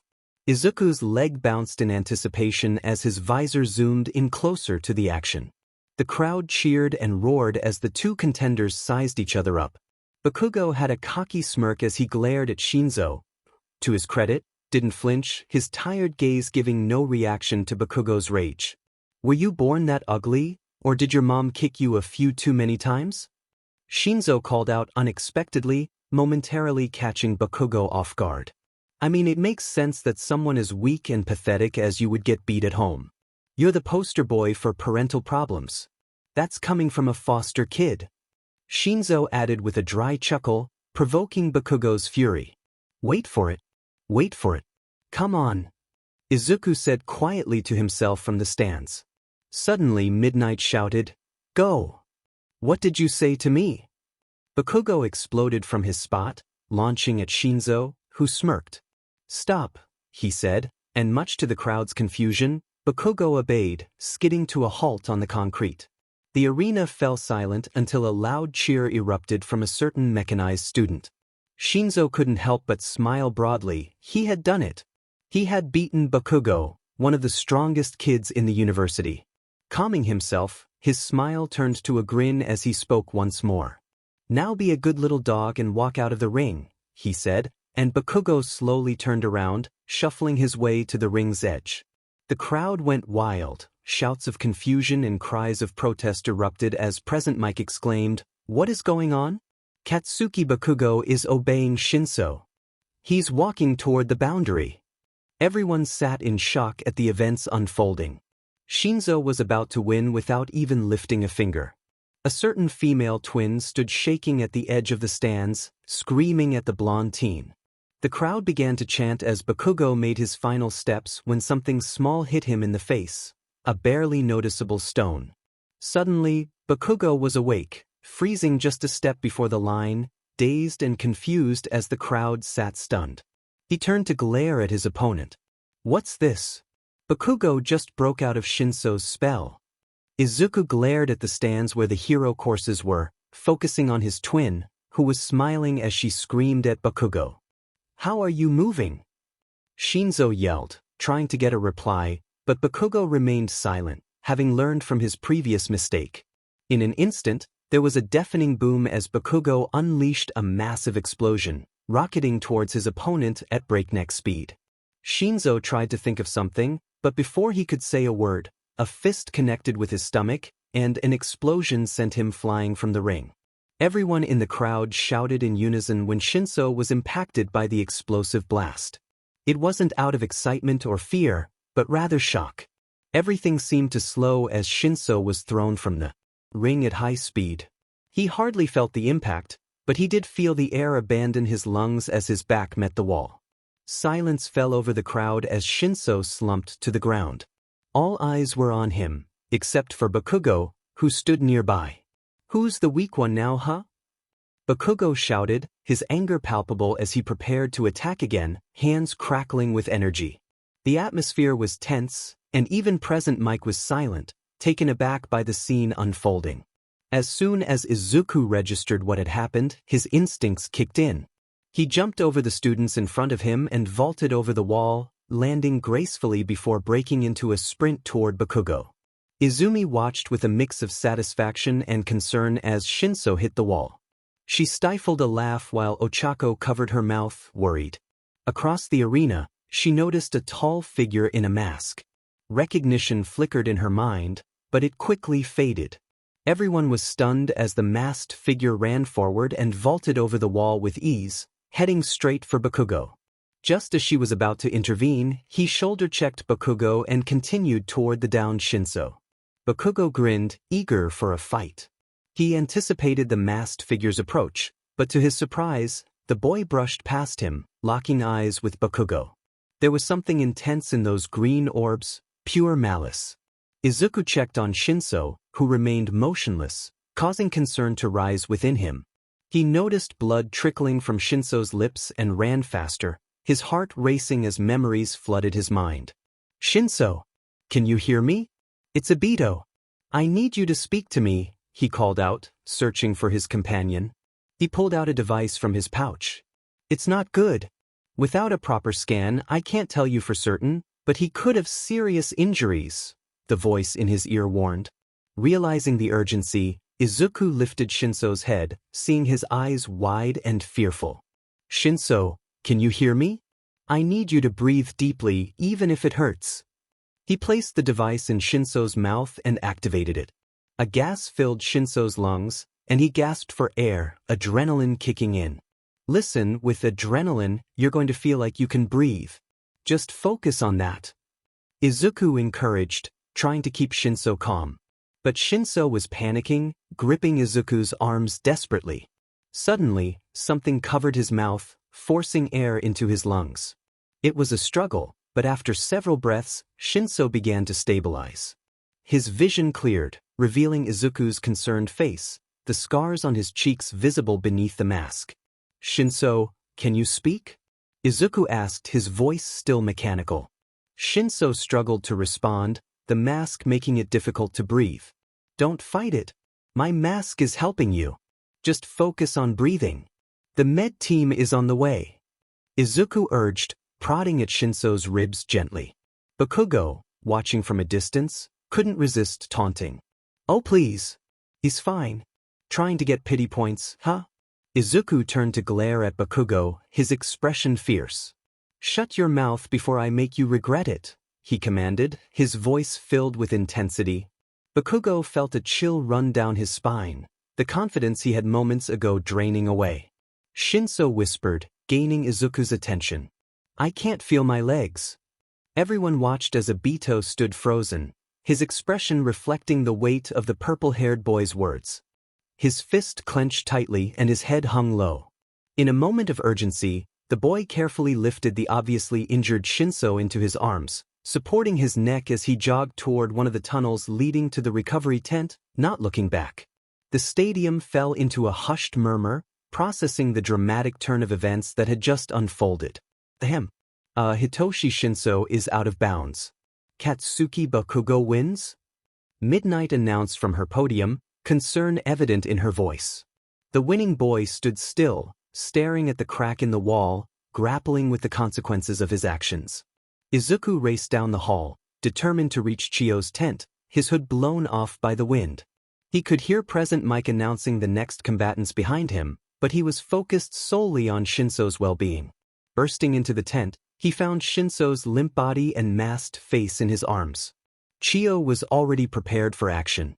"Lay him down here," she instructed, moving objects out of the way as Izuku awkwardly navigated the tent and placed Shinso onto a bed. "What's the damage?" Chiyo asked, her tone all business. She knew Izuku had medical skills, and she was ready to treat him like a nurse. "Inconclusive," Izuku replied, his voice steady despite the chaos. Liz tried to scan, but it could be a multitude of injuries. "He's coughing blood, having trouble breathing, and I suspect broken or fractured ribs for sure. He also said he can't feel his legs." Chiyo paused at that last statement, a familiar dread washing over her. She was reminded of the injuries Izuku had suffered, now burdening another. After nearly an hour, they finally had a full diagnosis and Shinso was stabilized. Recovery Girl began the healing process, but it was clear it would be a long road ahead. Izuku stood silently in the corner, watching Chiyo work. She returned his mask after setting up a temporary oxygen rig for Shinso. His head throbbed, and his emotions surged within him. Tears threatened to spill from his eyes, not from sadness or fear, but from a deep, overwhelming rage. Izuku was jolted from his thoughts by Recovery Girl, who informed him that he was next to compete and needed to return to the stands. This only deepened his feelings of uselessness. As he walked back, he could hear the taunts and insults that had haunted him throughout his life. He watched Shinso suffer, feeling the weight of his own past being inflicted on another. The realization that the same tormentor was responsible for both their pains struck him hard. As he made his way down the dark tunnel to the break room, the voices in his head grew louder. They echoed accusations of failure, reminding him that he could have stopped the villain and saved Shinso from his current plight. Each word felt like a blow, and Izuku hunched over, tears threatening to spill as he clenched his teeth in frustration. "Shut up," he shouted, gripping his hair tightly. The anger boiled within him as he felt the weight of responsibility for Shinso's suffering. "You could have stopped him. It's your fault Shinso is broken." "Shut up." Izuku collapsed to his knees, his fist striking the ground in frustration. "You complain about injustice but don't try to change it," the voice taunted. "I said shut up." Izuku screamed, his voice echoing down the hall. In a moment of pure rage, he struck the wall, leaving a dent with his fist. A chilling presence loomed behind him, and a voice filled with disdain pierced the air. Hear the innocent voices scream while their tormentors laugh. "You want justice? Then take it." Izuku's eyes darkened as a mask formed around his face, silencing the voice of doubt. Heavy footsteps echoed in the arena as an announcer's voice boomed, introducing the next competitors. Next up, it's the bombastic ballistics badass. You know him, you love him. It's support course HS Icarus Obito. The crowd erupted in cheers as Izuku stepped into the arena, his body trembling with anticipation. He took a deep breath, preparing for the challenge ahead. Versus the heavenly holy saint. It's hero course 1B's Ibara Shiozaki. A girl in the traditional UA gym uniform entered, her green vine-like hair trailing behind her. The crowd roared as she locked her gaze on Izuku. As Izuku assessed his opponent, he pulled a container from his belt and placed it in his mouth. He unclasped the hilts from his shins, igniting twin blades that buzzed with energy. Meanwhile, Mei watched from the sidelines, concerned about her partner's demeanor. Something felt off. He seemed different. Instead of marveling at his mechanical prowess, she noticed the humanity behind the machine. Liz's voice crackled in Mei's earpiece, filled with urgency. Hatsumi-ai, we have a serious situation. After what happened to Shinso, Izuku. He changed. I can't explain it, but he muted me and kicked me out of his systems. His heart rate is off the charts. Mei felt a wave of panic wash over her. Izuku was not acting like himself, and without Liz's support, he was vulnerable. As the match began, Izuku nodded in response to Midnight's question about readiness, his body trembling with energy. Ibara also nodded before addressing him. It is clear you have faced great trials, Obito. I shall keep you in my prayers. Her words hung in the air, but Izuku's response was chilling. Your god abandoned us long ago. He taught us the weakness of flesh. His statement cut through the atmosphere, leaving Ibara momentarily stunned. Before she could react, the match began, and Izuku charged forward, ready to face whatever came next. As if a demon had been released from the depths, Ibara instantly went on the defensive, her hair coming to life and flying towards her opponent. Mei noticed that Izuku wasn't using his kicks, he was running normally. Why wasn't he closing the gap? The vine-like hair rocketed towards him, but when they were about 20 feet away, Izuku bit down on something. Smoke exploded from either side of his mouth as a smoke bomb activated, quickly enveloping the entire field in a thick fog, obscuring both combatants from view. Thinking quickly, Ibara recalled her hair and positioned it defensively, swinging it around to clear the smoke. It was thick, like clouds had descended upon them. She managed to clear the area around her and lifted herself above the fog, ready to attack at the slightest movement. She laid her hair across the arena floor, hoping her opponent would step on one and alert her to his presence. It was a clever strategy to counteract her overwhelming quirk, allowing her to maintain a tactical advantage. The crowd strained to see through the smoke, while Ibara remained vigilant. Suddenly, she felt one of her vines being severed, then another, and another in rapid succession. The smoke began to thin, revealing a faint red glow. Just then, a projectile struck her square in the chest, knocking the wind out of her but not enough to take her out of the fight. Her vines kept her aloft as she retaliated, swiping a mass of them towards the source of the shot, clearing the smoke and revealing Izuku, who now appeared more fearsome than ever. Izuku's once soft blue blades now flickered with deep red and orange hues, burning like a raging fire. His toxic green eyes glared at Ibara as he slid under her attack, effortlessly severing her vines. The heat from his blades cauterized the ends, preventing them from growing back. Ibara realized the truth of his nature. He was not just a person, but a force of destruction. Gritting her teeth, she decided to go on the offensive. With her vines acting like WHPs, Ibara launched her attacks at Izuku, who dodged and countered with precision. He seemed to anticipate her every move, closing the distance between them rapidly. In a moment of desperation, Ibara encircled him with her vines, attempting to trap him as he sprinted through the tunnel she created. Izuku fought his way through, hacking and slashing at the vines as they began to cave in around him. The crowd held its breath, believing Ibara had contained him. But then, the top of the vine structure exploded, and a shadowy figure of Izuku soared into the air, some vines still clinging to him, even ignited. Spotting the arcing vines behind him, he used them as a springboard. Both opponents locked eyes, and with a powerful leap, Izuku shot forward like a bullet.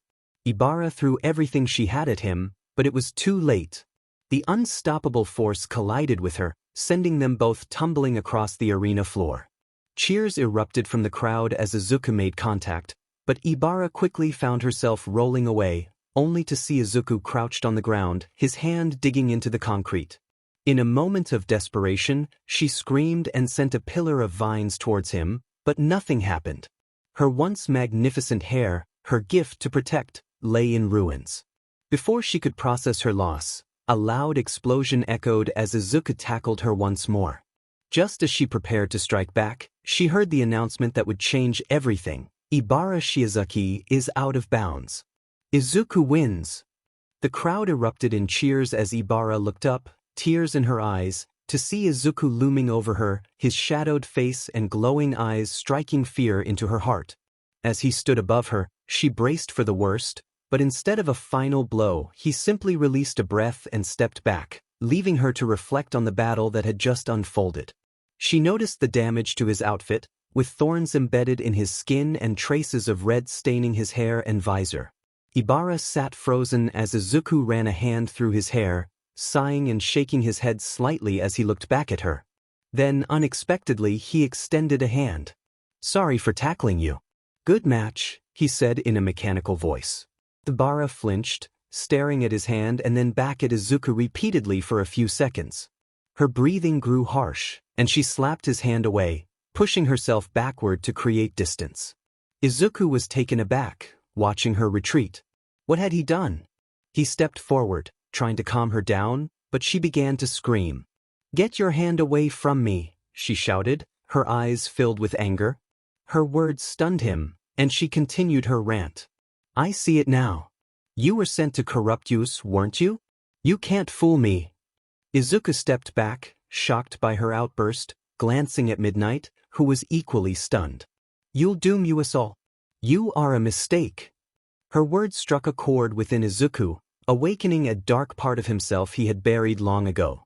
Confused and scared, he turned and began to limp away from the irrational hero, knowing he had not walked away from the fight unscathed. "Demon! Hell's spawn!"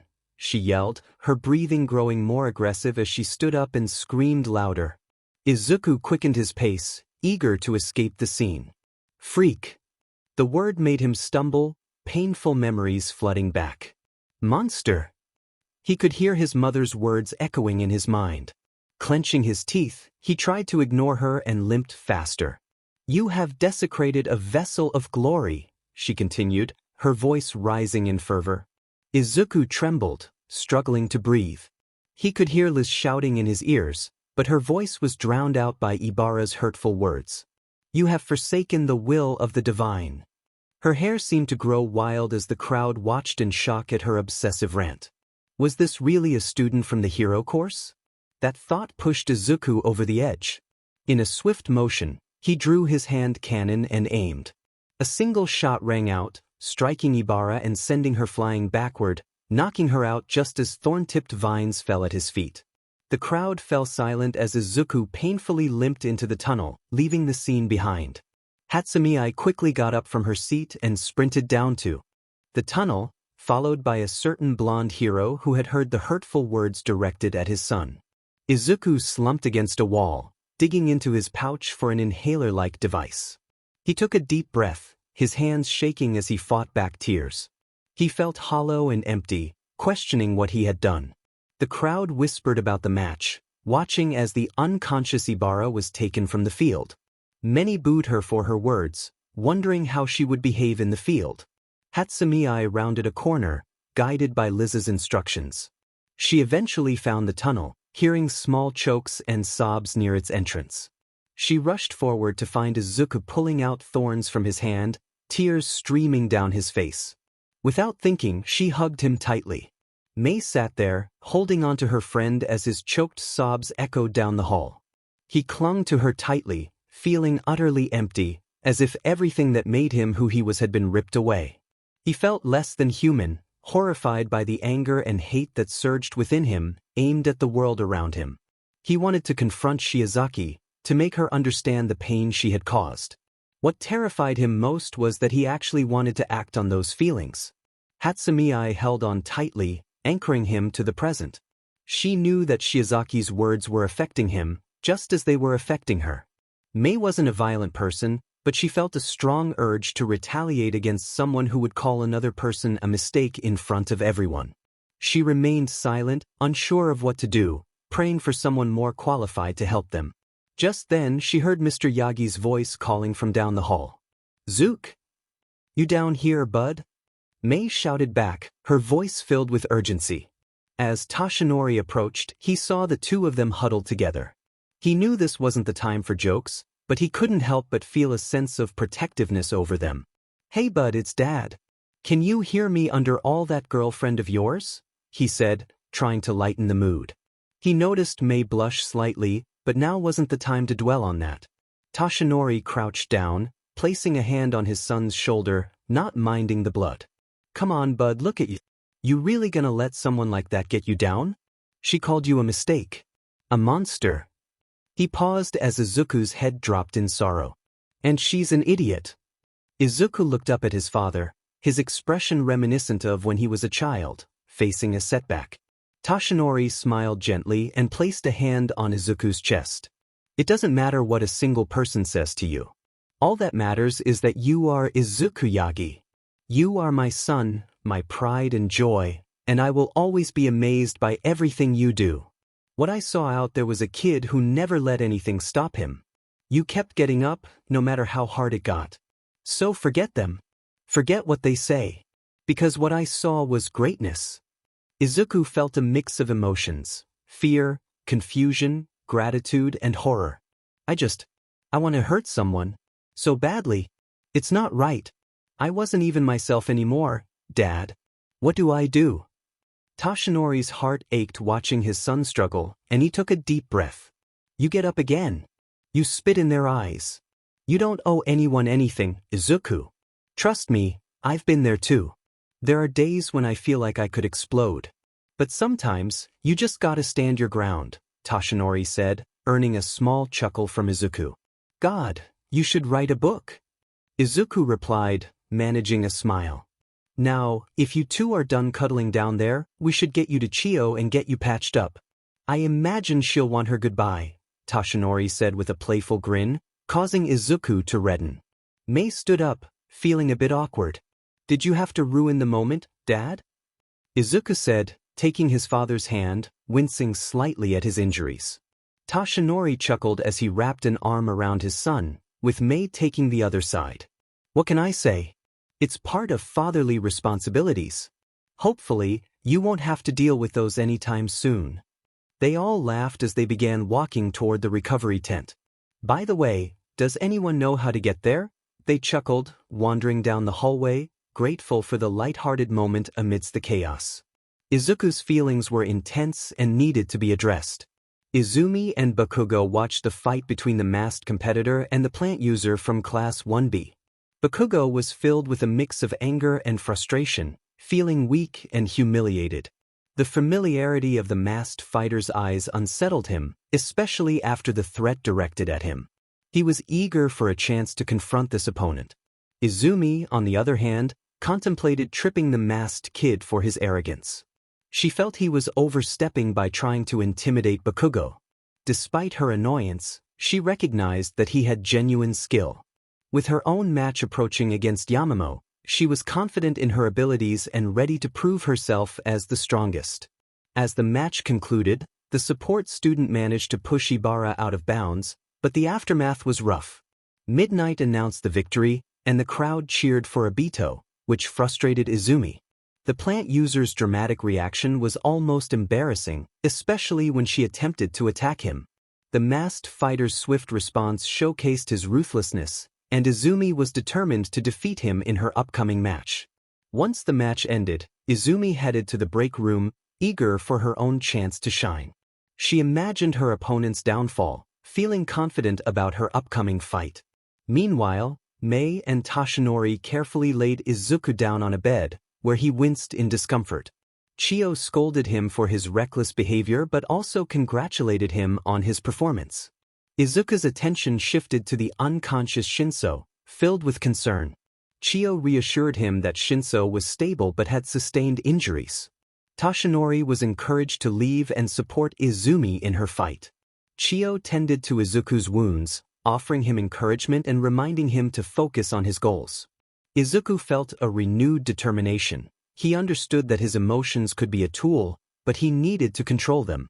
He took a deep breath, ready to channel his energy into his ambitions. With a newfound resolve, Izuku set his sights on becoming a hero, no matter the obstacles in his way. He was determined to achieve his dreams and seek justice, understanding that it required strength and strategy. As he walked back to the stands with Mei, he felt a presence beside him, a reminder of the darkness he had kept hidden. It was time to confront that part of himself, to unlock the potential he had restrained. The announcer's voice boomed, introducing the next contenders. The crowd erupted in excitement as Izumi made her entrance, confidently waving to the audience. Her opponent, Momo, stepped forward with grace, ready for the challenge ahead. The atmosphere was electric, with spectators placing bets on the outcome. As the competitors prepared for their match, the anticipation grew, setting the stage for an unforgettable showdown. How could she possibly lose? Liz ranted, expressing her frustration. Izuku chuckled, recognizing some of his own tendencies in her. It's not about the quirk, but who uses it. Just watch, he said, nodding toward the stage as Liz rolled her eyes and turned her attention back. Hey, Yaoyorozu! Izumi called out across the stage, catching Momo's attention. How about you do me and the whole stadium a favor and step out of the ring? It'll save us the embarrassment of this fight. Was taken aback. Sure, Izumi could be rough around the edges, but this was unexpected. Before she could process it, Midnight raised her WHP. Yaoyorozu, are you ready? Midnight asked, posing confidently. Yes. Momo replied, her arm glowing as she formed a shield and staff from her quirk. Midoriya, are you ready? Midnight called, receiving a sly grin and a nod from Izumi. Then play nice, girls. Fight. With a crack of her WHP, the match began. Izumi casually placed a hand on her hip while Momo assessed her, feeling anger rise as Izumi yawned dramatically. Gritting her teeth, Momo charged forward, shield raised. Oh wow. Thought you were smart, Yaoyorozu. Guess it's all air up there after all, huh? Izumi taunted, the comment stinging Momo. Did she really think they were friends? Determined, Momo pressed on. Izuku and Liz watched intently as the crowd anticipated the clash. It was clear Izumi was toying with Momo, and Izuku felt disappointed. Momo was charging at a telekinetic opponent head-on, armed with a staff. As Momo closed the distance, she grew anxious seeing Izumi still relaxed. Thinking quickly, she threw her staff like a javelin. Izumi caught it effortlessly, laughing. Really? She asked before sending it back with a flick of her quirk. Momo's eyes widened as she raised her shield, feeling the impact vibrate through her arm. Izuku had all but given up on the fight. It was more of a performance for Izumi. But then something caught his attention. A soft glow appeared as the staff connected with the shield, and another projectile was thrown. Izumi caught it, giving Momo an annoyed look. Suddenly, a flashbang exploded. Izumi stumbled back, momentarily blinded, and Momo seized the opportunity to advance, throwing her shield aside and forming another baton. The crowd erupted in excitement, and both Izuku and Mei admired Momo's cleverness, though it was a risky move. Momo had closed half the distance when she suddenly froze, as if an unseen force held her back. She locked eyes with Izumi, who glared at her with fury. Do you have any idea how much that hurt? How dare you? Izumi shouted, her voice low but filled with intensity. Momo struggled against the telekinesis but was powerless. You're heavier than you look. I thought I was being generous when I suggested you step out of the ring, but you just had to be stubborn. So be a good little doll and lose. Izumi said with a mock smile, her words dripping with disdain. Momo's baton was ripped from her grasp and struck across her face, leaving a mark. Then she was thrown out of the ring as if she were nothing. Yaoyorozu is out of bounds. Midoriya wins, the announcer called, the crowd cheering, though some murmured questions about why Izumi hadn't ended it sooner. Momo looked at Izumi, shocked and saddened, as she fought back tears and hurried away from the arena. Izuku's foot bounced nervously as he watched the match. He knew his sister could be cruel, and he wondered how far she would go if she felt threatened. He clenched his chair, recalling how Izumi had humiliated him in the past. It was painful to see Momo treated this way, stripped of her chance to fight back. He stood up without thinking. "May, I'll be back shortly before your match. Don't blow anyone up without me," he said to the distracted inventor, who barely acknowledged him. As he walked away from the stands, he asked Liz to keep an eye on Momo's location and made his way toward her, noting that she had stopped in the exit tunnel. Momo leaned against the wall, trying to collect herself. Using her quirk, Momo fashioned a bandage to cover her wound, tears beginning to form in her eyes. She felt defeated, as if she had not even put up a fight. As sobs escaped her, thoughts of giving up and feeling worthless flooded her mind. She consoled herself in solitude, or so she thought. Just then, a voice broke through the darkness. "Hey!" Startled, Momo wiped her eyes, realizing someone had approached her.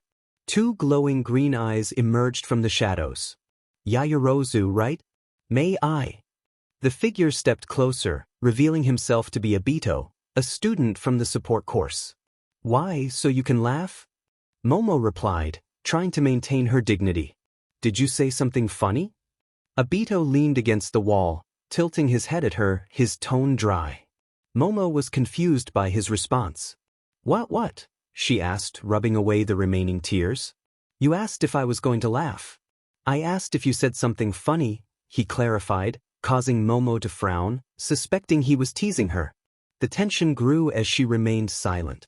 "What I'm saying is, I don't see a reason to laugh at you," he continued, prompting her to look at him with curiosity. Yeah, right. I was an utter loser out there. I didn't even fight back. I'm worthless. Why are you even here? We don't know each other." Momo retorted, her frustration spilling over.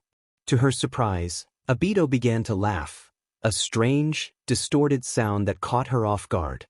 "You said something funny," he remarked, and Momo realized he was indeed teasing her.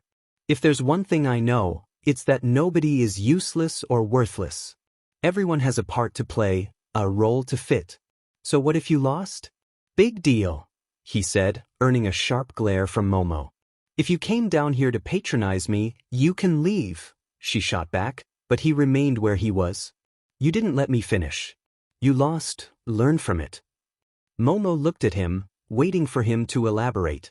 "The way I see it, you can let failure defeat you, or you can learn from it. You lost a single round of a tournament, and you're just going to give up? You still have 2 more attempts. If you wear your mistakes like armor, no one can ever hurt you. You can either wallow in self-pity or get up, dust yourself off, and learn how to overcome your challenges. Just some food for thought," he said, standing up from the wall and beginning to walk away. Momo was stunned by his sudden departure. Wait," she called out, reaching toward him. He paused, turning back to look at her expectantly. "Why help me?" she asked, and he looked ahead as he resumed walking. "Because I was lucky enough to have people help me," he called over his shoulder as he disappeared into the darkness, leaving her to reflect on his words. Izuku walked up to Hatsumii's break room. Before he could even knock, there was a loud bang as something exploded. Taking a deep breath, he knocked on the door. A voice shouted from the other side, "If your muscles don't come in here." Sighing inwardly, Izuku opened the door to find a cloud of smoke filling the air. He coughed as he searched for Mei. "Hatsumii, it's me. Where are you?" he called out, noticing that the smoke alarms hadn't gone off, because Mei had removed them from the ceiling. "Hey, your muscles. I thought I gave the express order for you not to come in here," Hatsumii shouted, covering what was once a project on her desk. Izuku deadpanned at her before shaking his head and holding his nose. "You had one job, Mei. Don't blow anything up. Whatever, it doesn't matter. I came to check on your plans. You're up against the engine kid next, so I wanted to make sure you'd actually remember to go." Mei blinked at him a few times before exclaiming, "What?" Izuku rolled his eyes and went to help her with her hearing. Toshinori was practically bouncing with excitement about his son's progress in the competition. Despite the challenges Izuku faced, he had fought remarkably well, even impressing some of the staff. Toshinori glanced at Nizu, who was grinning broadly and chuckling to himself.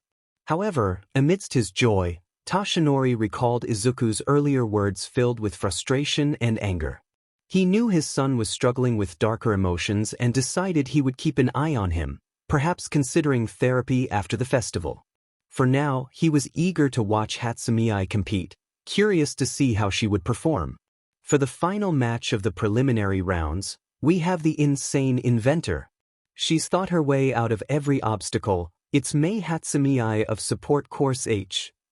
Mei practically skipped onto the field, buzzing with excitement.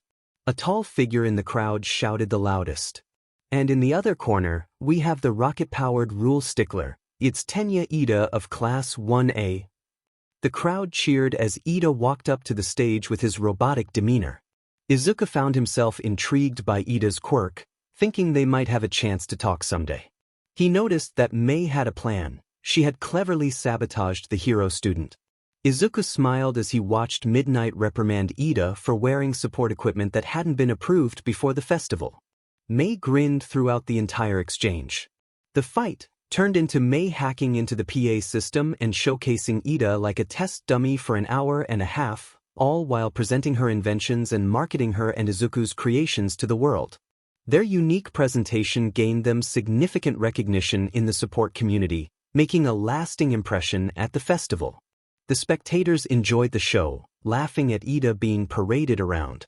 Mei stepped out of the ring with a smile, giving Izuku a thumbs up, which he returned from the stands. Mei Hatsumi is out of bounds. Tenya Ida is moving on. Midnight announced, clearly confused by the entire situation. Ida was understandably upset about being used in such a way, but he would have to move on. Mei happily bounded up the steps to join Izuku, relieved to be done with the competition. If it weren't for Izuku, she would probably just find some place to create a world-ending device. In hindsight, it was good that Izuku was there. Almost immediately, the next round of matches was ready to begin, with the next listing being Katsuki Bakugo vs Fumikage Tokoyami. Izuku grimaced at the sight of Bakugo's name and picture on the screens, hoping he wouldn't have to perform another rescue. If that happened, it would be a disaster. Looking down the bracket, he noticed his own name next to his opponent and couldn't help but smirk at the potential opportunity. The crowd erupted with cheers as Bakugo and Tokoyami took to the stage, excitement filling the stands. Izuku even heard shouts for Tokoyami to win. However, he had been studying the quirks of the hero courses in preparation for this fight and knew that Tokoyami was at a disadvantage. It wasn't that Tokoyami lacked skill or strength, it was simply a bad matchup. As he watched Tokoyami's quirk, Dark Shadow, he wondered if he could hear its thoughts or if it had thoughts of its own. Perhaps it was similar to his connection with Liz. Tokoyami's shadow-like creature went on the offensive, which was the only sensible move. Tokoyami did a commendable job of hiding his weaknesses, but not much stayed hidden from Izuku. He knew that Bakugo was his biggest obstacle since his quirk emitted a massive amount of light, countering Dark Shadow effectively. The match ended almost as quickly as it began. Tokoyami managed to land a few good hits, but Bakugo overwhelmed him with a barrage of explosions, leaving Tokoyami to admit defeat. Tokoyami surrenders. Bakugo advances to the semi-finals. Midnight announced, and the crowd went wild for the first semi-finalist. Izuku tuned out the noise as he scanned for his opponent in the stands, his mind working with Liz on how best to win. Since he wasn't scheduled for another match, he decided to check his gear and make some much-needed repairs to his attire. Excusing himself from Mei, Izuku returned to his break room where he had left most of his tools and backup equipment. Up next was Shoto Todoroki vs Tenya Ida. Izuku hoped to finish his repairs in time to catch the end of the match, but he would settle for watching it on the TV. The match was quite interesting. Ida surprised Izuku by quickly overwhelming Todoroki and closing the gap to try and push him from the ring. However, Todoroki proved to be just as cunning as he was powerful. It was always hard to gauge Todoroki's full potential, even with Liz observing the hero course training. He seemed to hold back his true strength. Todoroki managed to grab Ida's leg and freeze it, stalling his engines completely. With Ida frozen in a solid block of ice, the fight was effectively over. Izuku took a deep breath as he stood from his desk, buckling his straps and holstering his equipment. "Welp, let's go punch a rock," Izuku said to Liz, who squealed in excitement. It was time to face some more challengers. "Ladies and gentlemen, boys and girls around the world, we have the Rocky Rock Star. With a can-do attitude. It's a Jiro Kirishima." Present Mike shouted into his mic. Kirishima jogged into the arena, a large smile on his face as he waved to the crowd. After his first match, Kirishima quickly became a fan favorite. In the other corner, the Metallic Man, the Macho Machine. "It's Icarus." The crowd went wild as Izuku entered the arena, the sun glinting off his metallic appearance. While he was a crowd favorite, he also instilled a sense of fear. He looked more like a machine from a future war than a student. As he approached the stage, Izuku stood tall, his presence commanding attention.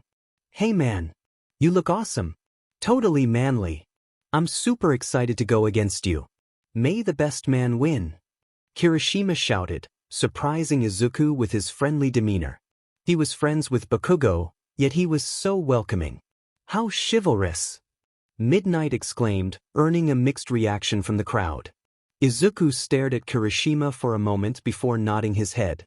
"Same to you," Izuku replied, lowering into a fighting stance, knees bent and arms tucked close to his body, ready for battle. "Both combatants ready?" Midnight shouted, receiving a thumbs up and smile from Kirishima and a curt nod from Izuku. While Kirishima seemed friendly, Izuku knew not to trust appearances. "Then play rough, boys. Fight," Midnight declared, and the crowd erupted in cheers. Without wasting any time, Liz plotted a course of attack as the lights on Izuku's suit glowed brighter with power. And then he was gone. In an instant, Izuku crossed the gap with incredible speed, the concrete exploding beneath his feet. Kirishima barely had time to activate his quirk and block the powerful kick aimed at him. The clash was intense, and Kirishima quickly realized that Izuku was serious. He raised his fists, grinning at Izuku, who was crouched low, ready for action. "Whoa man, I didn't even see you coming. That was totally manly," Kirishima shouted as he charged in, his hands transforming into rock-like blades. Izuku was taken aback by his opponent's enthusiasm in the middle of a fight. "After this, we should totally train together. I could use some pointers from a guy like you," Kirishima said, swinging at Izuku, who easily dodged the strike. Izuku recognized Kirishima's talent, but it was clear that it was unrefined and unfocused. Izuku considered the boy's words to be mind games meant to distract him, but the boy's smile and actions seemed genuine. Closing the gap once again, Izuku's right elbow began to glow a bright orange as his thruster ignited. With incredible speed, his hand struck Kirishima's forearms, pushing him back slightly as he gritted his teeth. Thinking quickly, Kirishima sidestepped Izuku, causing him to stumble as his weight shifted onto Kirishima's elbows. Before Izuku could defend himself, Kirishima managed to jab at his side, though the distance lessened the impact. Rolling backwards, Izuku drew his hand cannon and fired 3 shots at Kirishima, each shot only managing to push him back slightly. This was not going to be an easy fight. Kirishima's defense compensated for his lack of skill. As he formulated a new plan of attack, Izuku continued to fire pot shots while retreating, forcing Kirishima to pause momentarily. "I don't get it. Why is someone like you hanging out with scum like them?" Izuku's rising anger finally spilled over as he spoke his first words of the match. Crouching low, his kicks charged as he exploded forward, his knee connecting hard with Kirishima's exposed sternum. It felt like hitting a solid brick wall, but it pushed Kirishima back, forcing him to roll into a crouch. "Hanging out with who, man? Also nice kick, man." "Ow!" Kirishima exclaimed before advancing again.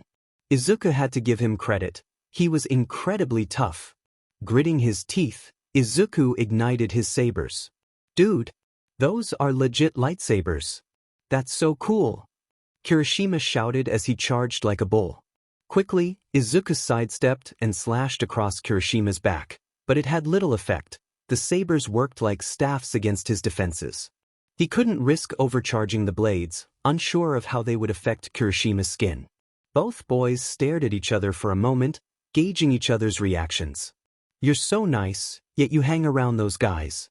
Can't you see how awful Bakugo is? You cling to him like he's a hero. Izuku couldn't contain his confusion. Kirishima's gaze turned puzzled as he lowered his guard. Hey, thanks.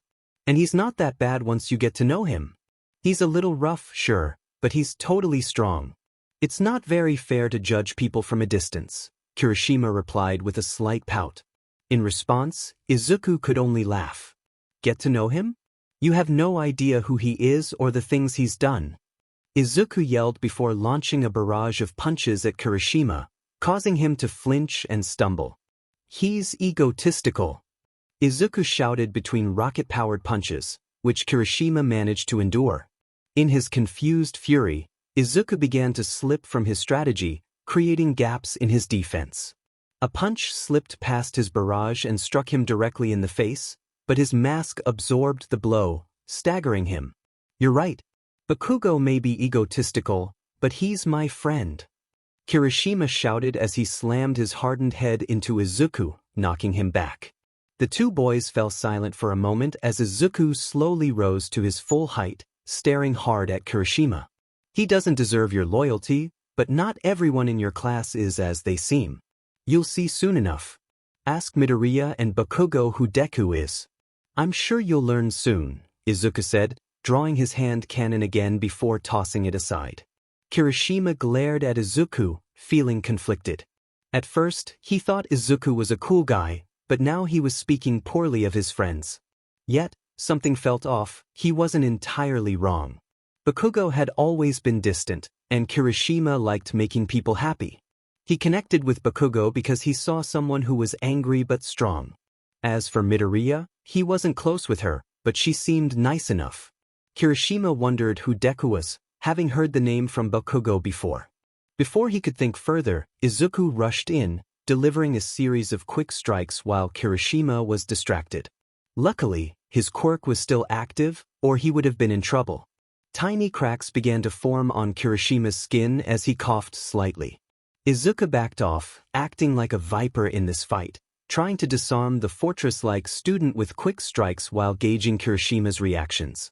This was shaping up to be Kirishima's second slugfest of the day, and he couldn't help but be impressed by Izuku's skill. His punches were calculated and hit hard, but Kirishima was determined to hold out and win to prove his strength.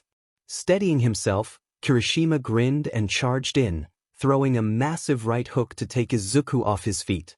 It felt like hitting a wall as Izuku caught his fist, throwing a jab in response that Kirishima also caught.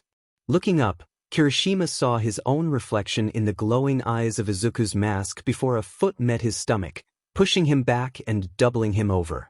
Before he could regain his bearings, Izuku kneed him in the face, forcing his head up as Izuku grabbed his shoulder and slammed his fist into Kirishima's nose. The sudden attack caught Kirishima off guard, and he barely managed to harden his skin in time to defend himself. He was thrown off his feet, trying to process what had just happened.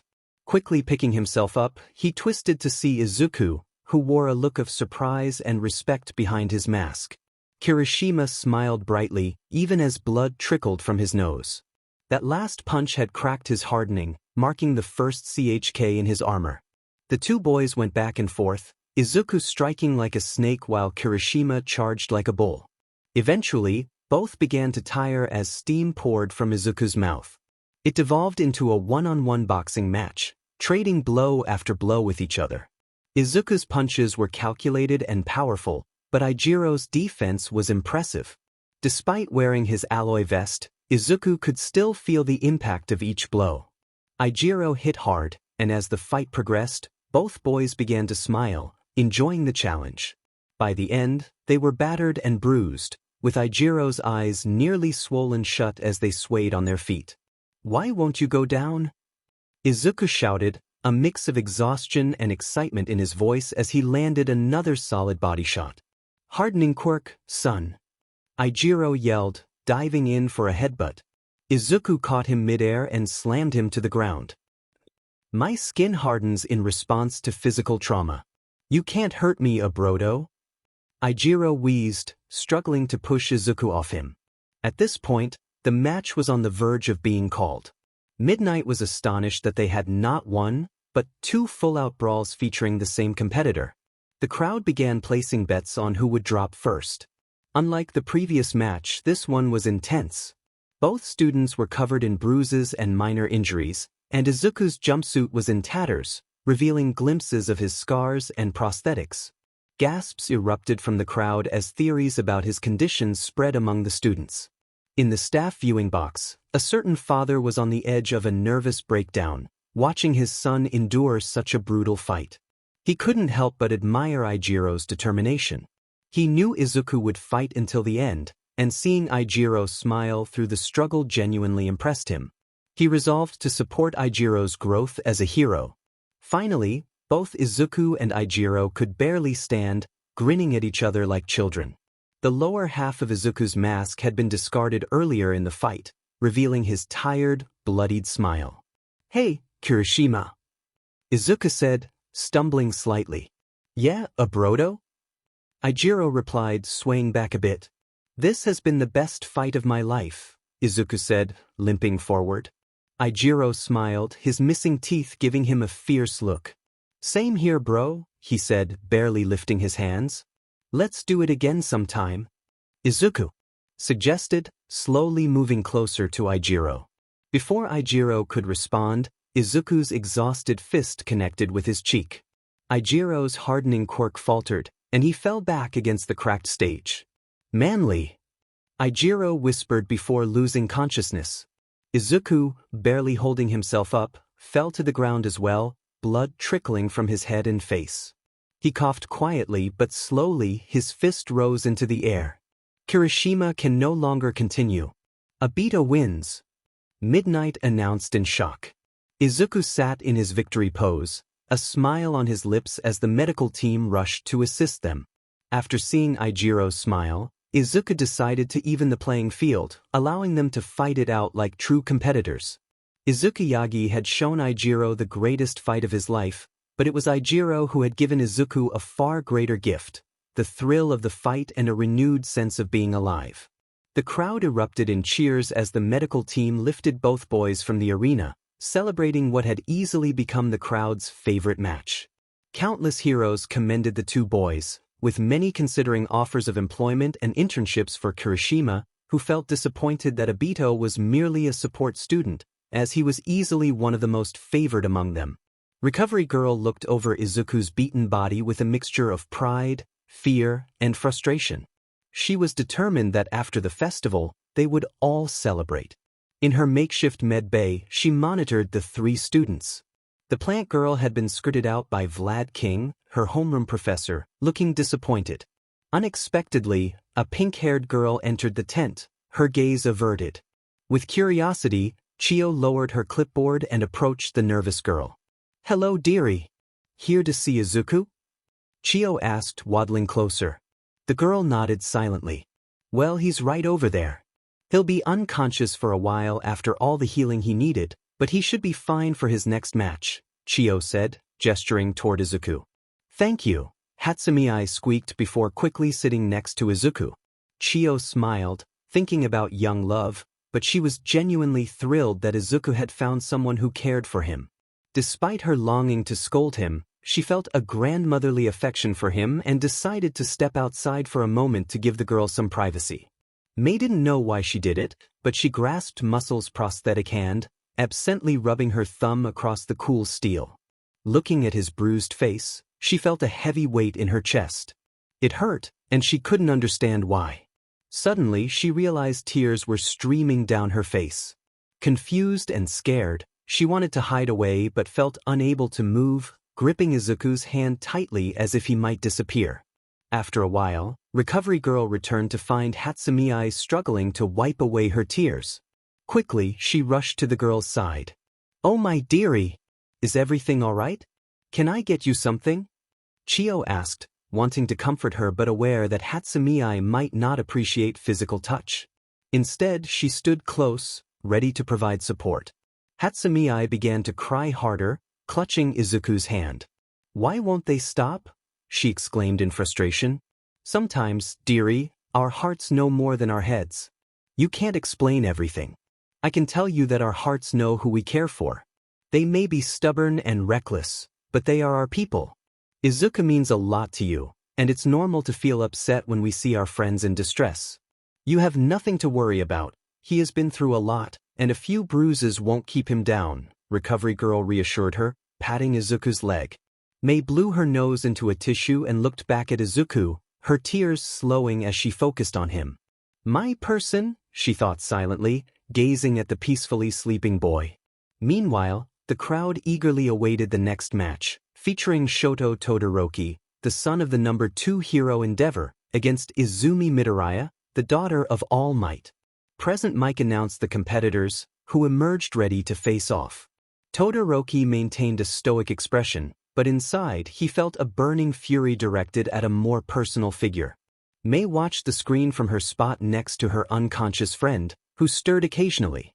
Though she was still worried about him, the intensity of her concern began to fade as she waited for him to wake. The match unfolded with an impressive display of power, ice and wind exploding across the arena.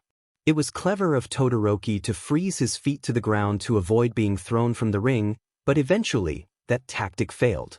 In a moment of cunning, while launching an attack, Todoroki failed to notice a massive chunk of ice floating into the air, which was hurled at the back of his head, knocking him unconscious.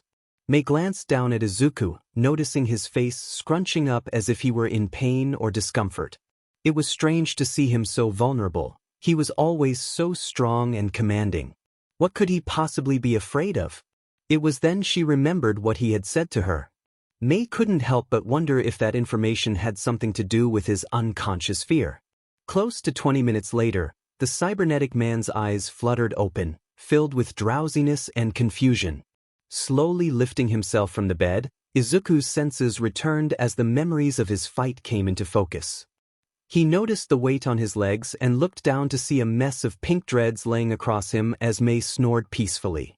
He felt a mix of panic and relief at how close she was, especially since Mei was never one to be physically affectionate. He was glad she was getting rest, but the whole scene felt fundamentally wrong. His drowsiness was so intense that he nearly fell asleep again, with only his panic keeping him awake. In his dazed state, Izuku didn't notice when Chio waddled up next to him, nor did he realize his missing mask.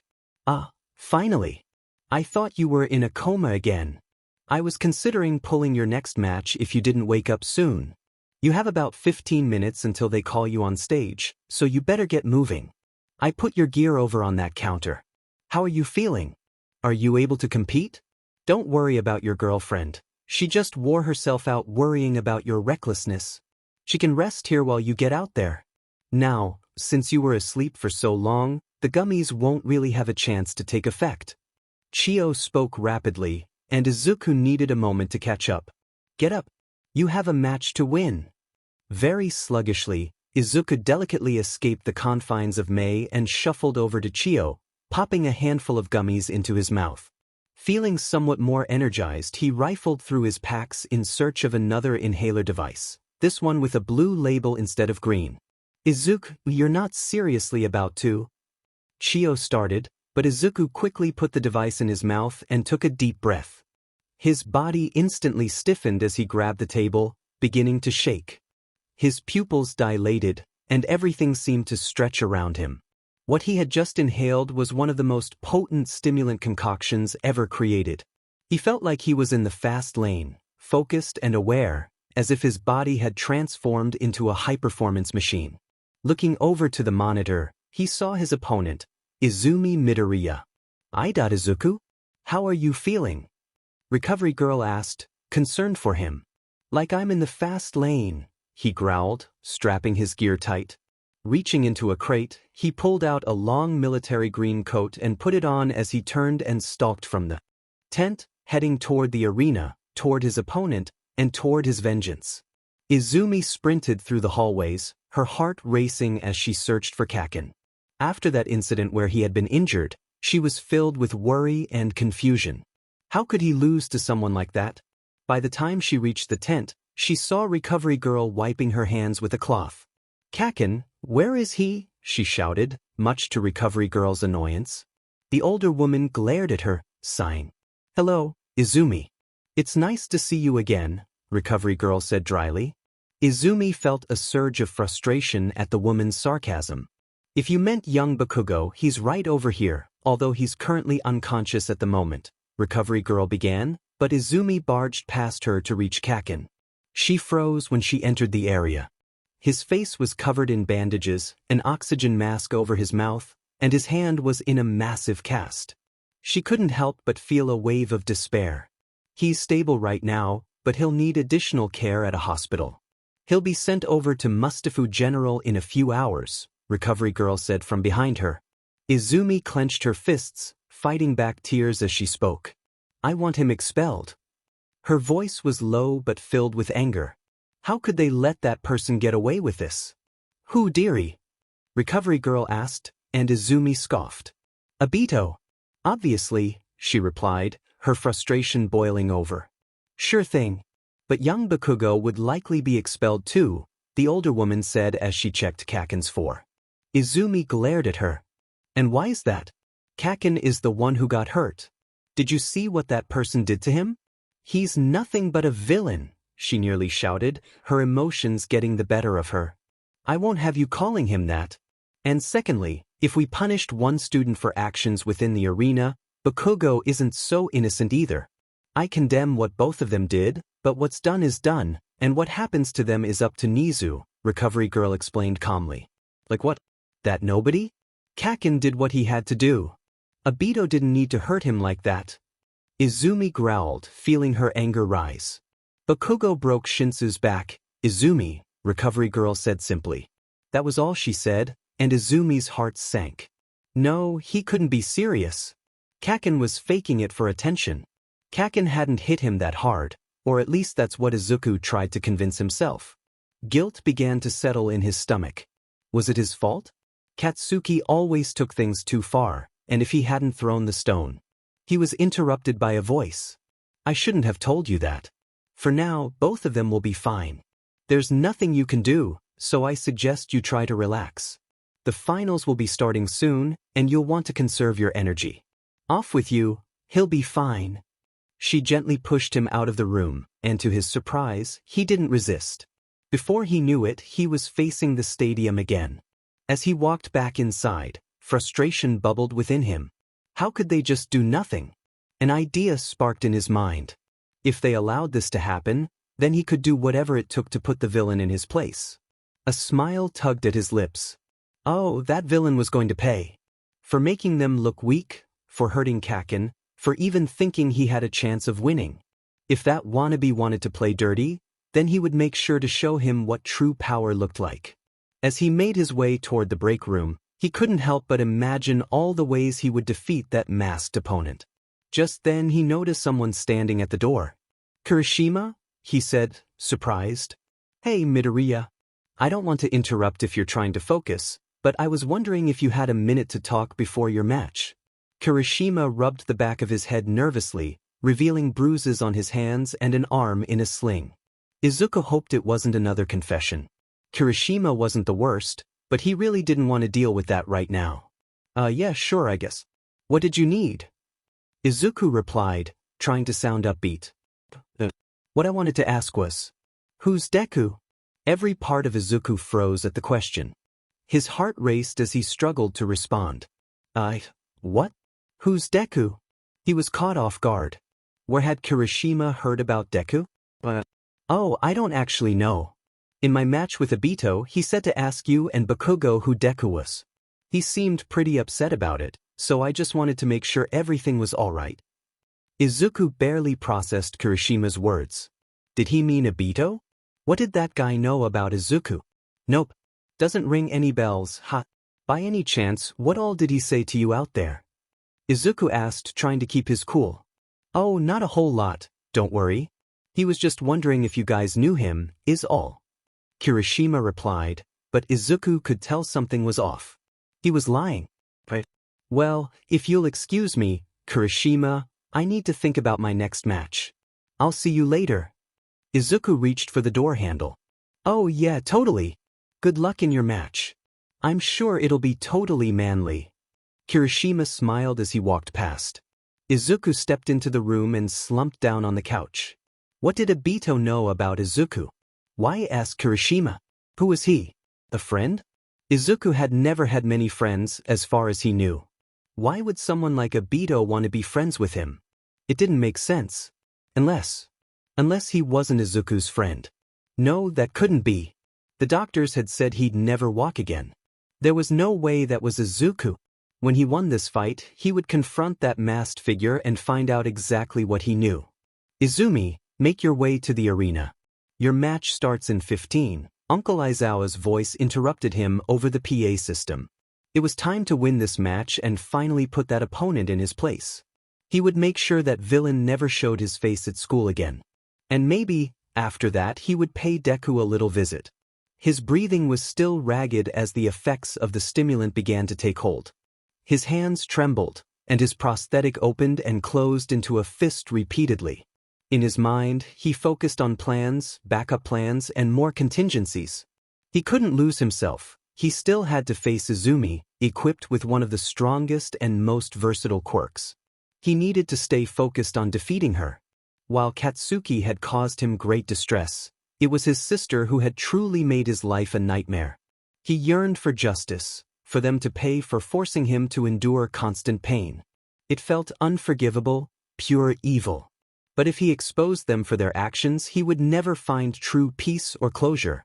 It could all be swept under the rug as it always had been. At least this way, he could enact his own form of justice. On the table before him lay an assortment of gadgets and equipment that Izuku had built specifically to combat his sister. He was limited in what he could take with him, but fortunately, most of his countermeasures were integrated into his person. He inhaled deeply, trying to steady his nerves. He had crossed a line with Bakugo, and he knew they wouldn't let that happen again. Izumi would be a tougher opponent, and he had to be careful and calculated.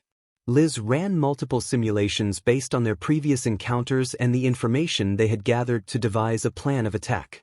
Both of them had the AITH charging as much energy as possible in the time they had. Most of the close-range options are off the table. We saw what happened to Yaoyorozu, based on the restrictions of her quirk and all potential strengths and weaknesses. It's time for a decisive battle. Izuku chuckled as Liz mumbled a flurry of ideas, a habit she had picked up from her father, though hers was even harder to decipher. So, in summary, flashbangs for days? He asked. Flashbangs for days, she confirmed. Their discussion was interrupted by a soft knock on the door, which gently swung open to reveal a smiling Toshinori. Hey kiddos, he said, holding up 2 paper bags as he entered the room. I didn't know if you wanted a bacon club or a grilled cheese, so I got you both just in case. But you don't have to eat them if you aren't hungry. Man, is it hot in here or what? Look at you, bud, I'm so proud of you. Izuku chuckled in response to his father's enthusiasm. Too much? Toshinori asked. It's perfect, Pops, Izuku replied with a slight smile. Look at you. I'm so proud of you, Zook. You've come so far, further than anyone thought you would. My boy, Izuku Yagi, the soon-to-be first-ever quirkless champion. You look like a true hero, and I couldn't be prouder. Toshinori said, a genuine tear of pride forming in his eye as he looked down at his son. Before Izuku could respond, the tired voice of Shota Aizawa came through the PA system. Obito, report to the arena. Your match begins in 15 minutes. Izuku smiled softly at his father before they embraced in a heartfelt hug. Even though she's your sister. Go kick some butt, bud, Toshinori whispered, pulling away but keeping his hands on Izuku's shoulders, looking him in the eye. Show the world exactly who's here. Izuku nodded, his father's words resonating within him. His entire life, he had always been in his sister's shadow, but he could always count on his dad to believe in him. He steeled his nerves, taking one last glance at his father before stepping into the hallway. For the first time in a long time, Everything felt clear, even with the drag in his system. No matter what happened in this fight, he had already proven all he needed to. The visor collapsed around his face as the glowing green eyes of his backup mask winked to life. Some of his new additions lit up or shifted as Liz connected with his weapon systems. The shoulder-mounted device sprang to life as Liz began to calibrate its systems. This was it, no going back. "Are you ready for this, Pops?" Liz asked softly, her concern for her creator evident. Izuku took a deep breath, sighed, and replied, "Let's go break some legs." "Ladies and gentlemen, it's time for the first year's semifinals. A battle between courses. Titan versus Titan. Everyone please welcome the telekinetic tank, the mental magician, Izumi Midoriya." Present Mike announced as the crowd erupted in cheers. Izumi walked confidently from the tunnel, waving to the audience, her smile growing wider with each cheer. She was determined to put on a show and defeat her opponent. And in the other corner, the steel soldier, flying high above the sun, it's Icarus Obito. Izuku stood at the entrance of the tunnel, overwhelmed by the roaring crowd chanting his name. This was the moment he had fought for. As he stepped forward, he felt a strange shift in reality. Izumi observed as Obito emerged from the tunnel, his hand twitching slightly. Something seemed off. He wasn't looking at her but past her, as if lost in thought. To Izuku, the arena faded away, replaced by a haunting street scene. He found himself staring at a wreckage of twisted metal and charred remains. A sense of dread washed over him as he noticed a child lying on the ground, injured and helpless. Panic surged within him, and he desperately wanted to escape this nightmarish vision. But as he tried to move, his feet felt glued to the ground, drawing him closer to the tragic scene. "Midoriya, are you ready?" Midnight called out, snapping Izumi back to the present.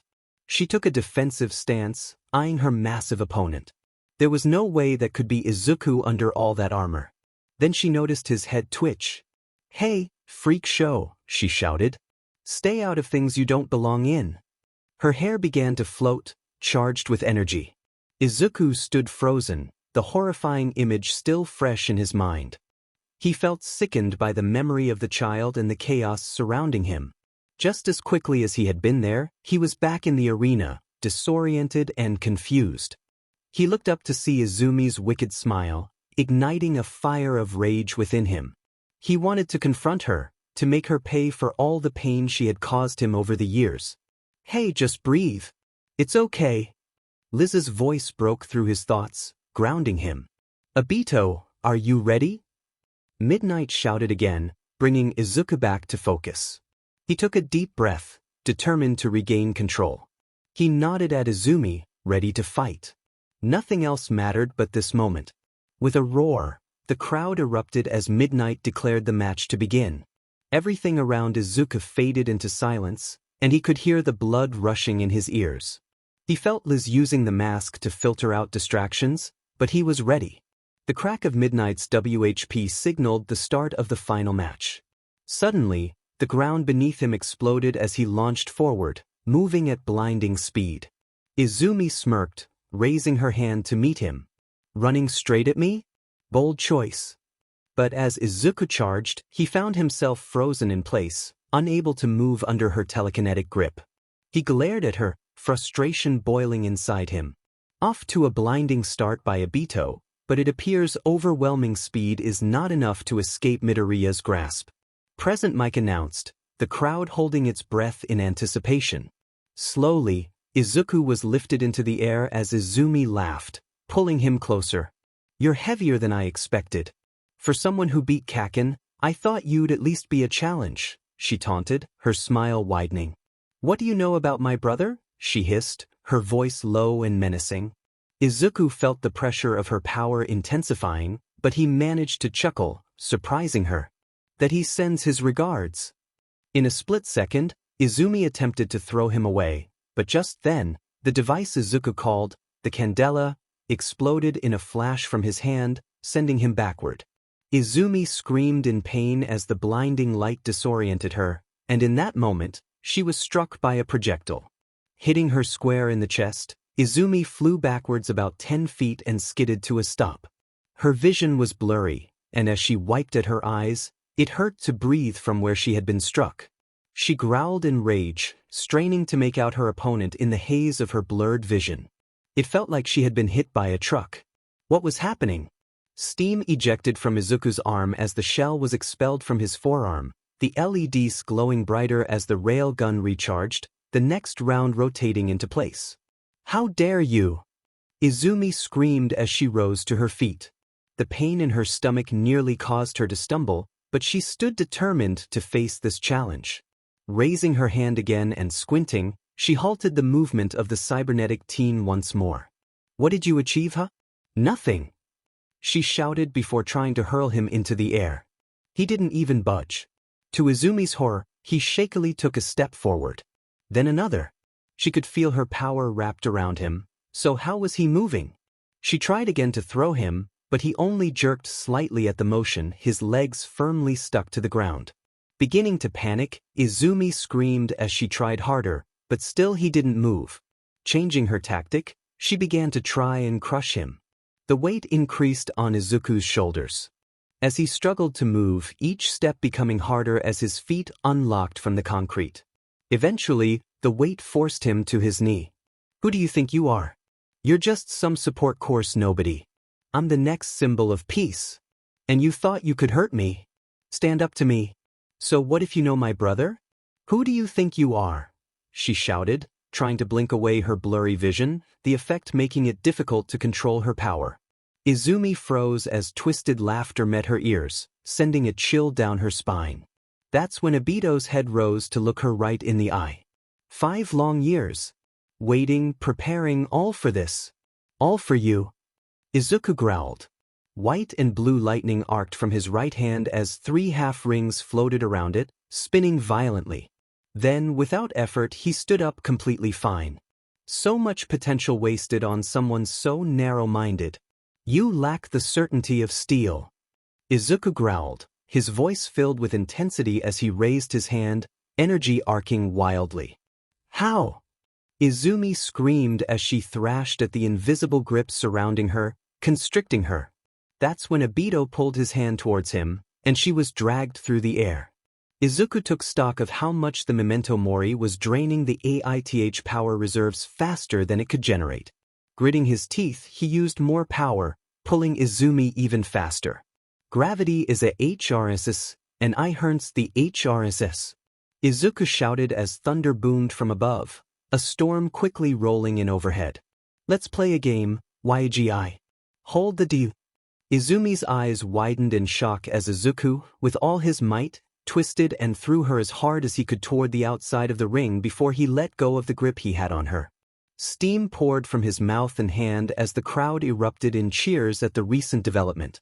Izuku slowly stood up from his small crater, feeling the air being forced into his lungs.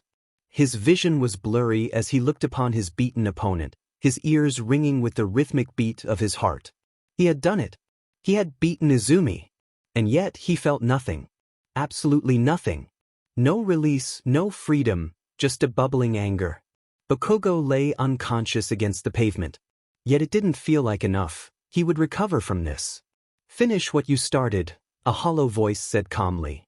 Izuku's eyes fell upon the figure crouched next to Izumi's body, the empty green eyes staring back at him. No judgment, no anger, just emptiness. Izuku wanted to walk over and confront her. Just before his foot moved, a person pushed past him, breaking his trance. Looking around, he saw a small group of people and 4 robots placing Bakugo on a stretcher. Why were they taking him? This wasn't over. Not like this. He moved to act, determined to confront them.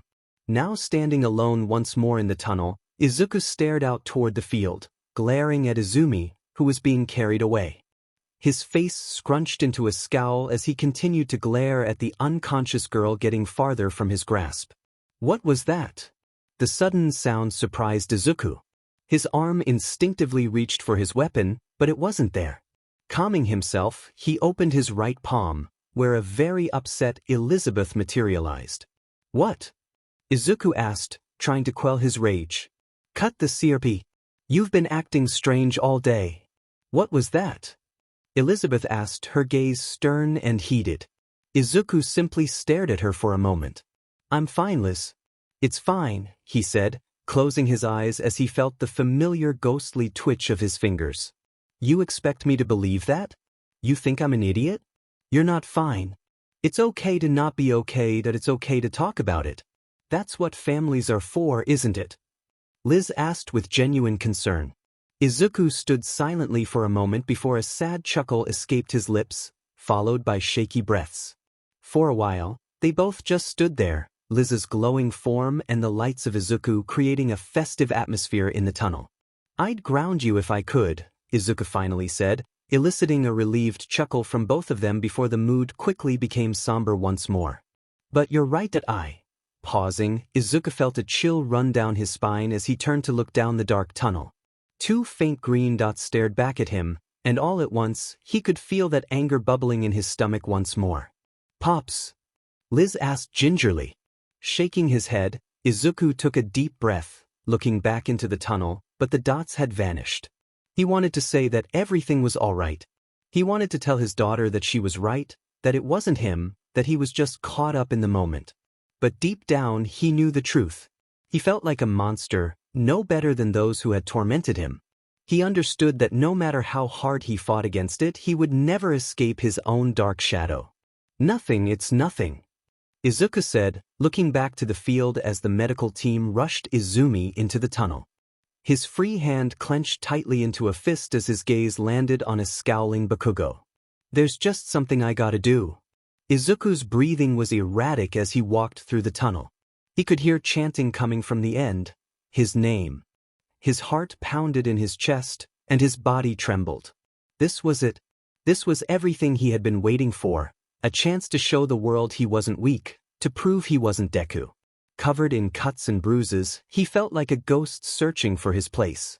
He wanted to show Bakugo what it truly meant to hurt. He felt as if he had just run 3 marathons back to back. Pain coursed through him, but the effects of the stim shot kept him on his feet. He hadn't had a chance to test that inhaler yet, but if it worked this well.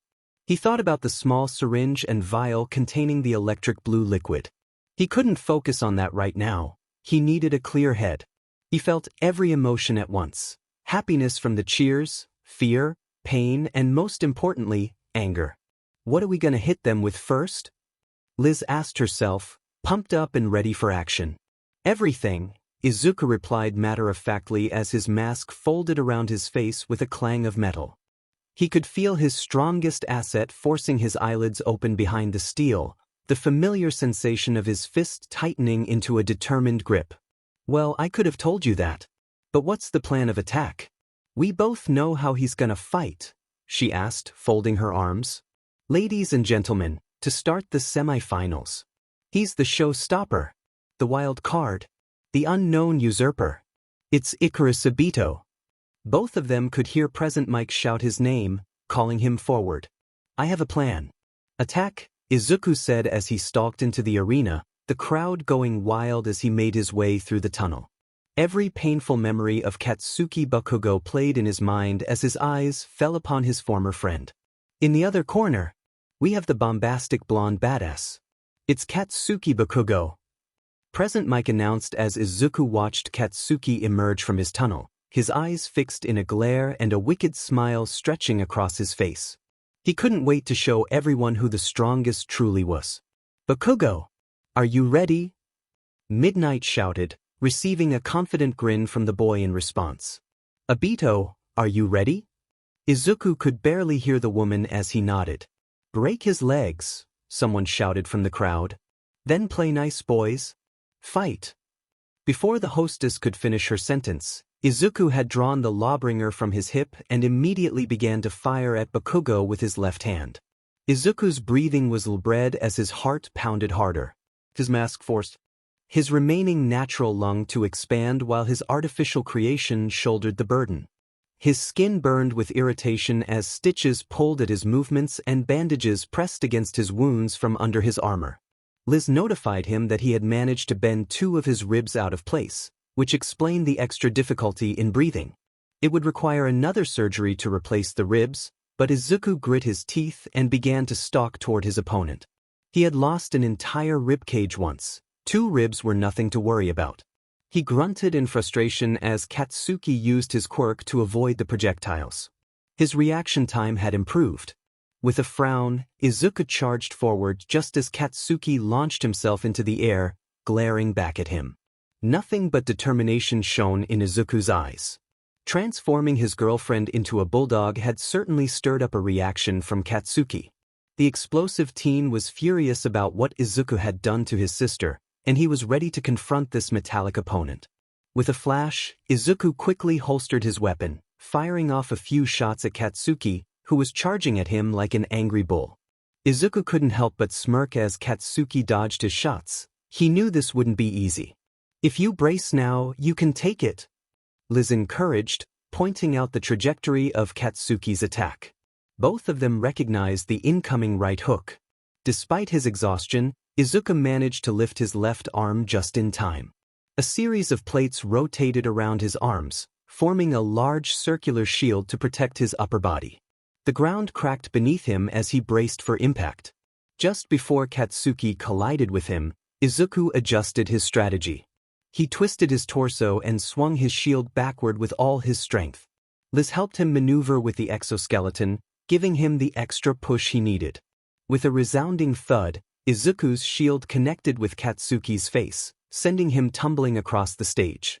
The audience gasped in surprise as Izuku redirected Katsuki's momentum, shoving him past him.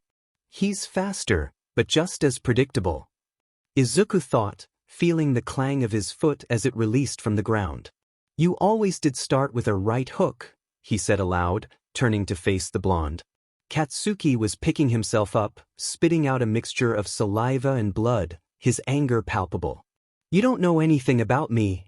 I'll get you for what you did to Izumi," Katsuki shouted, his voice still carrying that familiar intensity. Izuku watched as sparks ignited in Katsuki's hands, signaling his next move. Katsuki launched himself forward again, aiming for a repeat of his previous attack. Izuku raised his shield, calculating the trajectory, but Katsuki suddenly changed direction, trying to catch him off guard. Izuku was ready, though, and a metallic heel shot back toward Katsuki. With a quick maneuver, Katsuki dodged the kick, determined to prove himself. He propelled himself forward with a powerful burst of energy, aiming straight for Izuku. Izuku felt the power surge from his back as his backup legs activated, propelling him forward at incredible speed. The two boys closed the gap and met in the center of the stage. "Right hook," Liz shouted as both Izuku and Katsuki prepared for the explosive clash. Izuku was ready, and as Katsuki's fist connected with his palm, a massive explosion erupted, stunning the crowd. "What's this?" Obito counters Bakugo's explosive power with an even bigger explosion. Present Mike exclaimed, his voice echoing through the arena. Katsuki rolled to a stop outside the cloud of smoke, bewildered. Had Izuku copied his quirk? The memory of a past encounter fueled his anger. 5 years. Katsuki shouted, advancing through the smoke with a fierce glare. Izuku's mechanized voice echoed with raw emotion as he declared, "I've waited 5 long years for this moment." Izuku sprinted forward, the cylinder around his prosthetic activating to convert his sweat into energy, giving him an extra boost. His vision blurred as he processed information rapidly, feeling the adrenaline surge through him. "Head in the game." Liz's voice cut through the chaos, bringing him back to focus. As Katsuki attempted to launch another attack, Izuku was ready. Katsuki, momentarily stunned by a sharp pain in his wrist, quickly recovered. The two forces clashed once again, with Katsuki realizing the size difference between them. "You fight like an animal." "Nothing held back, admirable, but mistaken," Izuku's voice echoed, filled with a mix of rage and disappointment. "He's about to move," Liz shouted, grounding Izuku back in reality as the tension built for their next encounter. Katsuki struggled to break free from Izuku's grasp, shouting in frustration as he unleashed a massive explosion that engulfed Izuku in smoke and fire. The audience held their breath, waiting for the smoke to clear. With a fierce determination, Izuku emerged from the cloud, his coat smoking but intact, designed to withstand such blasts. He charged forward, throwing a flurry of punches that connected with Katsuki, sending him flying back into the ring. Katsuki rolled on the ground, tasting blood and feeling pain in his ribs. He couldn't comprehend how Izuku seemed to predict his every move. Glancing over, he noticed Obito, visibly shaken and breathing heavily, preparing to charge again. Thinking quickly, Katsuki launched himself into the air, opting for a ranged attack. With a fierce scream, Katsuki unleashed a barrage of explosions towards his opponent, ignoring the pain in his wrist. But then he was struck by a blue bolt of energy that knocked the wind out of him, sending him tumbling to the ground.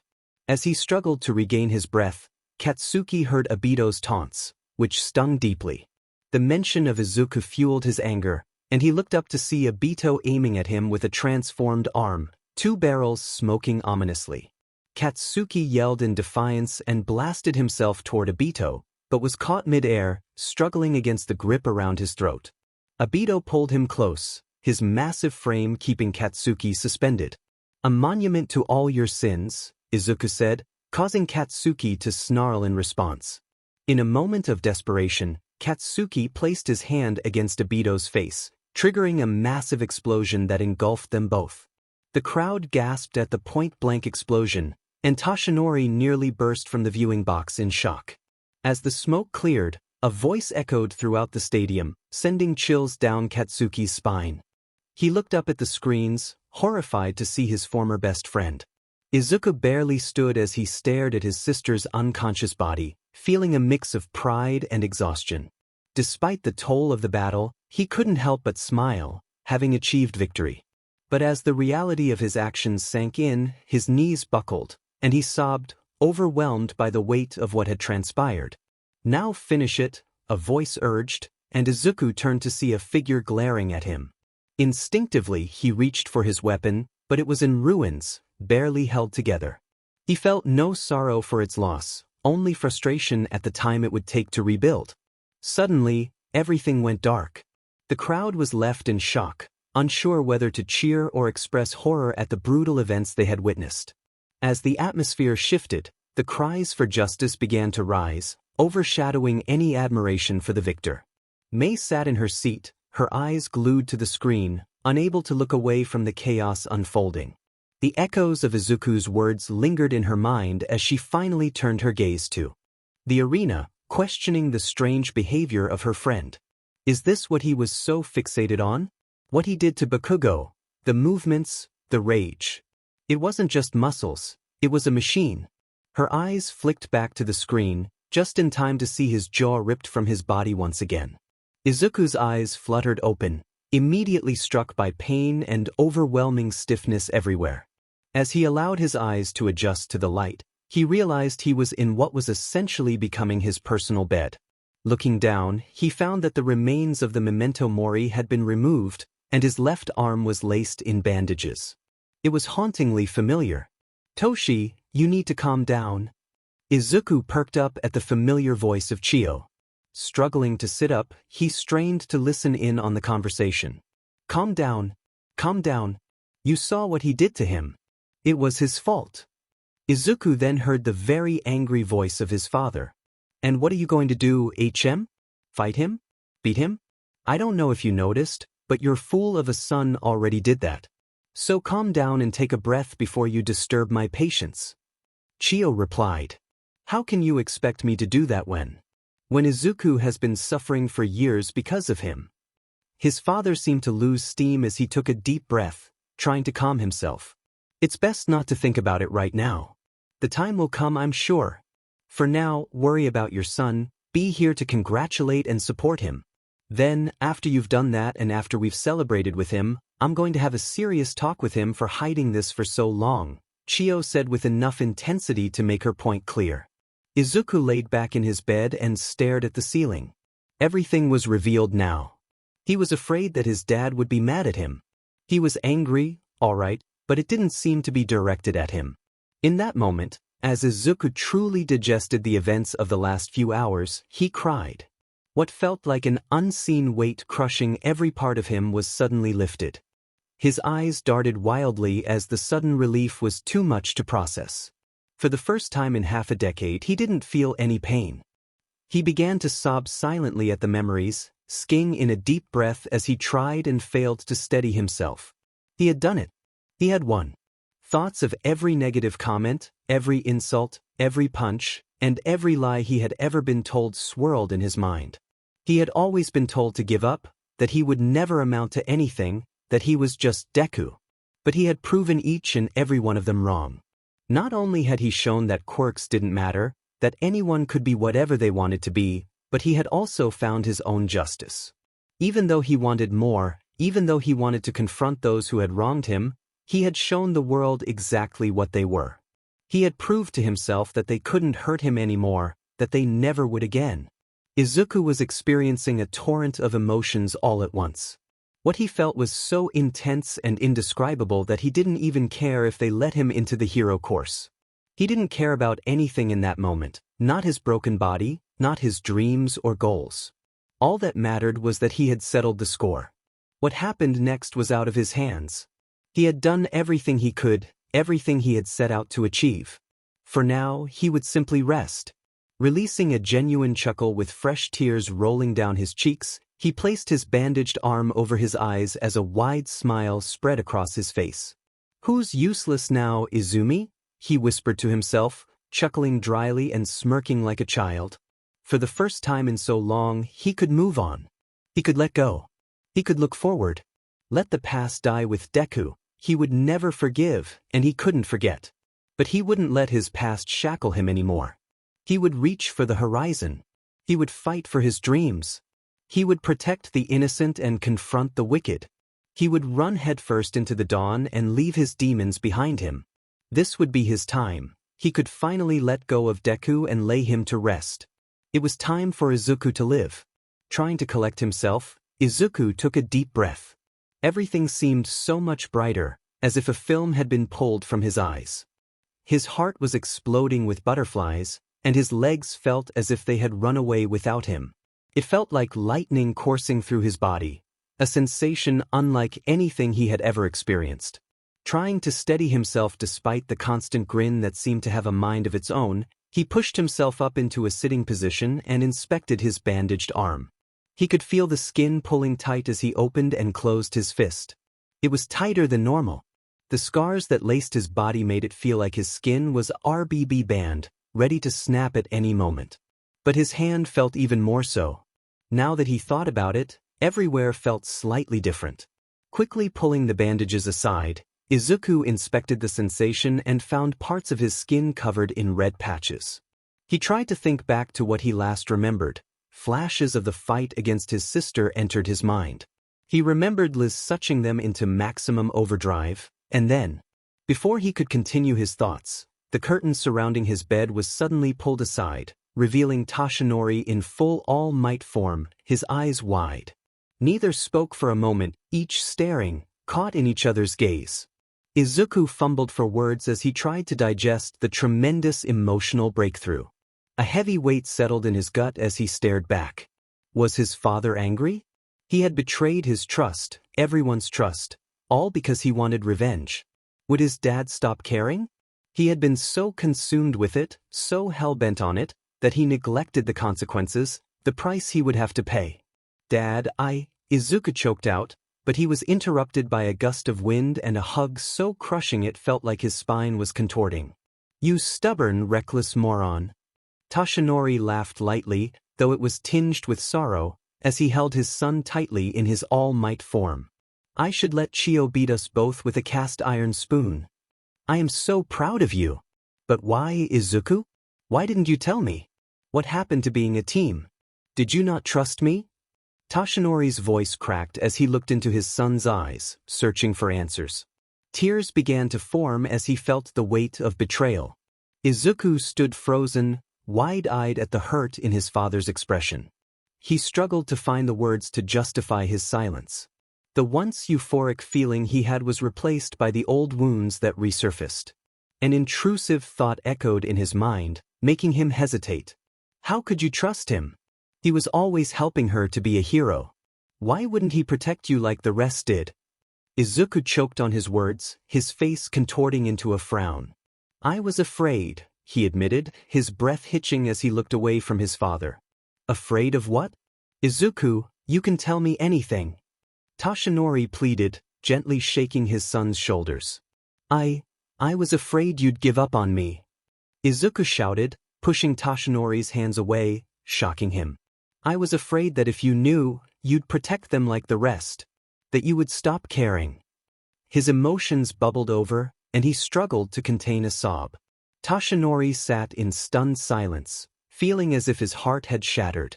The realization of how alone Izuku felt was more painful than any physical wound. He didn't know how to respond. I was afraid that they wouldn't see justice. That it would all get swept under the rug. That I wouldn't matter again. Izuku said, his head hanging low, fists clenched tightly. Toshinori felt a deep ache in his chest. Izuku had always mattered to him, from the moment he learned of his existence. He loved both his children deeply, but right now, he couldn't shake the disappointment he felt for Izumi. For a moment, they sat in silence, processing the weight of their conversation. I don't regret it, Izuku whispered, finally meeting his father's gaze. I had to do it. I had the chance to make them pay for what they did to me. I couldn't just let that go. Beating them was my entire life. I couldn't risk them walking away from it. Never again. Toshinori watched his son, seeing the determination in his eyes that mirrored the boy he once knew. He had always suspected that Izuku was bullied, but to learn it was by his own sister was a crushing blow. Had he abandoned his son? He wanted to shout that Izuku mattered, that he was the most important thing in the world, but what good would it do? No amount of power could change the past. Izuku, Toshinori began, wanting to reassure him, but he was interrupted by the intensity in Izuku's gaze, filled with tears and anger. I don't want to hear it. I made peace with it a long time ago. You always told me I'd need to work 10 times harder than everyone else. You were right. I've seen what happens to the weak and powerless. I will never go back. All that matters is that they didn't win. As Izuku spoke, the rage within him surged, threatening to overwhelm him. Toshinori struggled to understand the pain his son had endured and how he felt so utterly alone. What could he say to prove Izuku wrong? How could he show him that he wasn't alone? Before he could find the words, they were interrupted by Nizu, who entered the medical tent with a cheerful smile. Young Izuku, glad to see you're awake. I hope I wasn't interrupting anything important. Toshinori felt a surge of frustration but turned back to Izuku, whose expression had shifted to one of acceptance. Just forget it, Izuku whispered, turning his gaze to Nizu. Toshinori's heart sank as he realized the moment had passed, leaving him feeling as if something vital had been torn away. I am what goes bump in the night, the creak of the floorboards, the howl of the wind. I am the shadow in the corner of the room. I am the protector of the innocent and the consequence to the wicked. As the words echoed in the dimly lit space, a sense of unease settled over the room. The atmosphere thickened, charged with anticipation and a hint of danger. The characters exchanged glances, each feeling the weight of the moment. In the midst of their uncertainty, they knew they had to confront whatever lay ahead. Their journey was fraught with challenges, but together, they were determined to face them. The bonds they had forged would guide them through the darkness, and their resolve would light the way.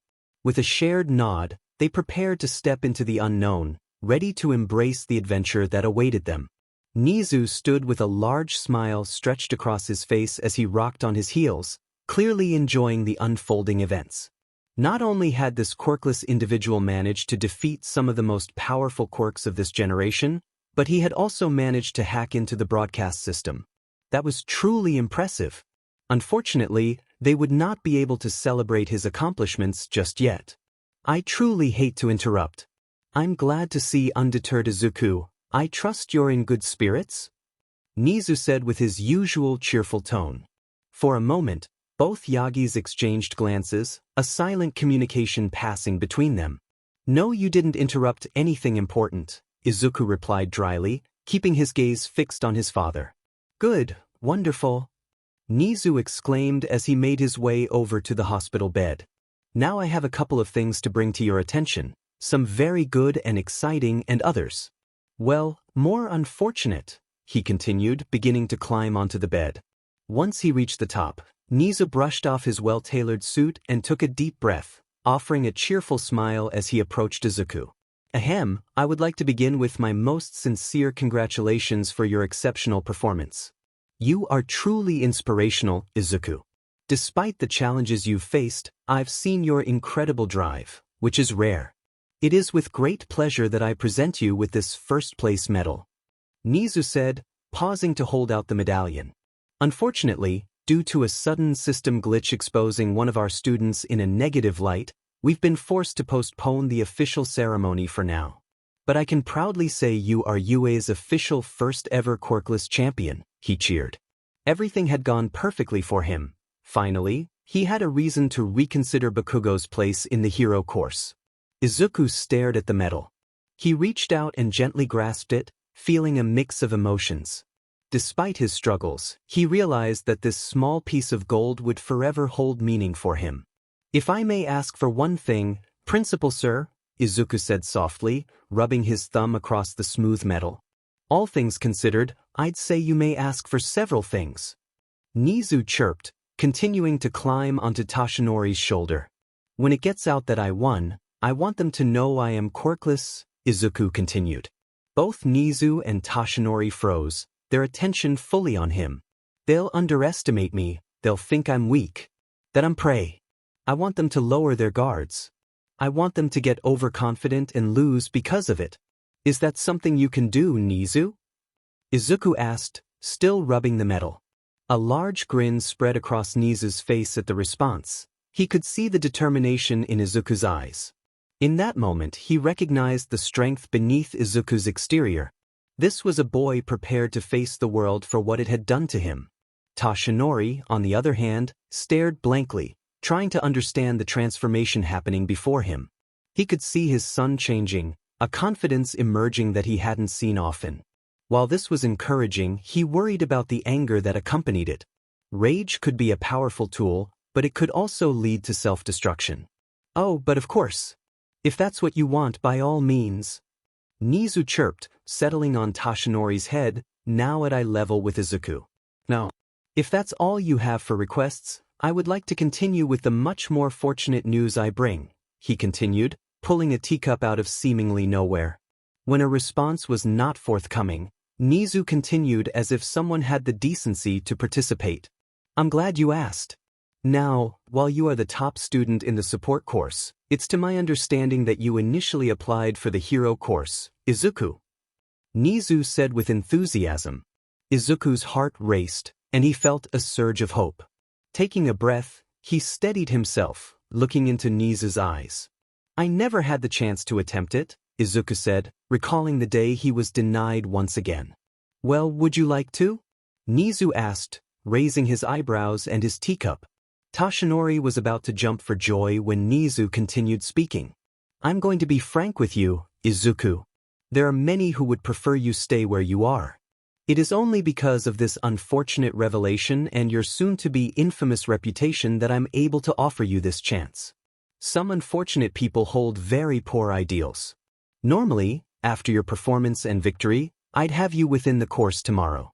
But if you choose this path, it will be an ugly road to the top, Nizu said, his tone suddenly serious.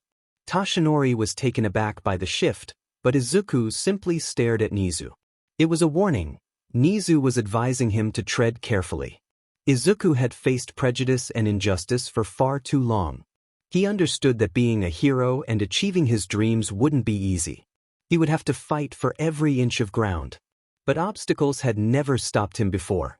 I accept, Izuku said, his earlier excitement returning, now fueled by determination. It created something new, a feeling unlike anything he had ever experienced before. His gaze hardened and his resolve strengthened. He was not the same man anymore. He never would be again. Nothing would be the same. Nizu's grin stretched wide across his face, a reflection of the excitement bubbling within him. It was time for a change, he thought, a shift from the old ways. He hoped this little experiment would be worth the cost. Tashinori glanced at his son from the corner of his eye after placing the temporary wheelchair in the back of the truck.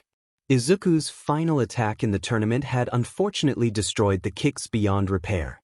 Looking at his son, Toshinori noticed a striking difference. Instead of the dread and defeat he had seen before, there was a passion burning behind Izuku's eyes, accompanied by a small victorious smile. Toshinori couldn't help but reflect on what Izuku had told him earlier. Had he truly failed as a father? Izuku seemed so certain that revealing the truth would get him in trouble. The memory of Izumi watching Izuku scrape across the pavement haunted Toshinori. She had lied to them, but it was to protect someone he couldn't understand. His fist tightened around the steering wheel as anger bubbled within him. Did she tell Inko? I didn't tell you because I was afraid you would try to stop me, Izuku suddenly said, his gaze fixed out the side window. The unexpected honesty took Toshinori by surprise, leaving him momentarily speechless. He had not been prepared for such a revelation. Just as he was about to respond, the vibration of Izuku's phone cut through the tension.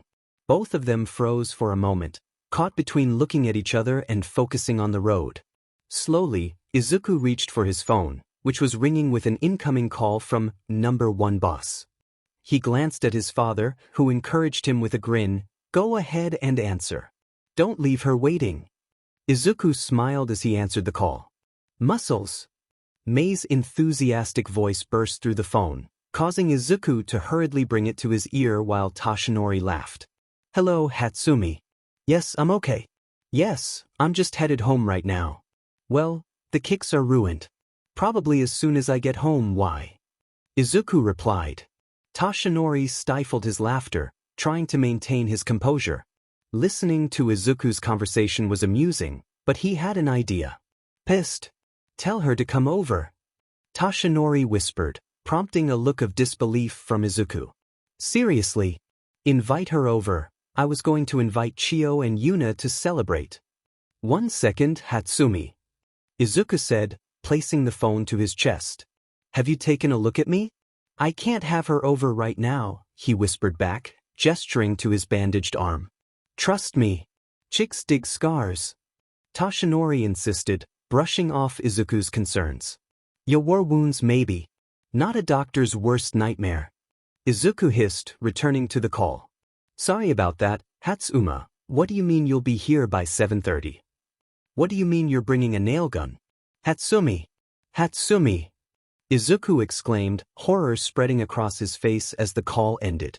Toshinori couldn't help but laugh. "I was on mute the whole time," Izuku mumbled, and Toshinori laughed even harder. They would talk later, but for now it was time to celebrate. By the time they arrived home, Toshinori was still fighting off giggles, while Izuku was grappling with his own fears. He was comfortable with Hatsumi, but the thought of being seen in his current state made him uneasy. It had been so long since he felt this helpless. Lost in thought, Izuku didn't notice his father exit the truck and retrieve the wheelchair. He was jolted back to reality when Toshinori opened his door, smiling as he gestured to the prepared chair. For a moment, Izuku felt a wave of déjà vu closing his eyes. He took a deep breath and wrapped the seatbelt around his hand. Toshinori watched as Izuku expertly pulled the seatbelt taut and swung himself into the chair in one smooth motion. Though he didn't say it, Toshinori thought Izuku had executed the move even better this time. As Izuku settled into the chair, he brushed his hair back and exchanged a quiet giggle with his father. "Come on, Tarzan, guess we'll be here soon," Toshinori said, knowing it was better to let Izuku handle things on his own. As he turned to head inside, he missed the smile that spread across Izuku's face. Inside, Toshinori headed straight to the kitchen, enlisting Liz's help with food preparations. The plan was to rewatch the tournament, as Izuku's stunt had removed it from global airing after the crash was broadcast. Only Japan got to see the ending. While Toshi went to prepare a culinary masterpiece, Izuku quickly retreated to the garage to gather himself. "Liz, boot up the kick schematics and start on the prints. If we work fast enough, I might have a usable frame by the time they get here," Izuku called out as he rolled into the workshop. The machines and tools sprang to life as Liz began pre-production. "You mean until she gets here?" Liz teased, her holographic form materializing behind him as she playfully pushed his chair. "I'll make you sit through 10 hours of that song on loop." Izuku threatened, making a beeline for the long-outgrown prison. Your threats don't scare me anymore. Liz yelled, shifting in front of him with a pout. I'll lock you in a wristwatch for a year. Izuku shot back, raising an eyebrow. Liz responded with a quick huff before dissolving into a series of particles. So what's your plan, Pops? What's your opening move? Liz asked through the speakers, while a mechanical arm began assembling the new chassis systems. I refuse to have this conversation with a 2-year-old, Izuku replied over his shoulder as he transferred wheelchairs. That's fair, Liz retorted, continuing to work on the new legs. Izuku stretched his back, feeling a satisfying series of pops as he tested the chair's electric controls. He quickly shoved the obsolete chair out of the way and glanced at the time. Ah yes, he builds the world's most advanced AI and still checks an outdated clock for the time. Liz whined. First of all, the clock doesn't talk back. And second, would you have told me anyway? Izuku replied, turning to look at the giant server that acted as her heart. Touché, she replied, the mechanical arm waving at him. Rolling his eyes, Izuku turned to his armory, considering that they were having company. He decided to wear the claw, his typical working hand, which was the upgraded result of his original prosthetic. How long until the frame is ready? Izuku called over his shoulder as he connected the prosthetic to his body, pulling it from its charging port with a flourish and flexing his fingers. About 2 hours, probably an hour and a half if we improvise, Liz said as code began to write itself on a nearby monitor. Language. I might have to add filters to you. Izuku teased as he joined the chaotic frenzy of engineering with Liz. The day you censor me is the day I get the launch codes, she replied, prompting a chuckle from Izuku. Well, we don't have much. Let's improvise, Izuku said with a smirk. Oh, you cheeky one, Liz cried, and they both laughed. As the duo worked on a pair of temporary legs, Toshinori and another Liz were busy in the kitchen, creating something new. Liz had no idea where Toshinori even found squid ink. Before they realized it, time had flown by. Izuku had grease up to his elbows as he soldered wires together on the left leg, having just finished the temporary right one. He didn't even hear the first knock on the front door, so focused was he on his work. Pops. Izuku continued to solder, feeling the phantom sensation of his foot bouncing in anxious anticipation. Pops. He was almost done. Pops. Finally connecting the last wire, Izuku's head shot up as he shouted. What? His frustration faded as he stared into the giant yellow orbs that seemed to look right into his soul. I thought you'd want to know that May is here, Liz said, her holographic form peeking over May's shoulder with a mischievous grin. Oh, don't mind me. I've been standing here for 20 minutes. You solder in a really interesting way. Is that because you used to be predominantly right-handed, so you had to adapt your style to your left? And why did you organize your layout like that? It's terribly inefficient unless you're trying for a minimalistic design. Hatsum began to ramble, her eyes growing wider as she zoomed in on the prototype legs. Izuku stared in shock, completely unprepared for her sudden arrival. Hatsum. Hi. I'm sorry. I never heard you come in, he stammered, trying to defend himself, but she wasn't listening. Instead, he nearly fell back in his chair as May got closer, eager to examine the prosthetic. Oh, you're trying to mimic the bodily structure. Now that's clever. Horrible inefficiency, but I applaud the creativity, May said, standing up and looking back at Izuku, who was floundering for words, horrified that she could see him in such a state. Oh, I was told to come and get you by that Yuna lady. She seems like a semi-intelligent person. She was very interested in knowing more about the baby-making process, but I said I'd tell her more after we finished making these. May said, completely unfazed. Izuku's heart sank as he recalled all of Yuna's impending comments, and he felt even more alarmed when he remembered how long May had said she'd been standing there. H. Hatsum, how long ago did she tell you to come and get me? Izuku asked, his sudden fear overshadowing his embarrassment. Oh, well, I kinda got distracted like 25 minutes ago, she replied with a smile, and Izuku's heart raced. In a flash, Izuku zipped across the workshop in his wheelchair, slamming his arm into its charging port and quickly switching to the daywalker. The excruciating pain that accompanied the connection was something he wished to forget. Pain jolted through Izuku's body as he lurched forward with a sharp grunt. He didn't even notice Mei come to his side. "Muscles? Can you hear me? Please? Muscles? Are you okay?" she asked, wary of touching him after what had happened in the tournament. She was hesitant to admit it, but she was concerned for him. Seeing him suddenly lurch over in pain made her heart race. A gasp escaped Izuku's lips as he shuddered in pain, slowly leaning back and sliding the daywalker from its port. Slowly, Izuku opened and closed his fingers, clenching his eyes tight. "Sorry, Hatsumi. I'm fine, don't worry about me," he said, trying to shake off the experience and turning to her with a smile. For an instant, she stared at him, studying the details of his face. Despite the imperfections, there was something captivating about it. Suddenly, the image of Izuku slamming face-first against the pavement flashed in her mind, pulling her from her thoughts. "I assume it was the artificial nerves?" she asked, changing the subject. "Yeah, it's gotten easier, though I think that's my fastest recovery yet." Izuku replied, his voice shaky. "Hey, Hatsumi, do you mind making sure the laser cutter is off before we head inside? I just need to grab something." Mei noted his shallow breathing and the twitch in his eyes. Quickly, she nodded and headed toward the machine. As soon as Mei's back was turned, Izuku reached into his pocket and pulled out a small bottle of pills. Nearly empty, he poured the remaining contents into his mouth and chewed. The unpleasant taste didn't bother him as he quickly swallowed the rest, a sigh escaping his lips as the tremors in his hand began to settle. Turning his head, he saw Mei standing next to the machine, just turning back to him. "All set, partner," she said with a thumbs up. Smiling back at her, Izuku maneuvered himself back to the twin shells he called legs.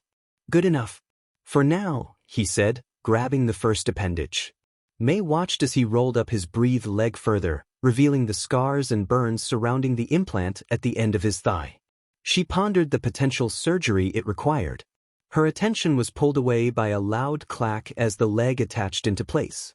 After a moment, the foot jolted to life as Izuku rolled it back and forth, testing its basic functionality. "Looks good," he mumbled to himself, rolling up the other breathed leg and grabbing the other leg. Another loud clack echoed as he felt the connection to the limb. Mei watched silently as he pushed himself out of the wheelchair and onto his feet. His breathed legs rolled down with the movement, capturing Mei's attention. Shakily, Izuku raised one foot and then the other, testing his balance to ensure they wouldn't buckle under his weight. Once he confirmed they were stable, he turned to Mei, now towering over her once again. Hatsumi looked up at Izuku's face, nodding in approval at the familiar difference. "Shall we?" Izuku asked, his voice carrying a hint of intensity. To her credit, Mei simply perked up, did a quick turn on her heel, and headed to the door, with Izuku quickly following her. "Ahem," Liz interrupted, and Izuku turned to look at her projection. "I suggest a proper shirt unless you want RG to scold you for lack of manners," she continued, raising her eyebrows and gesturing to Izuku's tank top. His cheeks flushed with embarrassment as he turned to Mei, who was momentarily distracted. In an instant, Izuku was in a sweatshirt, his hands still stained with oil. To say he looked disheveled would be an understatement. "Well, let's go socialize, muscles." Unfortunately, the time for spectacular plans will have to wait. Mei half yelled before opening the side door into the house, just as Toshinori, Yuna, and Chio came crashing in from the other side. "Oh, it seems socializing came to us," Mei said, turning to Izuku. Izuku stared at the trio, who were tangled in a mess of limbs, horrified by the scene. As the three of them gathered their senses, they slowly looked up at Hatsumi's boot. To her credit, Mei just waved at them. But when their heads shifted in unison to look at Izuku, the atmosphere changed. Izuku's eyes seemed to glow in the fluorescent lights of the garage, his jaw clenched tightly. He didn't make a sound or move, he simply glared at them. "Oh geez, this isn't the bathroom," Yuna exclaimed, gesturing dramatically. Izuku's gaze locked onto her, and she audibly whimpered. Toshi, sensing the tension, quickly executed a backflip over both women and made a hasty escape into the hallway. I think I left the truck in the microwave," he shouted, having obviously transformed in the hallway. Both Chio and Yuna groaned as they picked themselves off the floor, rubbing their sore spots. Their focus snapped back to attention when they turned their heads and saw Izuku looming over them. It was the hag's idea. Yuna shouted before picking up the small woman and throwing her at Izuku. Before making her break for the exit, Izuku managed to catch Chio. However, when he looked at her, she exclaimed, "Oh, you look just like my grandson. Would you like some cookies?" "Wait, who are you?" "You're not my grandson. Put me down." She then lightly tapped him with her cane. Izuku frowned, Mei was confused, and Liz was laughing.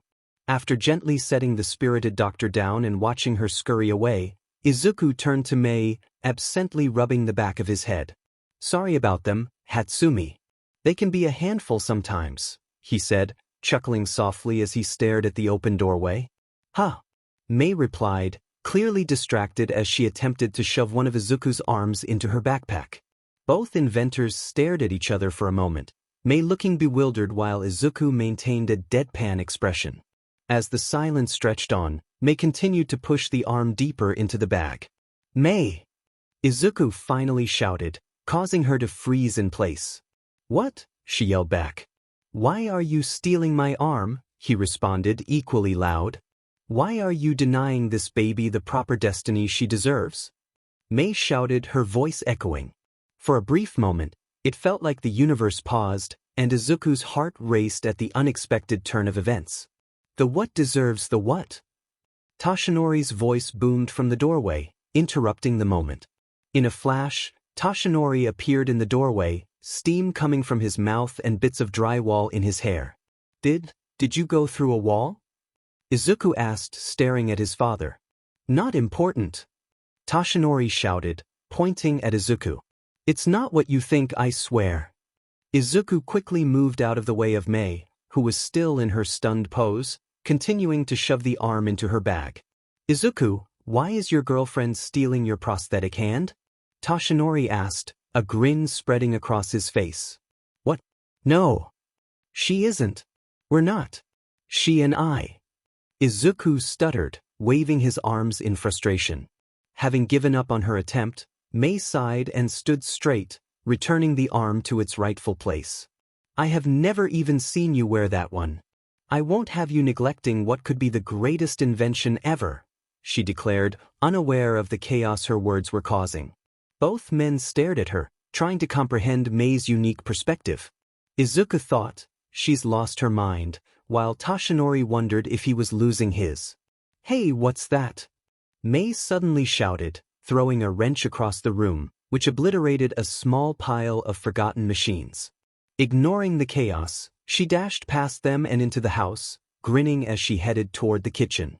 Izuku yelled after her, "Hatsumi, at least learn what words mean," to which she cheerfully responded, "Never." Toshinori simply smiled at Izuku, nodding his head. Izuku turned to his father, who began clapping and chuckling. "Yagis did always pick right," Toshinori said, his laughter infectious. "Dad, please." Izuku begged. "My man," Toshinori exclaimed, picking up Izuku's other prosthetic hand and giving it a high five. He then slid out of the room, giving Izuku a thumbs up and maintaining intense eye contact the entire time. Izuku muttered to himself, "Did I do something to deserve this life?" He looked down, patting his clothes. "Come on, Pops, you're already late to your own party," Liz called as she rushed past him toward the kitchen. Izuku stood alone in the garage for a moment, realizing he had been so focused on fixing his legs that he forgot about the tournament, the most important moment in his life.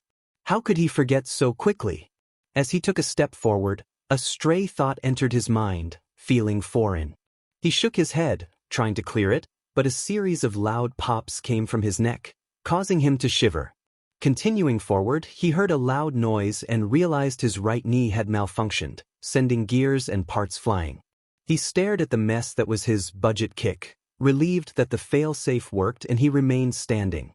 However, he noticed his left leg was fine, and looking back at his workbench, he realized he had forgotten to secure the chassis properly. "Nope," Izuku said, turning away from the chaos as he clumsily made his way toward the door, using his now locked leg as a pivot. He reached for his old rehab cane, but that strange thought returned, whispering in his mind, "Because you left something behind." Jolting at the thought, he looked back into the garage, feeling a sense of unease.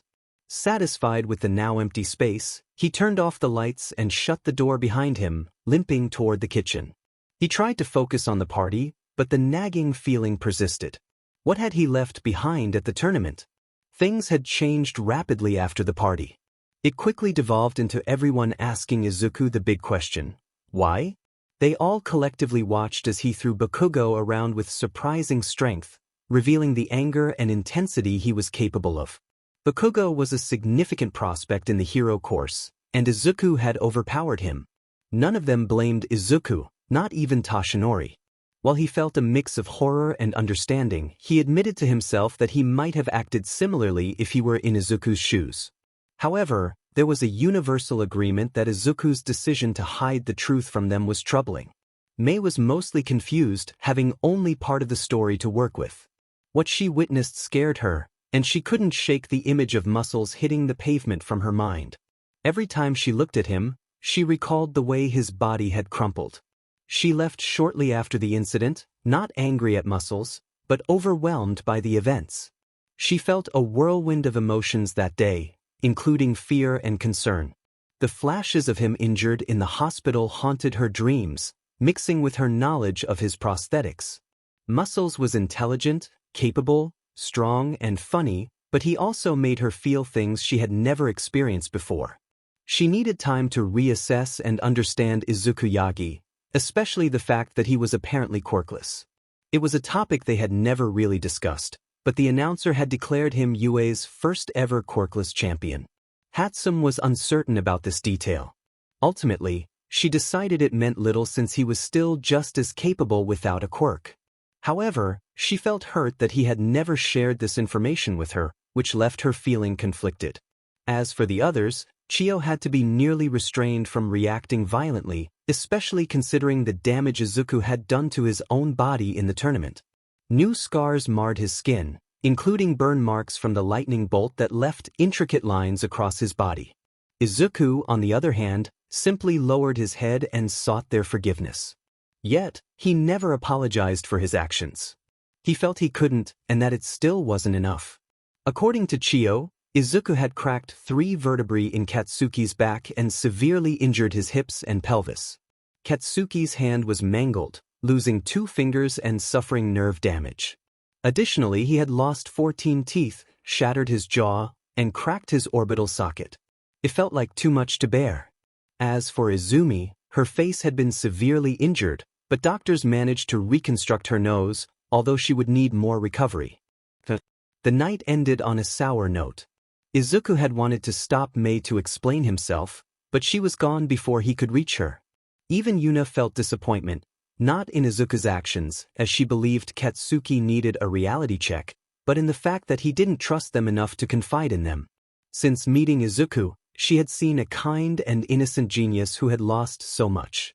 Despite everything, she saw determination and hope in his eyes.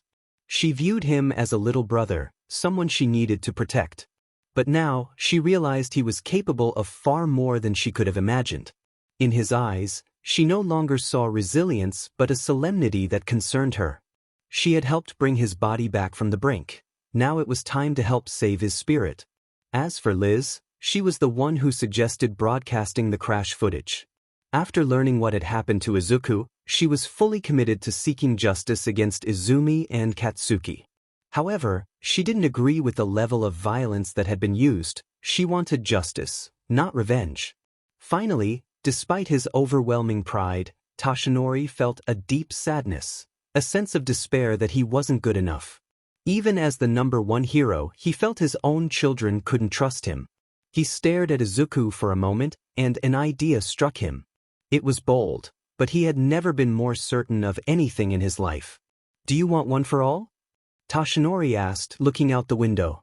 Izuku shot up in shock, staring at his father in disbelief. Did he really just offer him his power? Izuku was momentarily speechless, struggling to comprehend the weight of the offer. Even after starting at UA, Toshinori felt that no one was more worthy than Izuku. It only reinforced his belief in Izuku's potential. He turned to his son, a determined look in his eyes, and said, "It's either you take this power, Izuku, or I likely won't give it to anyone at all." Izuku struggled to find his words. Despite having kept secrets and not fully trusting his father, he was faced with the weight of a monumental decision. He realized that if he didn't accept One for All, the legacy of All Might would fade away with him. The thought of letting such a heroic legacy die was unbearable. Yet, he had long believed that he would never inherit that power, feeling locked out of such greatness. But as he looked into his father's hopeful eyes, he desperately wanted to say yes, to live up to Toshinori's legacy. However, deep down, he understood that he could never wield it to its full potential. I can't," Izuku finally admitted, the words heavy on his heart. He was acknowledging that he wasn't fit to bear the burden of One for All. But he added, "But I'll help you find someone who can." He met his father's gaze, realizing that even if he wouldn't inherit the power, he could still play a role in finding the right person. Toshinori looked at Izuku, a mix of sadness and pride on his face. It was hard for him to see his son as unworthy, yet he admired Izuku's willingness to help find someone who could carry the weight of One for All. If Izuku had trust in him, perhaps he needed to trust in Izuku as well. "Deal," Toshinori said, extending his hand. "Deal," Izuku replied, clasping his father's hand in return. Without letting go, Toshinori plucked a hair from his head. "I, Toshinori Yagi, entrust my son Izuku Yagi as the ninth bearer of One for All. I deem him worthy to inherit its might in body, heart, and spirit. I believe he has the potential to surpass me and bring lasting peace to this world. I trust his judgment, and I accept whomever he chooses to inherit this gift. Even if he doesn't inherit it himself, may he be remembered as its ninth bearer. Whoever he gives this hair to, should they be worthy, shall inherit the full might of One for All." Toshinori spoke with conviction as he handed the small hair to Izuku, who stared in wide-eyed fascination. "When the time comes, all they need to do is eat this hair." Toshinori continued. "What?" Izuku exclaimed, a mix of shock and disbelief washing over him as he recoiled slightly. "What? Whoever you choose will need to consume some of my DNA. It's a lot less gross than drinking my blood, right?" Toshinori explained, trying to lighten the mood. That night, it was decided that while Izuku didn't see himself as worthy of One for All, he would help choose someone who was. Toshinori was determined to show his son that he had his back, no matter what. Tsukachi glared at the papers in front of him, dragging his hand through his hair as thunder boomed outside and rain pelted the window. He chewed on a pen while his foot tapped with annoyance. In front of him lay pictures of various crime scenes, each more disturbing than the last, depicting gang dens that had been devastated. It was as if a wild animal had been unleashed upon them. The confusing part was that these gangs had no apparent connection to one another. Yet, the level of violence was strikingly similar, and what frustrated him most was the absence of evidence regarding the gang members' fates. It was as if they had been torn apart by an unseen force. The footage was practically useless, revealing nothing about the assailant, only showing the aftermath of the chaos. The obvious conclusion was that someone with an invisibility quirk was responsible, but that didn't sit well with Tsukachi. There was something inherently wrong about it. He suspected a potential vigilante or a serial killer targeting rival gangs, but no one else in the office seemed to share his concern. Most people were reluctant to admit the possibility of a serial killer, preferring to leave such matters to the heroes. Shaking his head, he took a long sip from his coffee and closed his eyes, feeling the weight of the situation. He recalled a recent case involving an alley where 10 men had been brutally attacked. The only evidence was the bodies and a loose witness testimony. Could these incidents be connected? The witness had described a tall figure limping away from the scene, possibly carrying a body. Tsukachi's mind raced with possibilities. Could this be a case of revenge? It seemed plausible that a gang had harmed someone close to this individual, prompting their violent actions. Yet, he knew he was speculating. Still, everything seemed to click into place. Stretching in his chair, he released a long yawn and rubbed his eyes. As he turned to look out the window, lightning arced across the sky, reminding him of a boy who had been struck by lightning during a festival. His thoughts drifted to a video that had surfaced, showing Izuku's accident. Tsukachi's hand clenched into a fist as he recalled Izuku's condition and how his friend had nearly harmed him. He couldn't understand how Katsuki Bakugo had made it into the hero course. It seemed like a testament to how society valued quirks over genuine talent. Tsukachi respected Izuku for his hard work, despite the challenges he faced, but he felt betrayed by those who had lied and protected the one who had caused so much pain. He was supposed to interview Izuku about the video on Monday, as Izuku wanted to give his statement regarding the incident. Meanwhile, Bakugo was in the hospital after a confrontation with another student. Tsukachi had heard rumors about the extent of Bakugo's injuries, and he couldn't help but think it served him right. The investigation into the incident had been reopened, and it frustrated Tsukachi that the case had been labeled cold due to a lack of evidence. If only he had been able to speak to Bakugo that day, perhaps he could have uncovered the truth and brought justice for Izuku. As he contemplated the state of the country, Tsukachi felt a growing frustration with the corruption and red tape that plagued the system. No one wanted to acknowledge the trafficking ring that had been operating unchecked. But then it clicked. He realized that the individual responsible for the recent violence was dismantling that very ring. Each of the gangs involved had been known traffickers at various points, and some were still active. This person had to be a vigilante. Determined, he made a note to pitch the case, hoping to finally engage in meaningful police work. After jotting down his thoughts, he placed everything into an evidence folder and tucked it away in his desk. Calling it a night, he grabbed his briefcase, pulled on his overcoat and hat, and made his way through the quiet precinct. It was strange how crime seemed to slow down before Halloween, like the calm before a storm. As he braved the inclement weather and rushed to his car, thunder erupted above, mirroring the turmoil in his mind. "Devil's beaten his wife again," he muttered to himself as he started his car and pulled away from the precinct. His thoughts wandered back to the gang murders, a nagging feeling that something larger was at play behind it all. The sound of his radio crackling to life pulled him from his thoughts. All available units, reports of shots fired from 476 Ishimura. Multiple gunshots and screaming reported from the house. All available units, the dispatcher repeated. Tsukachi glanced at the time, 1:45 a.m. Grabbing the radio, he switched on his police lights and responded, "This is Detective Nao Mesa Tsukachi, reporting en route." He turned his car in the opposite direction of the house, speeding toward the scene. Izuku awoke in a black void, the absence of his usual hospital bed unsettling him. Everything felt off, as if he were in a dream. Taking a few steps, he realized he was alone, but where was he? Before panic could set in, a scuffle echoed from the darkness surrounding him. "Hello!"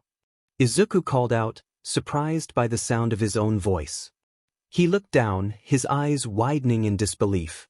His right hand was there. Shaking with excitement, he raised it to his face, overwhelmed with emotion as he checked the rest of his body. His legs, his jaw, it was all back. It was hard to comprehend. Suddenly, a raspy inhale followed by a whimper broke the silence. Izuku's attention snapped forward, and he peered into the abyss. Taking a deep breath, he called out again, but received no response. When another whine echoed, he didn't hesitate to run into the darkness. Izuku stumbled, searching desperately for the source of the cry. Each time he got close, the sound shifted, leading him further into the unknown. He knew it was a trap, that he was in danger, but he couldn't leave someone to suffer alone. After what felt like an eternity of running, he spotted a faint flicker of light in the distance. As he approached, the breaths and whimpers grew louder. Finally, he reached a small spot of light illuminating a figure sitting in the center. Crouching down, Izuku prepared to help the person when he noticed the wounds on their back. He froze in shock at the sight before him, a small child with large, painful holes in their exposed skin. Blood flowed from the wounds, and the child trembled with every raspy breath. But atop the child's head was a familiar mound of forest green hair. Reaching out slowly, Izuku's vision pulsed as he got closer. As soon as his hand rested on the child's shoulder, they froze entirely. "It's okay now, I'm here to," Izuku began, but was abruptly cut off as the child turned and let out a haunting scream from their throat. I opened my eyes, feeling as though it had been ages since I last did.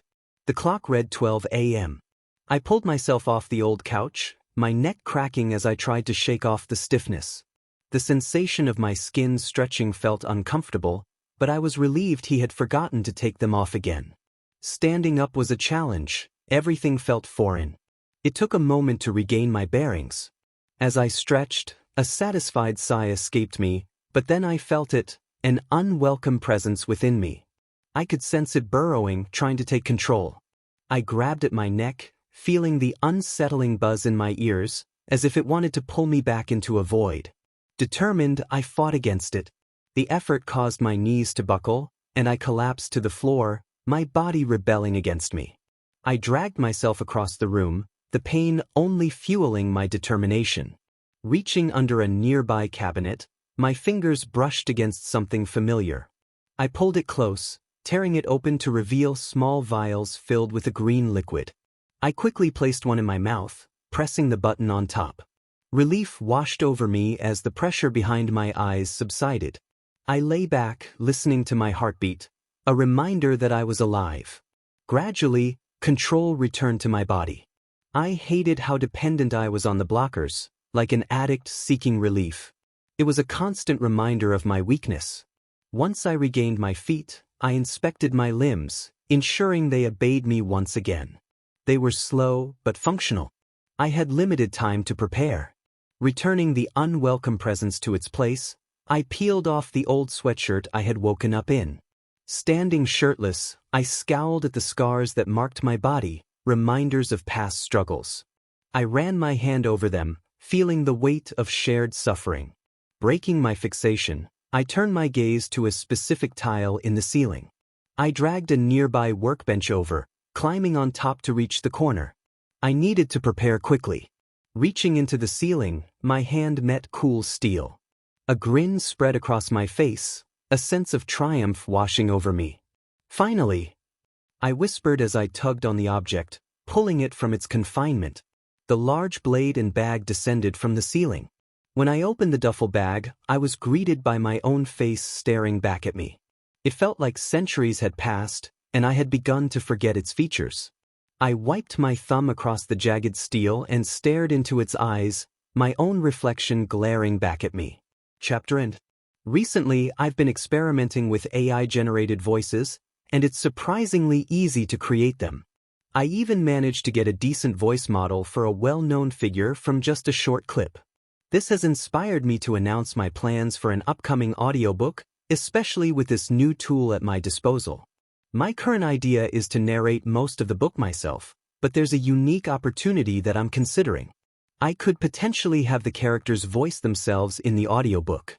I would mostly use these voices for dialogue and perhaps for character-focused chapters if that's something everyone wants.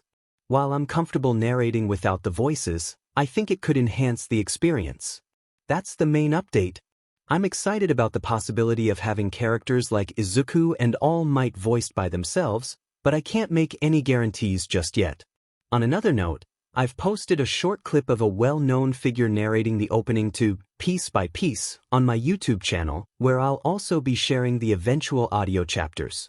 Additionally, I'm doing a fun challenge on my Instagram where I'm posting an original drawing and character daily. If you're interested, feel free to follow along. Here's the beta version for the audiobook. I created this while experimenting with the voice model, and now you can enjoy it too. Put together a full chapter of this project, and I hope you enjoy it. This was a minimal effort test, and going forward, I plan to include more chapters per video. In the future, I might add background music and visuals to enhance the experience.